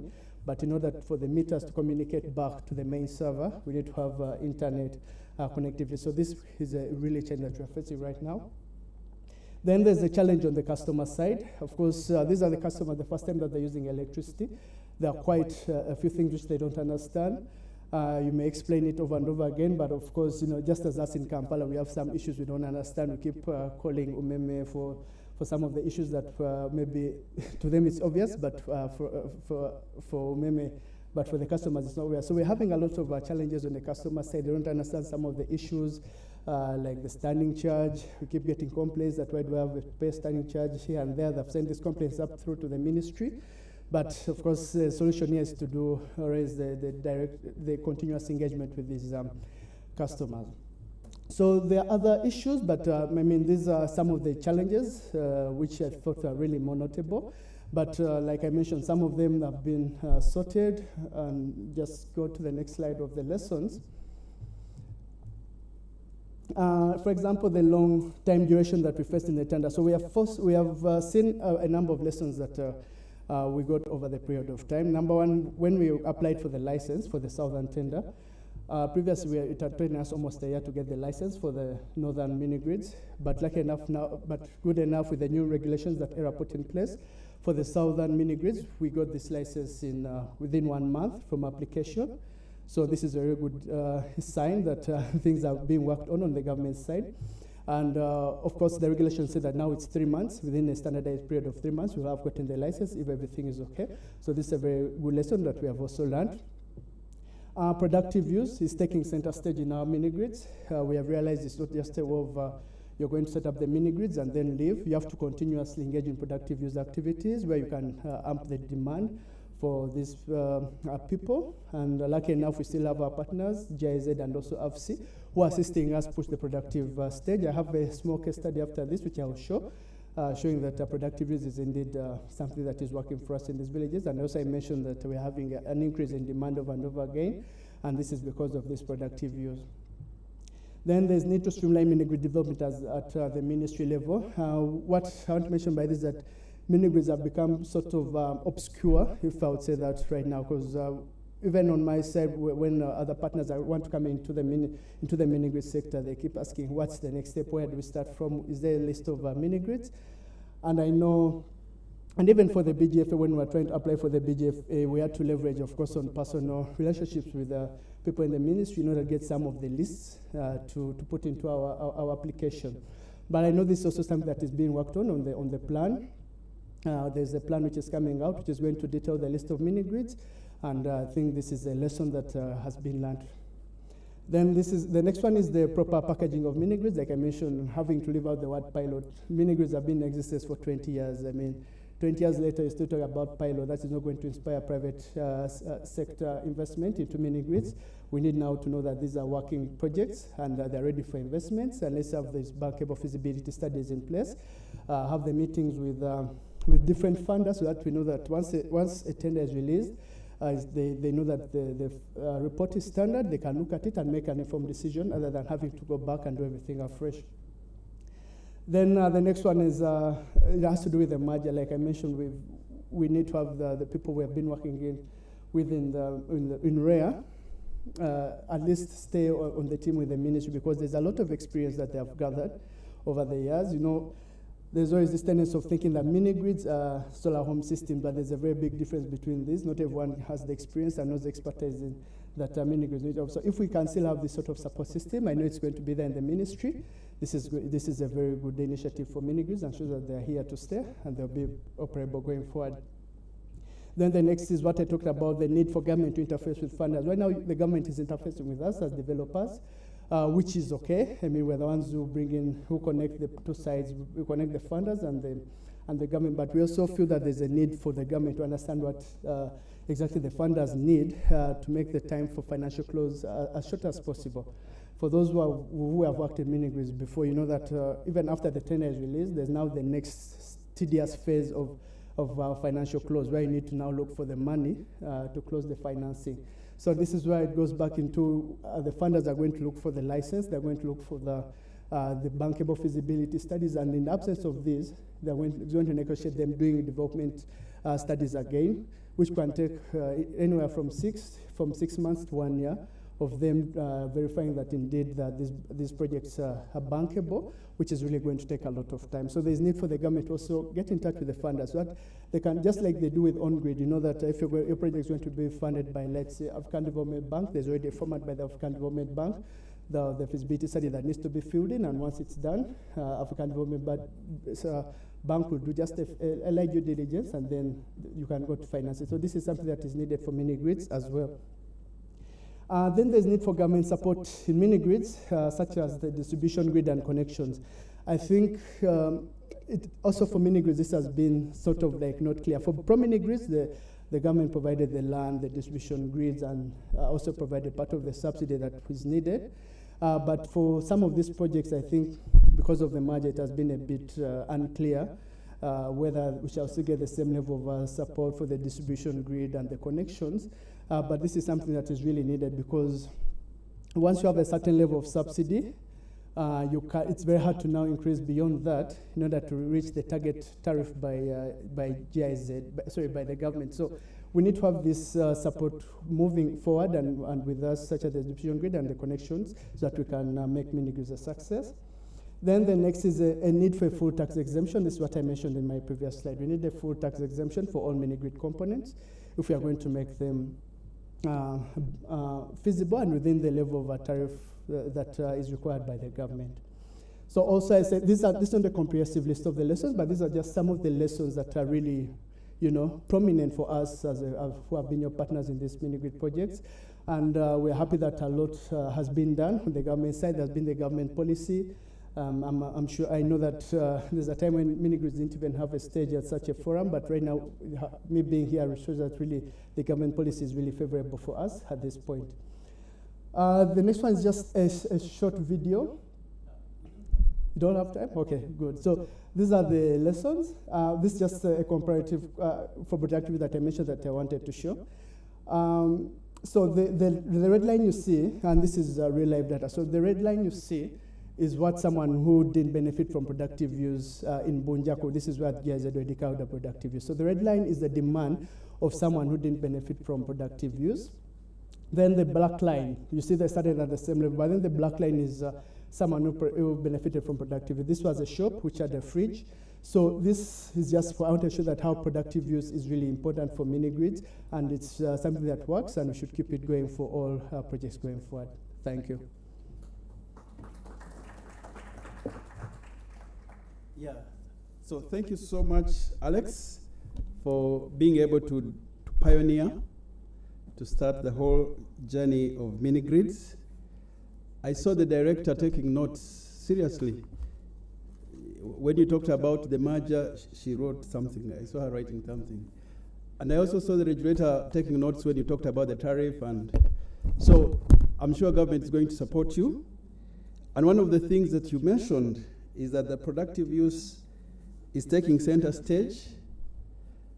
Now we have Olga, who is coordinating the Pro Mini Grid program, coming to take us the lessons from productive use, the best practices regarding productive use principles. Olga, you're welcome. She works for GIZ with our founder, so. Thank you so much, James. Good afternoon once again. My name is Olga Namatovu, and I work with GIZ on the Pro Mini Grids project. Could you please put up the slides? Thank you.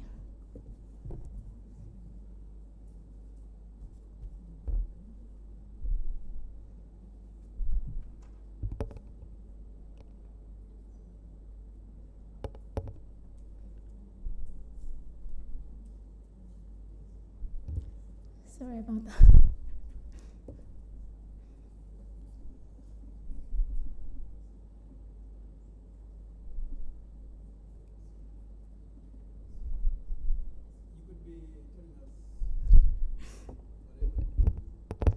Yeah, maybe in the meantime, I'll just introduce the project a bit.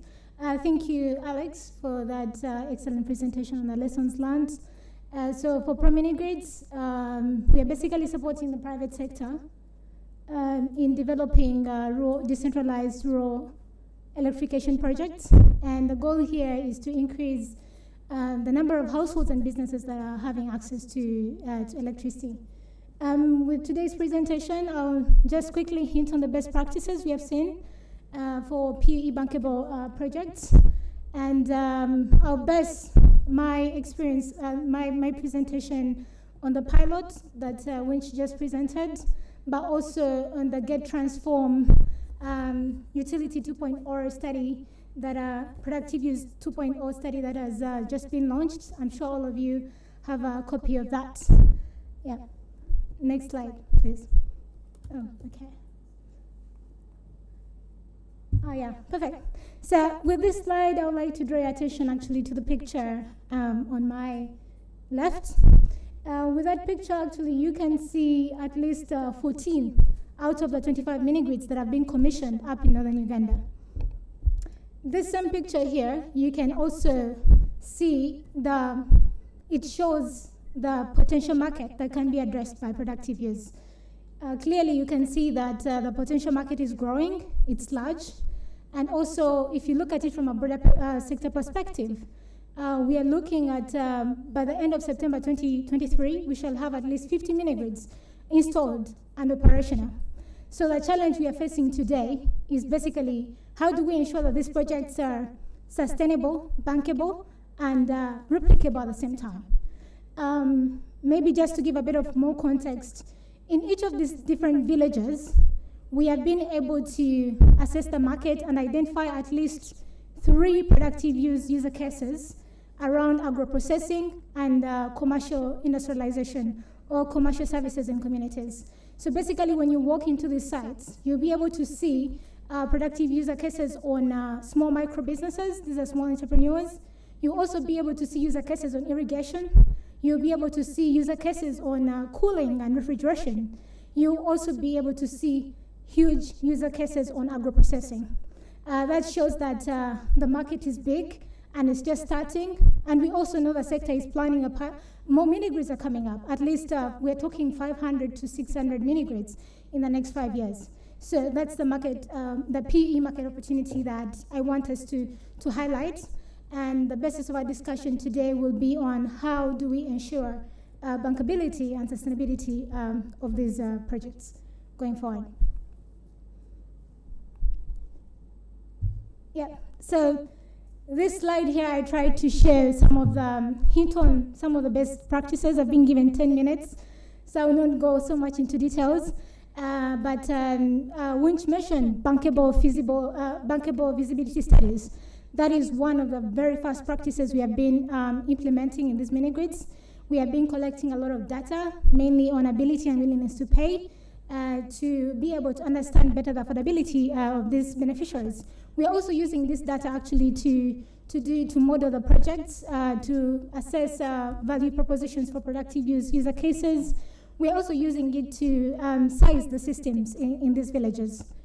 The other practice we are looking into is, or implementing already, is awareness and sensitization.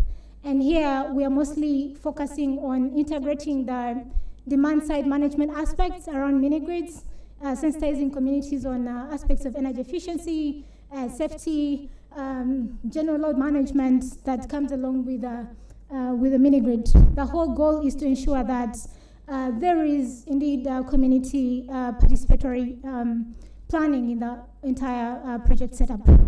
The other practice that has really worked is we are looking into capacity building, and here we are partnering a lot with the vocational training institutes to integrate training curriculums and topics around the operation, maintenance, and installation of mini-grids.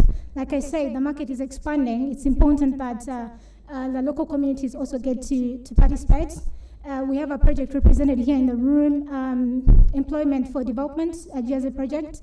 It's implementing a VET Toolbox 2 project that is basically looking at developing curriculums on operation and maintenance, but also looking at the broader technical topics on productive use, aspects of fuel conversion, and also aspects of repair and maintenance of equipment.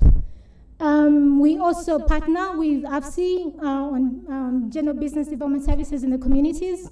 And here we are offering business skills trainings mainly on financial literacy, record keeping, how to start a new business, basically basic business knowledge to communities. And we are seeing that actually this is very important. As Alex mentioned, these communities are receiving electricity for the first time.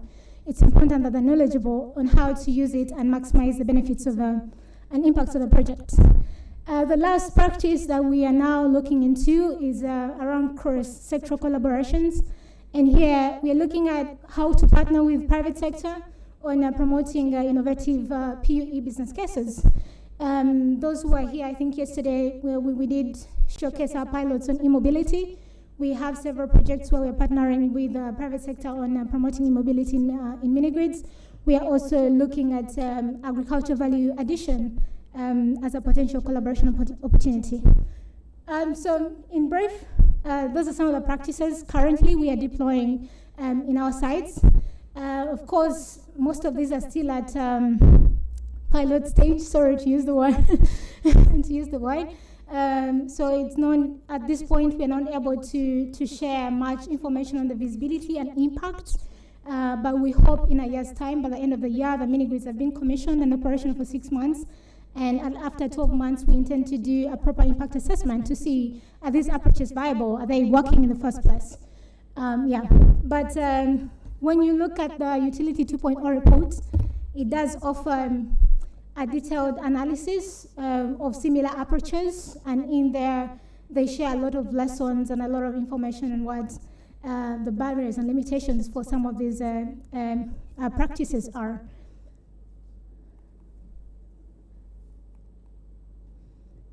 Which brings me to this next slide.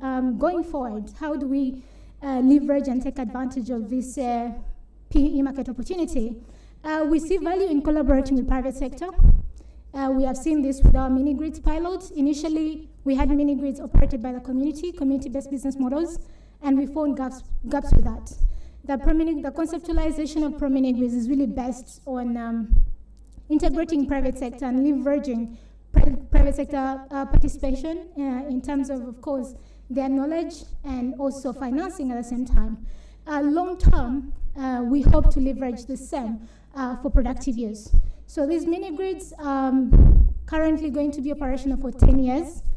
So that's the challenge going forward. We need to think about productive use more long term for 10 years. And there we see a role for private sector. If you've read the report, it does shed more light on what roles private sector could play. And in there, we see private sector in terms of securing financing, PUE financing instruments in terms of impact investments on productive use. We also foresee debt instruments coming in. Some of the challenges you notice in the report is the fact that there's limited access to finance in these areas. There are no commercial banks, there are no financial services of any kind. That's one of the challenges, and that's one of the gaps where we see private sector would also play a role. Also, in further expanding the productive use business cases and making them more viable beyond just the basic community businesses, but really looking at long-term value chains. There are a couple of other user cases done by private sector in the sector that we are also learning from. You can also refer to the report for that. But also opening up market linkages in this community. Yeah, so my last slide. Yeah, so my last slide will be on this report. I'm sure all of you have gotten a copy of it. It was published by Get Transform, which is also a technical assistance program implemented by GIZ. I'm sure you've met my colleague Henry here, who is the country coordinator for that project. We are hoping to receive feedback on the report, but maybe my takeaway comment from this would be we do not really undermine what the pilot PUE projects have done, especially the work we're implementing with the CSOs, the NGOs. It has really built a good foundation for stimulating demand in the mini-grid villages and really preparing the market for private sector and making it more interesting and attractive for private sector to now play in. Otherwise, with that, I wish you a nice read. I will not go through what the report is highlighting because you already have a copy, but thank you so much for listening.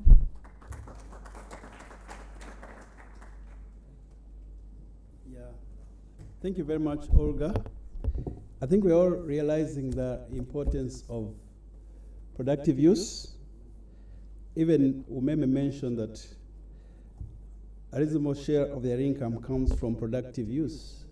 And even the mini-grids need it as well. Even with Utilities 2.2 project, we noted that productive use was playing a big role in providing the demand. So we're going to a panel discussion, and I'm going to invite the following people to come to the front. I'll start with the ministry. Engineer Abdon, he's Assistant Commissioner in the Ministry of Energy, Electric Power Department. Engineer Abdon, you're welcome. Director Harold Obiga from ERA, he's Director Legal Services. You're welcome. Milton Edimu, who is the Energy Project Coordinator with KFW. Please take the center stage. I'll also call back Alex Wanume from Winch. And finally, Henry Jumba, the Country Coordinator, Get Fit Transform. He'll be helping us moderate this panel. So can you give them a hand of welcome, please?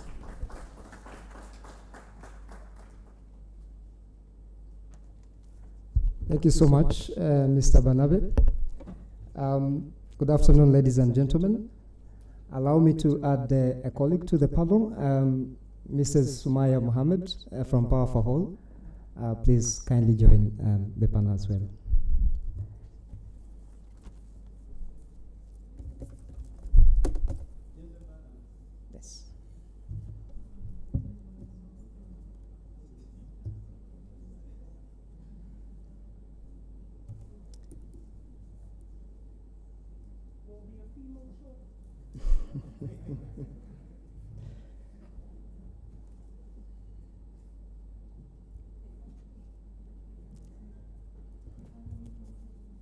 A good afternoon to everyone of us in this room. I take this opportunity to once again welcome you to this afternoon's session on strengthening mini-grid sector collaboration. This session has been combined with a session that was previously rescheduled before lunch, but we shall manage. I'm thinking we are okay in our stomachs, so we can handle some time. Yeah, so once again, my name is Henry Jumba, and I am the country coordinator for a global energy transformation program, Get Transform, and we are glad to be the sponsors of this event in partnership with the Ministry of Energy and Mineral Development. Get Transform, we are a European technical assistance facility that supports national and regional institutions to advance their energy transition.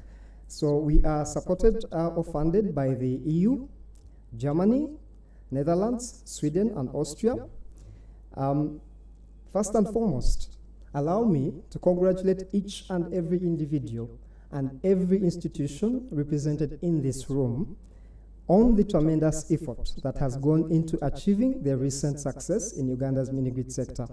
This is attributable to your concerted and then tireless effort, re-echoing David's words.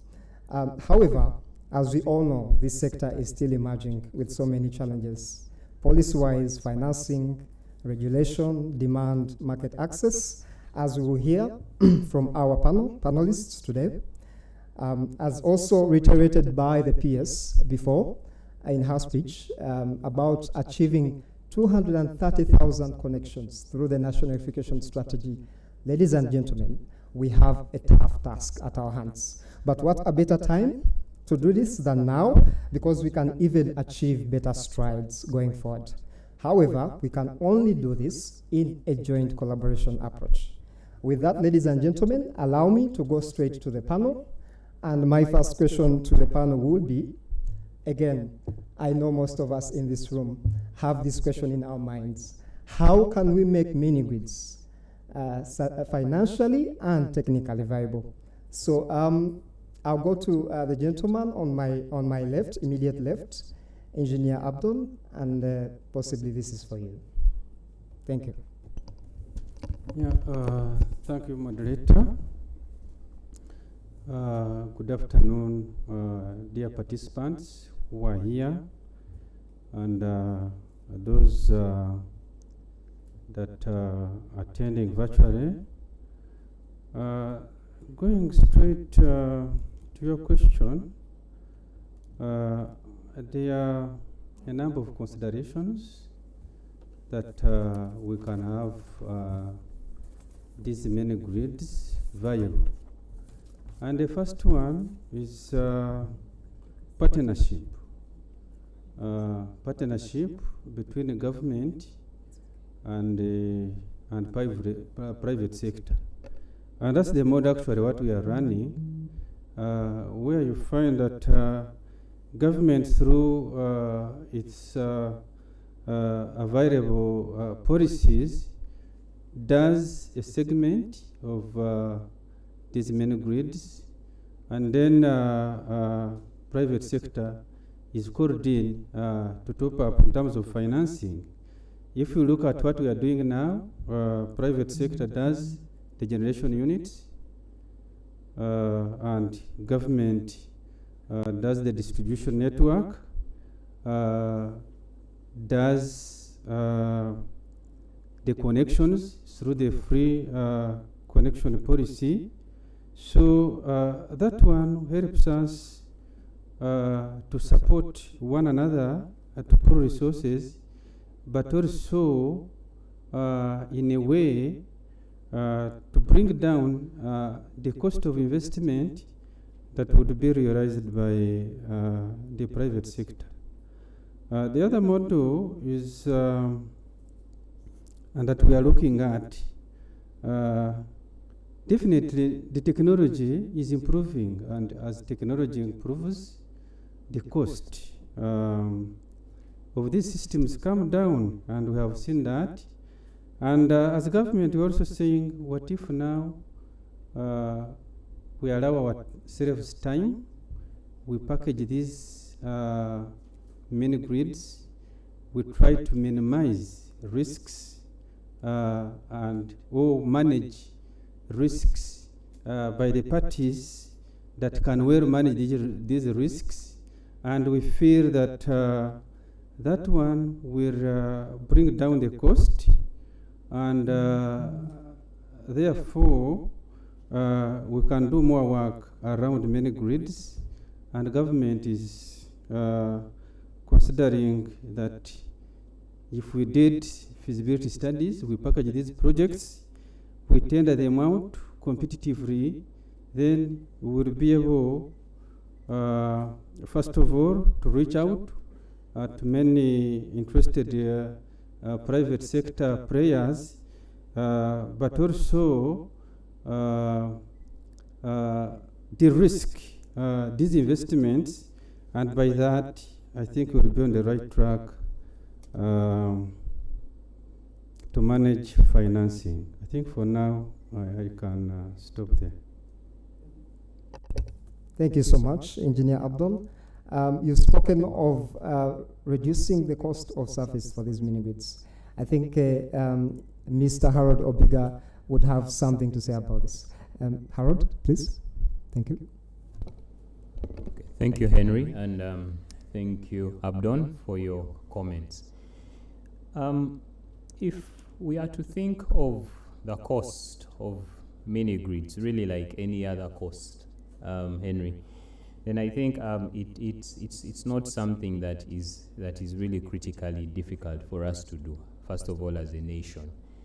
The first key point, which I think is the interventions that the government can actually bring into the sector. The first being what my colleague has talked about, which is the element of subsidies. But we know that subsidies are not with us to stay.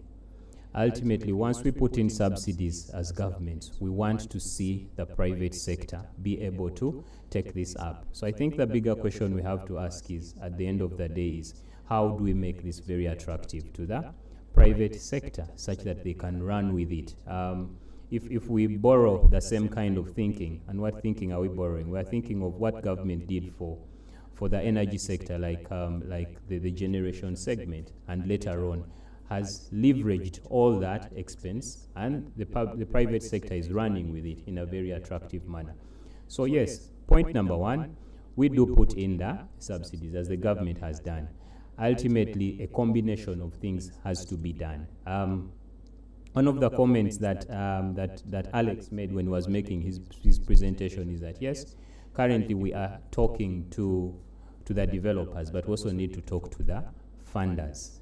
The reason why that is specifically of interest for me is that it is the funder who actually brings in the money, and his interests are actually the ability of the project to actually be able to pay up what has been brought through. So once you've brought in the subsidies, the next thing is, how can you bring all these collaborators to see that you're able to bring them together? One of the key people you need to bring in and really invest quite a bit in is the funder, and understand what are his risks, what are his concerns, how does he make this more viable.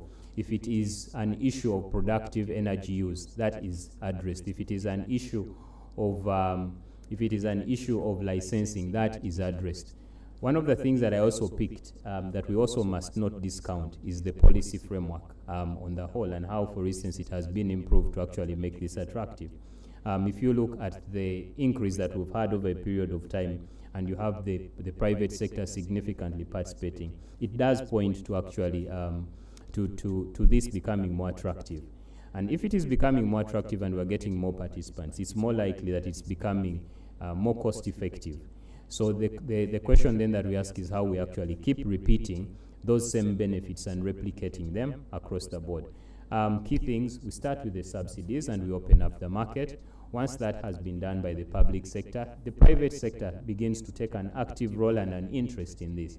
One of the things government can actually only majorly do is to bring in all the various collaborators that are involved in this, just like we are having here, so that we have predictability, we have certainty, and the private sector keeps moving forward. Because in this we're working partners in this particular area. So I think for me, that is one of the ultimate aspects that we have to specifically address.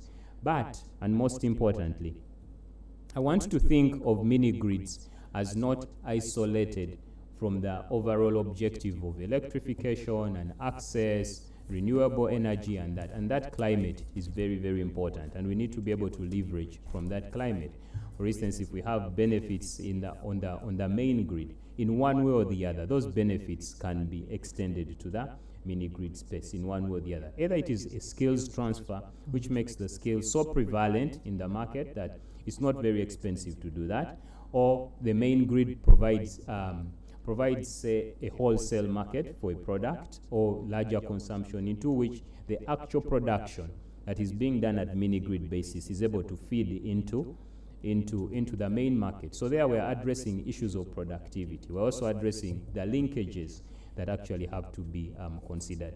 So in addition, so those are the three things that I think we have to look at. One, the concept of subsidies and its ability to leverage the private sector actually coming in and collaborating significantly, and us looking at the linkages between mini-grids and other sectors in the country and in the energy market. I think that's how you go about reducing costs. It's not a one-size-fits-all, and there's got to be a lot of innovation in this.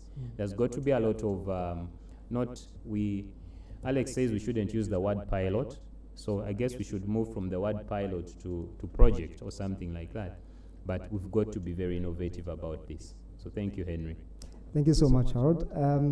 You mentioned something quite important, and that is to do with subsidies.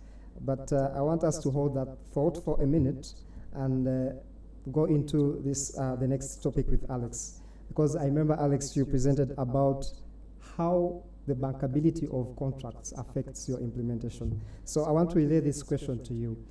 Based on what Harold has advised, in your experience, what would make these contracts more bankable? Yes, thank you so much, Henry. Just to go back to what I mentioned about the bankability of the projects. Yes, we did the pilot project in Bunjako and I think, in Lamoth with the pro-mini grids. And I think one of the reasons was to learn from the project and make the future mini grid projects appear more suitable for funders and also developers to come in. When I mentioned the bankability, I was talking about what we experienced when we went out to finally look for the money to develop these projects. And one of the feedback that we're always getting was the feasibility studies are not comprehensive enough. They don't go into detail to address, to really give a funder or give a developer or any person who will look at them the appetite to invest into the project. So what this necessitated was that we had to go back and redo the feasibility studies in the formats that are required for these projects. So we came up with a format that we're now using when we are looking for money and funding from all these other projects with different funders. And how we did that was that we went to the different funders and asked them what they want to say about the project, what are these ability to pay and willingness to pay skills that they want to know, what are the details that they need in these reports so that they can be more than happy to release the funding for these projects. And that was a very important lesson that we learned, that on our side we spent a lot of money to come up with those reports. But if this is something that can be leveraged on the government side when they're preparing the tender, that the format of the contracts is in a suitable format for funders to say that, okay, we can go ahead with these funders, because even the contracts that we signed when we went to look for the funding, there were certain issues that had to be readdressed through a direct agreement. Another direct agreement, including now the funder, ourselves, and the government. So if we can have this standardized, going forward, every package of mini-grids that is released has standardized information that any funder can look at and say that, you know what, great, this is the information that we're looking for, just do a bit of due diligence, just like what is done with on-grid. Like I mentioned, there's not a lot of due diligence that is done, then that is really a very positive step for mini-grids going ahead. Thank you so much, Alex. Speaking of funding, and since we have our only financial on the panel, that is Milton from KFW. Milton, I just want to pitch you this. What do you think would be the best framework to pool concessional financing into mini-grids?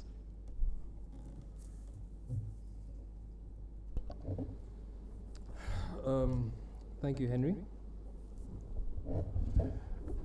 And thank you for the opportunity to be here.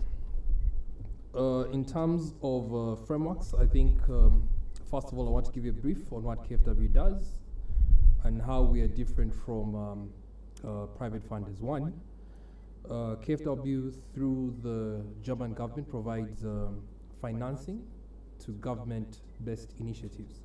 In this case, this would be the mini-grids that is tagged to access and clean energy.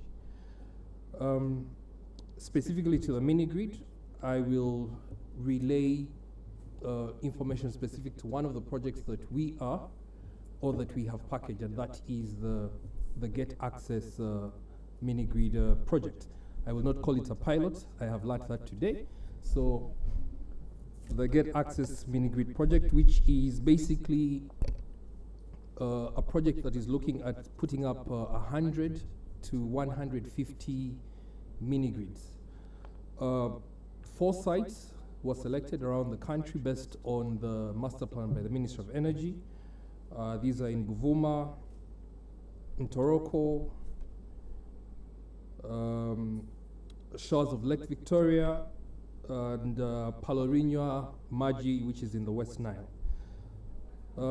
In preparing the project, a number of lessons were picked, and luckily for KFW, there are a number of projects that have already been implemented, such as the 25 in Lamore, the Utility 2.0 by Power for All, the one in Lolwe by Equatorial Power, and these have enabled us to package a project that addresses a number of challenges that Alex put up. He talked about delays. We are proposing, requesting the government of Uganda to put up a project management unit that will be dedicated to the project. In terms of financial viability of the project, we have provided for subsidies that address not only CAPEX, but also initiatives that are tagged to productive use of energy. I think it's been a consistent topic that productive use of energy is key to the mini-grids, and also through the support of the government of Uganda, they have agreed to provide 20% towards the project.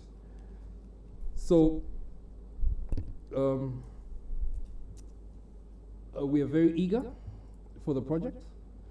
It has received some delays, and I think Alex also put that up, delays due to the merger personnel, but we believe with that concluded, we should be able to have the project ready for participation, procurement at the beginning of the year.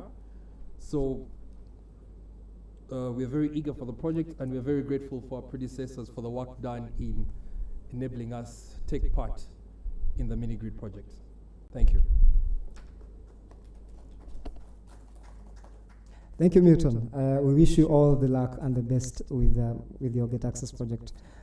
You speak of something important, and that is on productive use. And this is again something that Harold mentioned on how can we improve the productivity of mini-grids. I want to bring in the experience of Sumaya from Power for All. Sumaya, in your experience, how best can this be designed to ensure that we have this productivity? Thanks. Thank you for this question. I think I just want to, emphasize one thing, and that is we do need standardized processes within the regulation. I think ERA is doing a great job. It's very clear to understand, what is required from ERA, but just to re-emphasize some of the lessons, that my colleague made from Winch is you try and get approvals for land that is, previous rural electrification agencies mandate, who is now rural electrification agency program and that is now inside of the ministry. You need to get sign off from them before you can go and make your final application to ERA. And when you go to our colleagues for sign off on land, it's not clear. There isn't a standard template.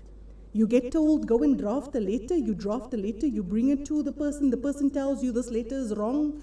You spend another 1 week editing letters. And I hate to say this, but every time we lengthen that, the investment on keeping someone employed, you're increasing the costs. So if we're talking about cost efficiencies, there has to be standardized processes. There has to be clear information in terms of what is it that the government requires, and you then come and you present that so that decisions can be made effectively. But if there isn't standardized processes, it's it's risk, first of all, and it's wasted money that is just, going from the investor side, which is also risk. That is where risk comes in, because now the investor starts asking, am I going to get the license? When am I going to get the license? He's getting pressure. It's a knock-on effect, right? So if we talk about de-risking, we need to look at processes and how they can be standardized processes across, the sector, not just excellence in one area, but let's see excellence, across this entire, regulatory framework that we need to navigate as mini-grid developers and partners. I also think, to speak to that, there's an 80-20 rule. If you haven't heard about the 80-20 rule, mini-grid developers are utilities. Utilities understand that in order for their business to make sense, 80% needs to come from productive use, which is either through commercial or industrial customers, and then 20% from, your domestic base. Now, the mini-grids are also being challenged, right? Because we're talking about, we also want to electrify. There's also this, more, there's aspiration for electrification. Electrification worldwide has been subsidized. America did not get where it is. South Africa did not get where it is in terms of electrification without massive subsidies. So as much as subsidies is a very, tough conversation, if we want to give access to power into the hands of the people, it's going to have to be part and parcel of this conversation. It's a matter of how, right? And coming back to Harold's point, how do we leverage efficiency and the private sector to come in so that we can get to the point of, sustainability?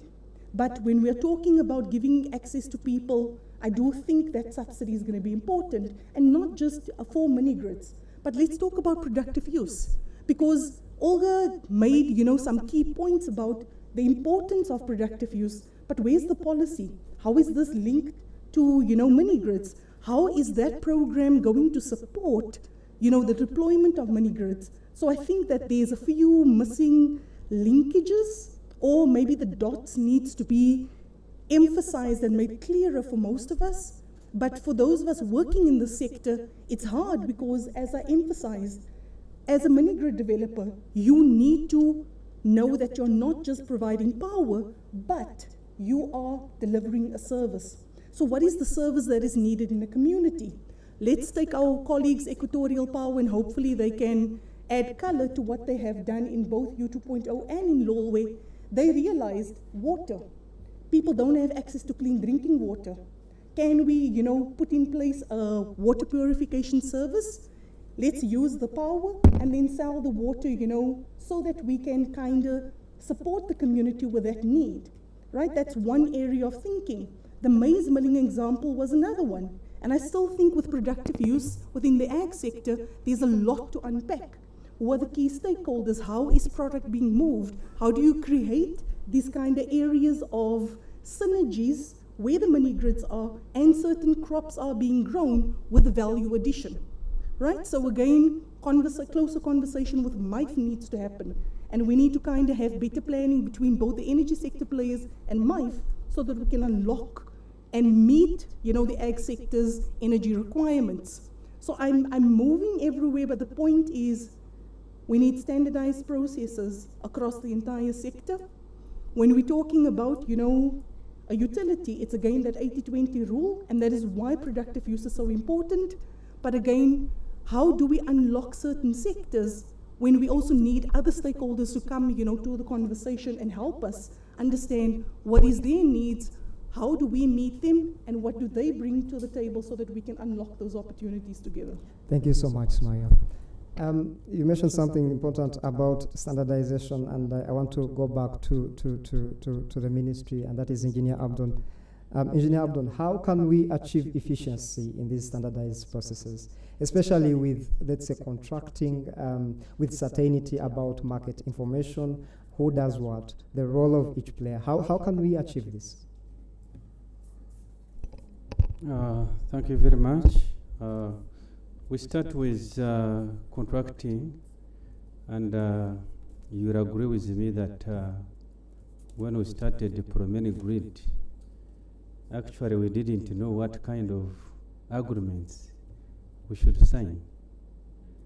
And we had a lot of discussions, and with experience from other sectors like transmission, we were able to come up with a structure of these agreements, and I think which will stand test of time.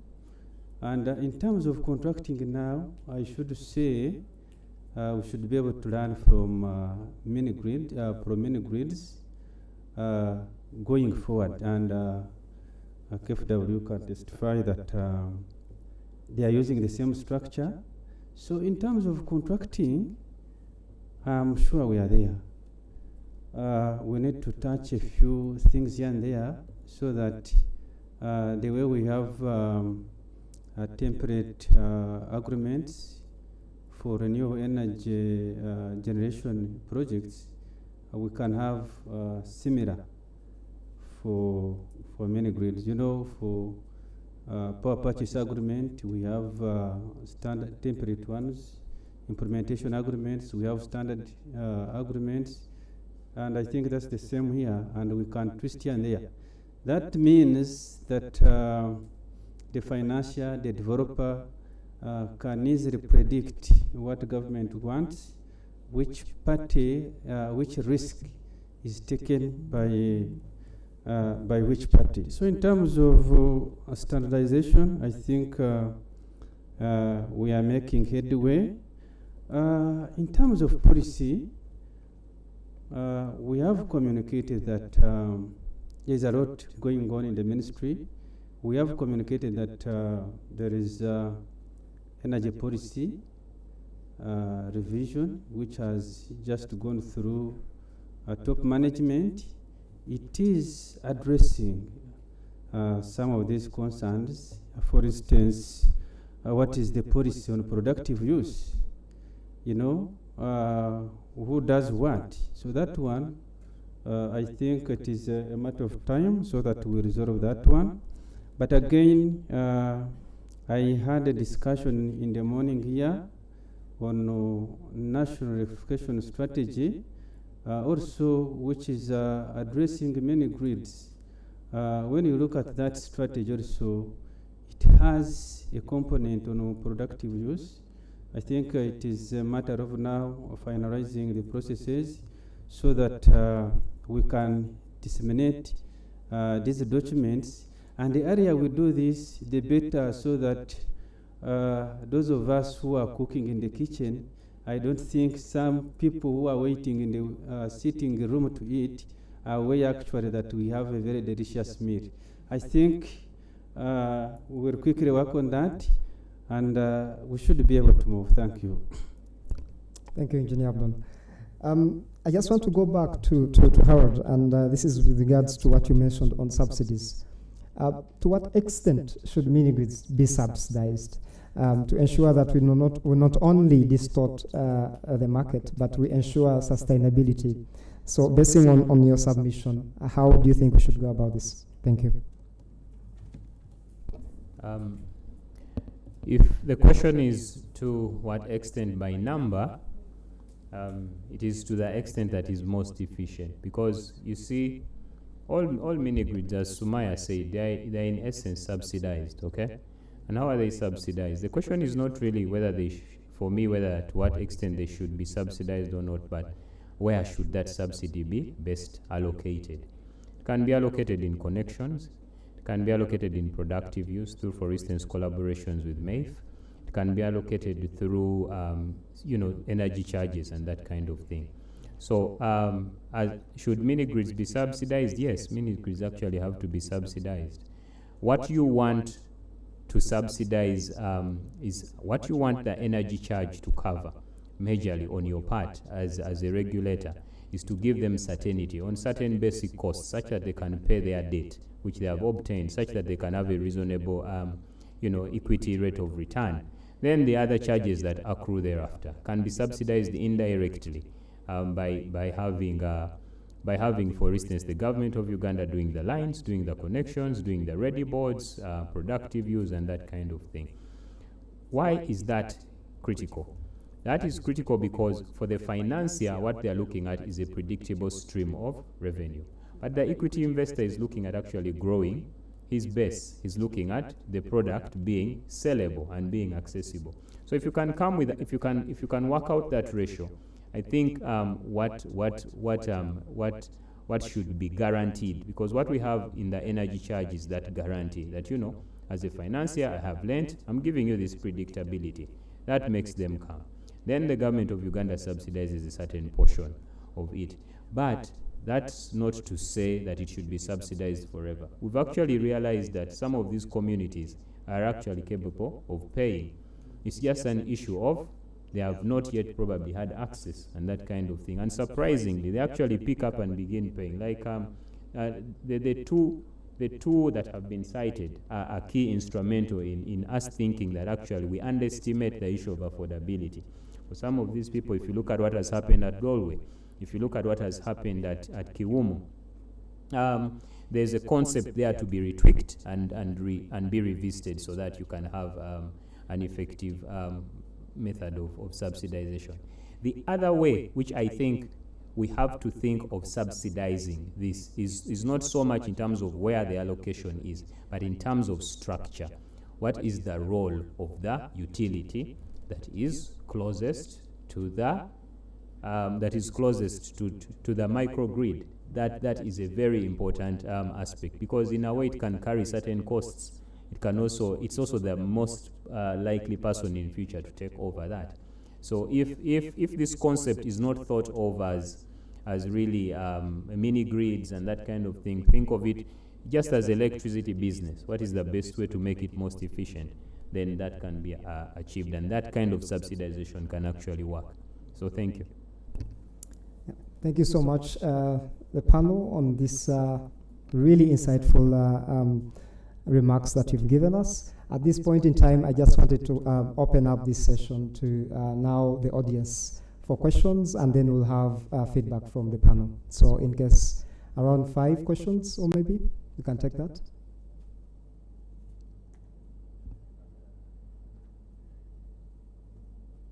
Any questions or comments that you'd want to address to the panel? Yes.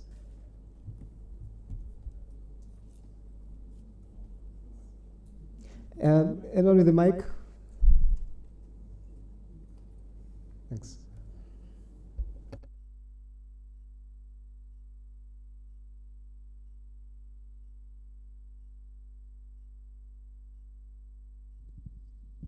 Thank you for the opportunity. Thank you, panel and the moderator. Still, my name is James Philip. I'm from Umeme. I just want to make a comment and maybe a question as well.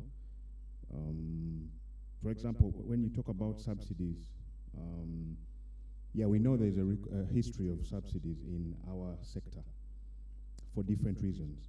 And the history may not be like the regulator mentioned. Subsidies are not here to stay.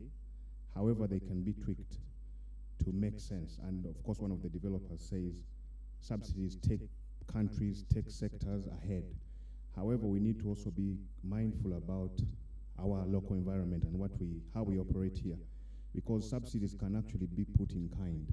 You may not necessarily, because when you mention subsidies, somebody looks at financing, because for example, in the past, in the electricity sector, we used to use real cash to subsidize the cost of tariff.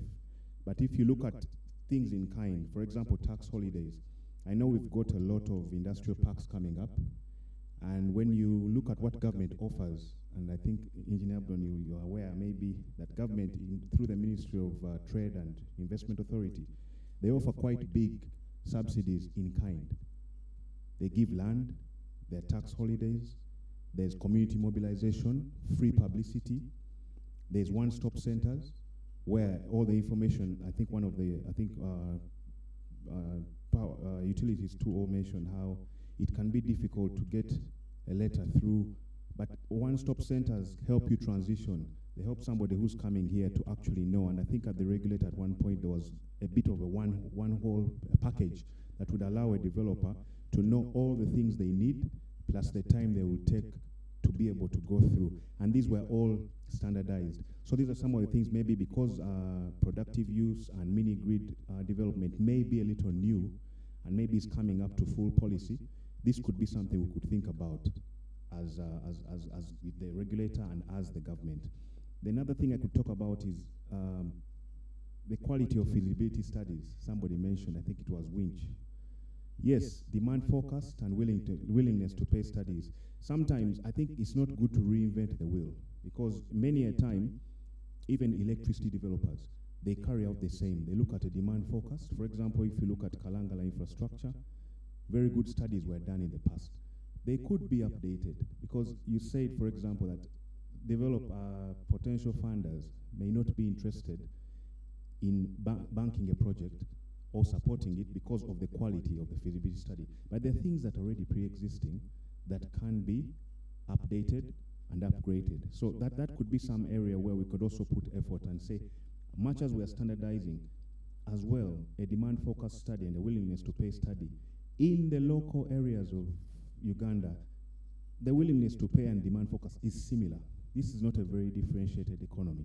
So you could go up north, maybe you go to Padere, then you come back down south, you come to Rekai, maybe on the landing site, same behavior. So some of these things can be put together, and they save us the time. And then one last one, Uganda Bureau of Statistics is a very good partner in assisting with good information, demographics, because they do studies and those cost a lot. They could actually be very good for you to pick up and save money and time on some of these things, because that's government funding. It saves you ahead and you go forward and do what you talked about.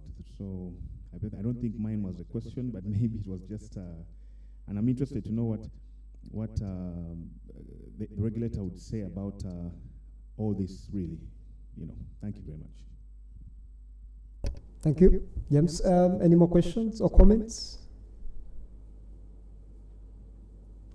All right.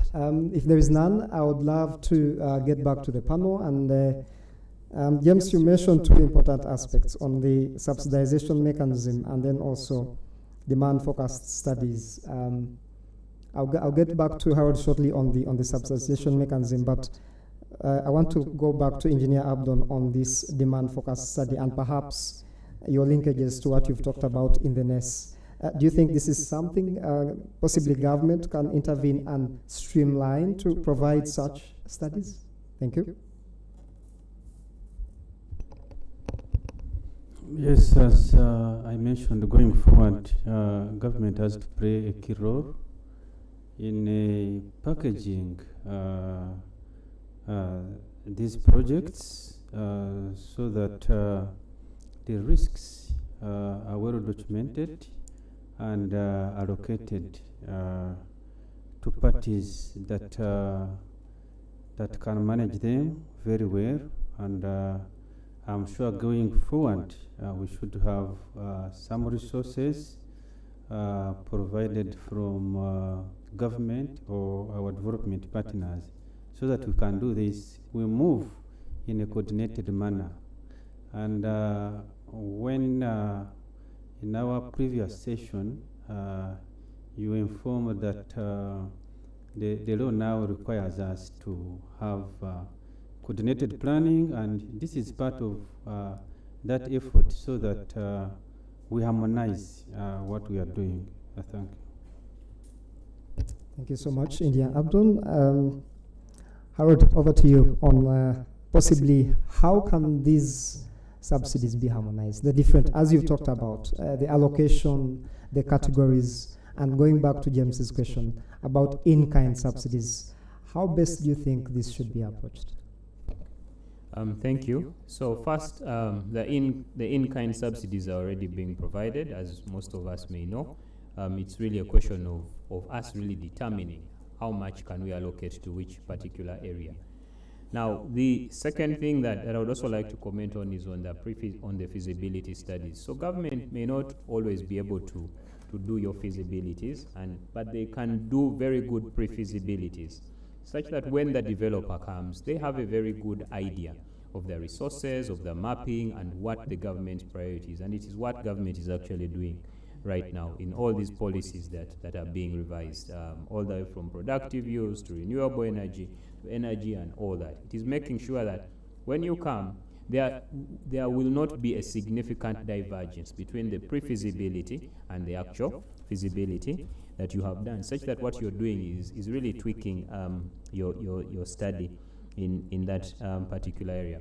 With respect to that demand forecasts, our experience with demand forecasts is, first of all, demand forecasts are not cast in stone. At least that has been the case with Kalangala Infrastructure Services. So there has got to be a method at which these demand forecasts are updated and they are thought through along the way. And what is the best way to do this? The best way is when the demand makes an outturn that is over and above really what is expected, or that is below, there should be a mechanism which is able to reconcile that. Whether in the future especially in the future, from whence that happens.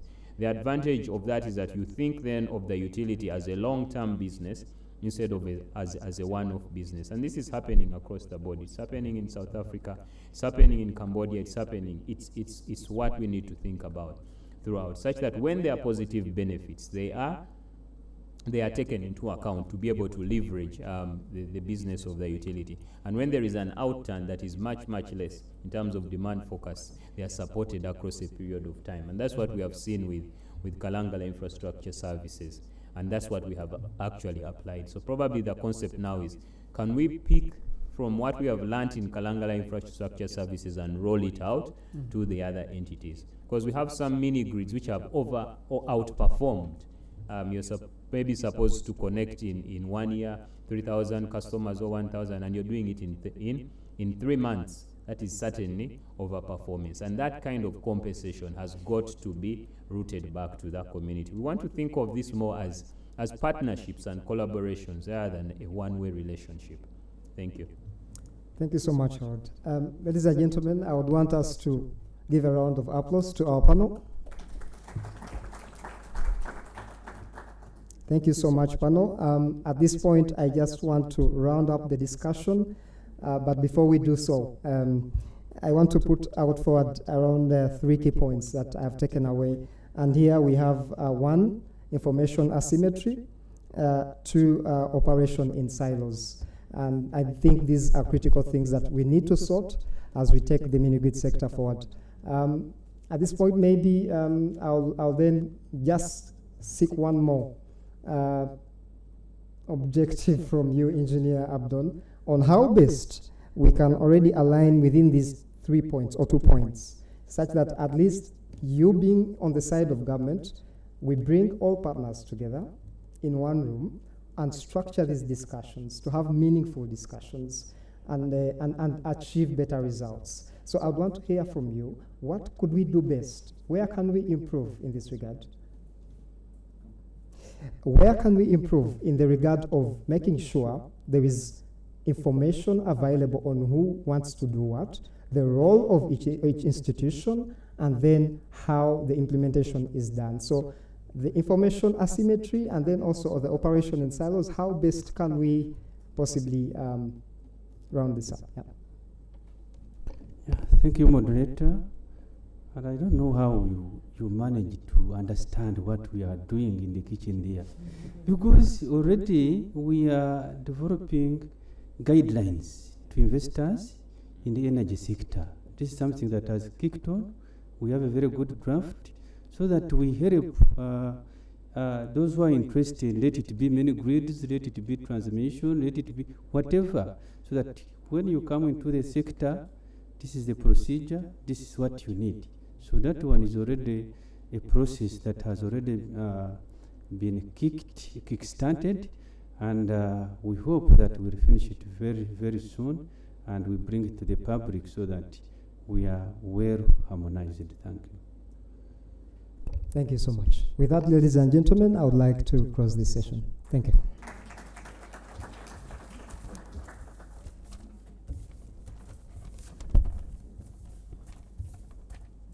Yeah, thank you very much, Henry.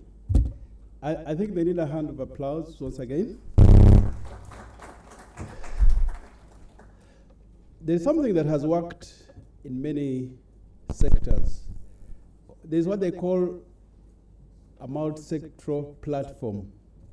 And I want to think that people in the mini-grid sector, I think they need a forum where they sit and discuss these challenges so that they don't have to wait for the power forum after 1 year. Because we keep talking about some of these things, and it's until we gather during the Energy Week that we now bring them out. It's a proposal to director, to the ministry, that the people in the mini-grid sector could be coming together once in a while, meet and discuss some of these things. So it's now my pleasure to call Kato Herbert, who is going to give us the highlights, to present the summary of the day. Kato did the summary. He's very good at summarizing. He's a very brilliant boy. Engineer, come and give us a summary, high-level summary.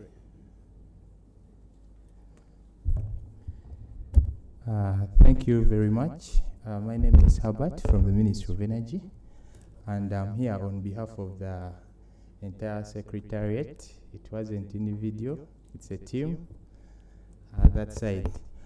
First of all, I would like to start by congratulating everyone who has made it up to this time. Thank you very much. It hasn't been a short period session, but I congratulate you upon making it through with us. So the Power Forum for this year 2022 under the theme Reliable and Affordable Electricity for Socio-economic Transformation. I'll just run you through the key highlights of the sessions, and then we wrap it up. So it commenced with keynote addresses from the Director, Energy Resources Development, the PS, Ministry of Energy and Mineral Development, and the Honorable Minister of State for Energy. They noted key achievements in the sector, which included the increase in generation capacity, which is also expected to increase further to over 2,000 megawatts. We noted the demand. We noted the increase in transmission capacity to about 3,431 kilometers, the increase in the distribution network to over 50,000 kilometers, the increase in grid-connected consumers to about 1.8 million, with access rates coming to about 57% for both on-grid and off-grid solutions. In the same session, we also noted that the Electricity Act of 1999 was amended, and now we have the amended Electricity Act of 2022, which provided for, among others, the additional functions for the authority, increased funding to the authority, collapse of the single buyer model or monopoly, circumstances for transfer of licenses, administrative fines by the authority, establishment of the electricity infrastructure investment funds, introduction of more punitive and deterrent measures against vandalism, power thefts, tamperings, among others. Then the minister reiterated on the ongoing merger and rationalization of government MDAs, ministries, departments and agencies, and gave progress on the made in mainstreaming REA as a department under the Ministry of Energy and Mineral Development. The minister also reassured that the merger for UEGCL, UETCL and UEDCL shall be expedited with the same efficiency. That notwithstanding, we proceeded to see the upcoming opportunities in the electricity access scale-up project, which is under preparation with funding from World Bank to a tune of $638 million, targeting over 1 million connections over the next 5 years. And these opportunities include, but not limited to, we have supply of equipment, consulting services, labor and transport contracts, solar program for electrification of households, then new ECC leveraging with partnerships in financial institutions such as SACCOs and microfinance institutions to extend financing for acquisition of solar systems, pay-as-you-go, clean cooking, among others. Then we move on to the next panel. This panel comprised of a representative from the Ministry of Energy, UEGCL, UETCL, UEDCL, ERA, and UMEME.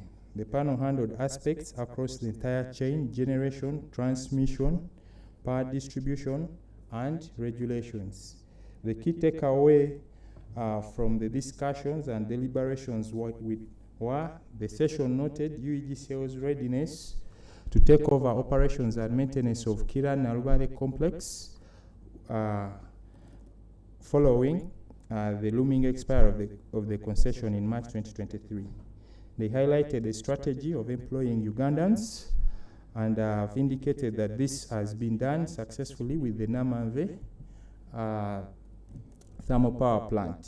They also reiterated the importance of this complex, 380 megawatts, to the contribution to their national generation installed capacity.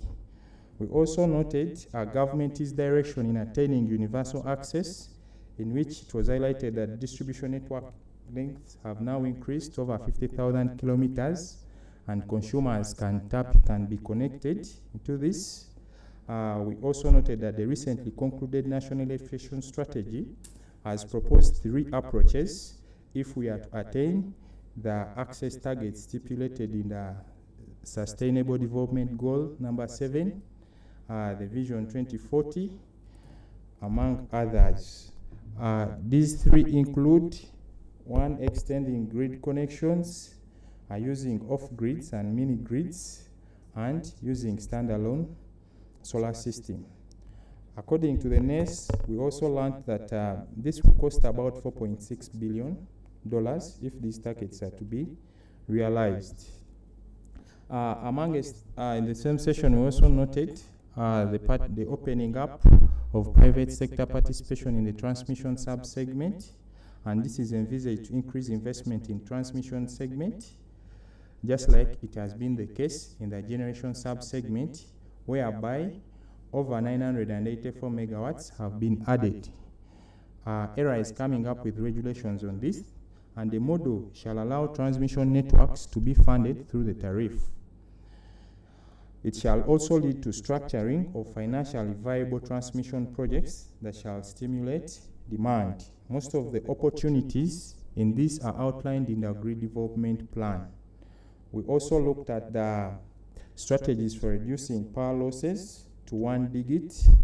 We started by noting that the diagnostic study recommended up to 150 million per year in the next 5 to 7 years if we are to reduce the losses to a single digit.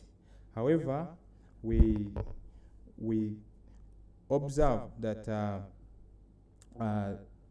reliability and losses on the distribution network don't start from distribution, but they start from the generation and transmission. The loss components were noted to constitute both technical and commercial components, and amongst the various solutions proposed were increasing connections, which increase economies of scale, enforcing the new law on power theft and vandalism, and then increasing investment in the distribution sub-segment.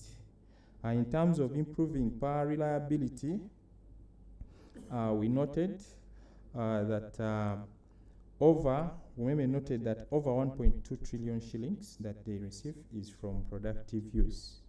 noted that from about 61 substations, 40,000 kilometers of distribution network, they are able to serve 1.7 million customers by about 300 staff. MEMA has invested over 762 million, bringing losses to about 17% and reliability to 98%. We noted the need to strengthen the transmission network and also introduce redundancy, the N-1 contingency strategy in the network if we are to improve reliabilities.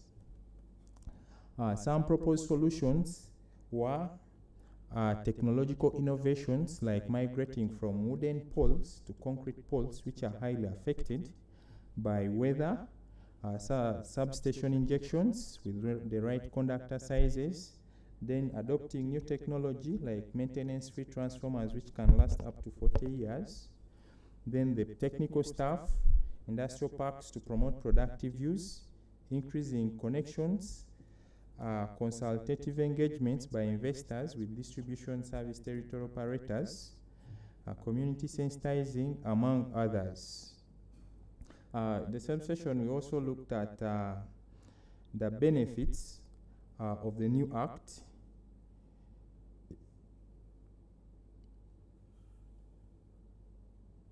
The benefits of the new act, these were categorically articulated by the CEO of the regulator, and I'll just run through some of them.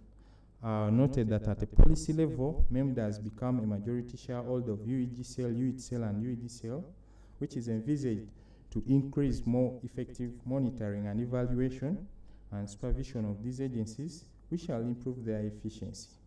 Establishment of a dedicated department in MEMD for planning across the entire value chain shall solve the issue of uncoordinated planning in the sector. Establishment of an electricity infrastructure investment fund will prepare the sector for transitions such as like buyout amounts, but also improving efficiency, as it will ensure availability of funds to undertake activities in the sector. Increasing funding in the regulator, increasing funding for the regulator has been noted that it has started to yield benefits, which include, but not limited to, currently they have established a Customers Protection Center, instituted an Installations Permitting Committee Center, which shall facilitate installation of installation works being undertaken by certified personnel. We have stringent measures against vandalism, regulations on royalties, net metering, among others. Key to note was the collapse of the single buyer model and migration to a modified single buyer model. This is envisaged to modernize the electricity sector, and it is envisaged to detach the transmission and distribution segments from the power market. This shall be done on a non-discriminatory basis, and the regulation is under development.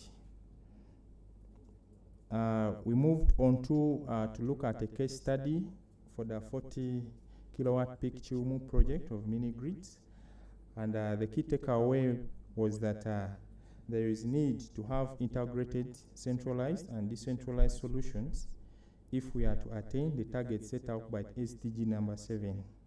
The case study also recommended about 7 billion if we are to achieve the targets. In the last session, we noted that mini-grids shall play a critical role in attainment of the access targets, however, making them financially viable while maintaining acceptable tariffs is still a challenge. There is need to strengthen collaborations among the various stakeholders and private companies to promote development of mini-grids. We noted success of the 25 mini-grids in Lamu. We also noted that the mini-grid development should be accompanied by promotion of productive use for energy practices. We noted that government is undertaking policy revision of the energy policy to take care of some of the challenges that are impacting development of mini-grids. We've also taken away that regulations should speed up licensing, fueling tax exemptions, among others. In-kind subsidization of mini-grids is still required to support development of these mini-grids. With those few remarks, allow me to stop here. Thank you, ladies and gentlemen.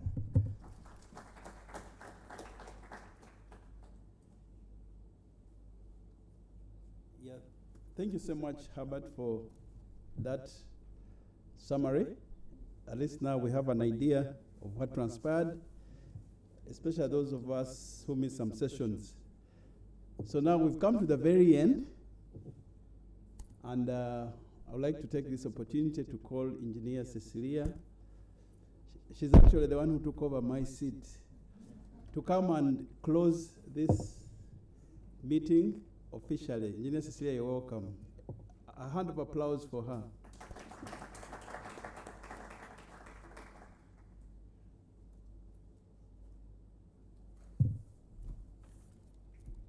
Thank you very much, my former boss. Ladies and gentlemen, good evening. I would really like to thank you very much for your time, for your patience, for your participation and feedback as we come to the end of our Power Forum 2022. Special thanks go to our forum organizers, our financiers, GIZ, Get Transform, Umeme Uganda Limited, Power for All. Our thanks to the sector agencies for the support and always being available whenever we call upon you. Our thanks to the ministry leadership and ministry staff. Thanks for the work you've put in to get this forum moving. The press, and once again, all of you for the participation. From the statistics that was presented here today, in regards to our generation, transmission, distribution, and access levels, it is very clear that we still have a lot to do. However, also during the presentations,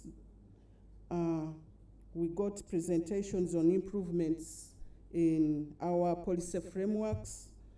We received case studies on areas that are very important in our sector. We've received experience sharing presentations made here today, and we really feel empowered to do better. However, it was mentioned, I think, by Henry, the coordinator for Get Transform, that in order for us to do better, we need to move together. We have to work together. We need to make partnerships to move all these programs forward. And that's what we should do so that we do perform better. Now, in one of the presentations, there was somebody who mentioned about the merger affecting progress maybe on mini-grids, but I just want to make it clear that now Rural Electrification Agency was mainstreamed in the ministry as a department, and it's going to continue to implement the government access agenda, just like before, and maybe even better. And also in the ministry, we have a full department on renewable energy. So mini-grids being one of the approaches that we are considering, we are working on to increase access to electricity, especially in the far-off areas. There is no way that we can actually put it aside, but instead we are going to move it forward.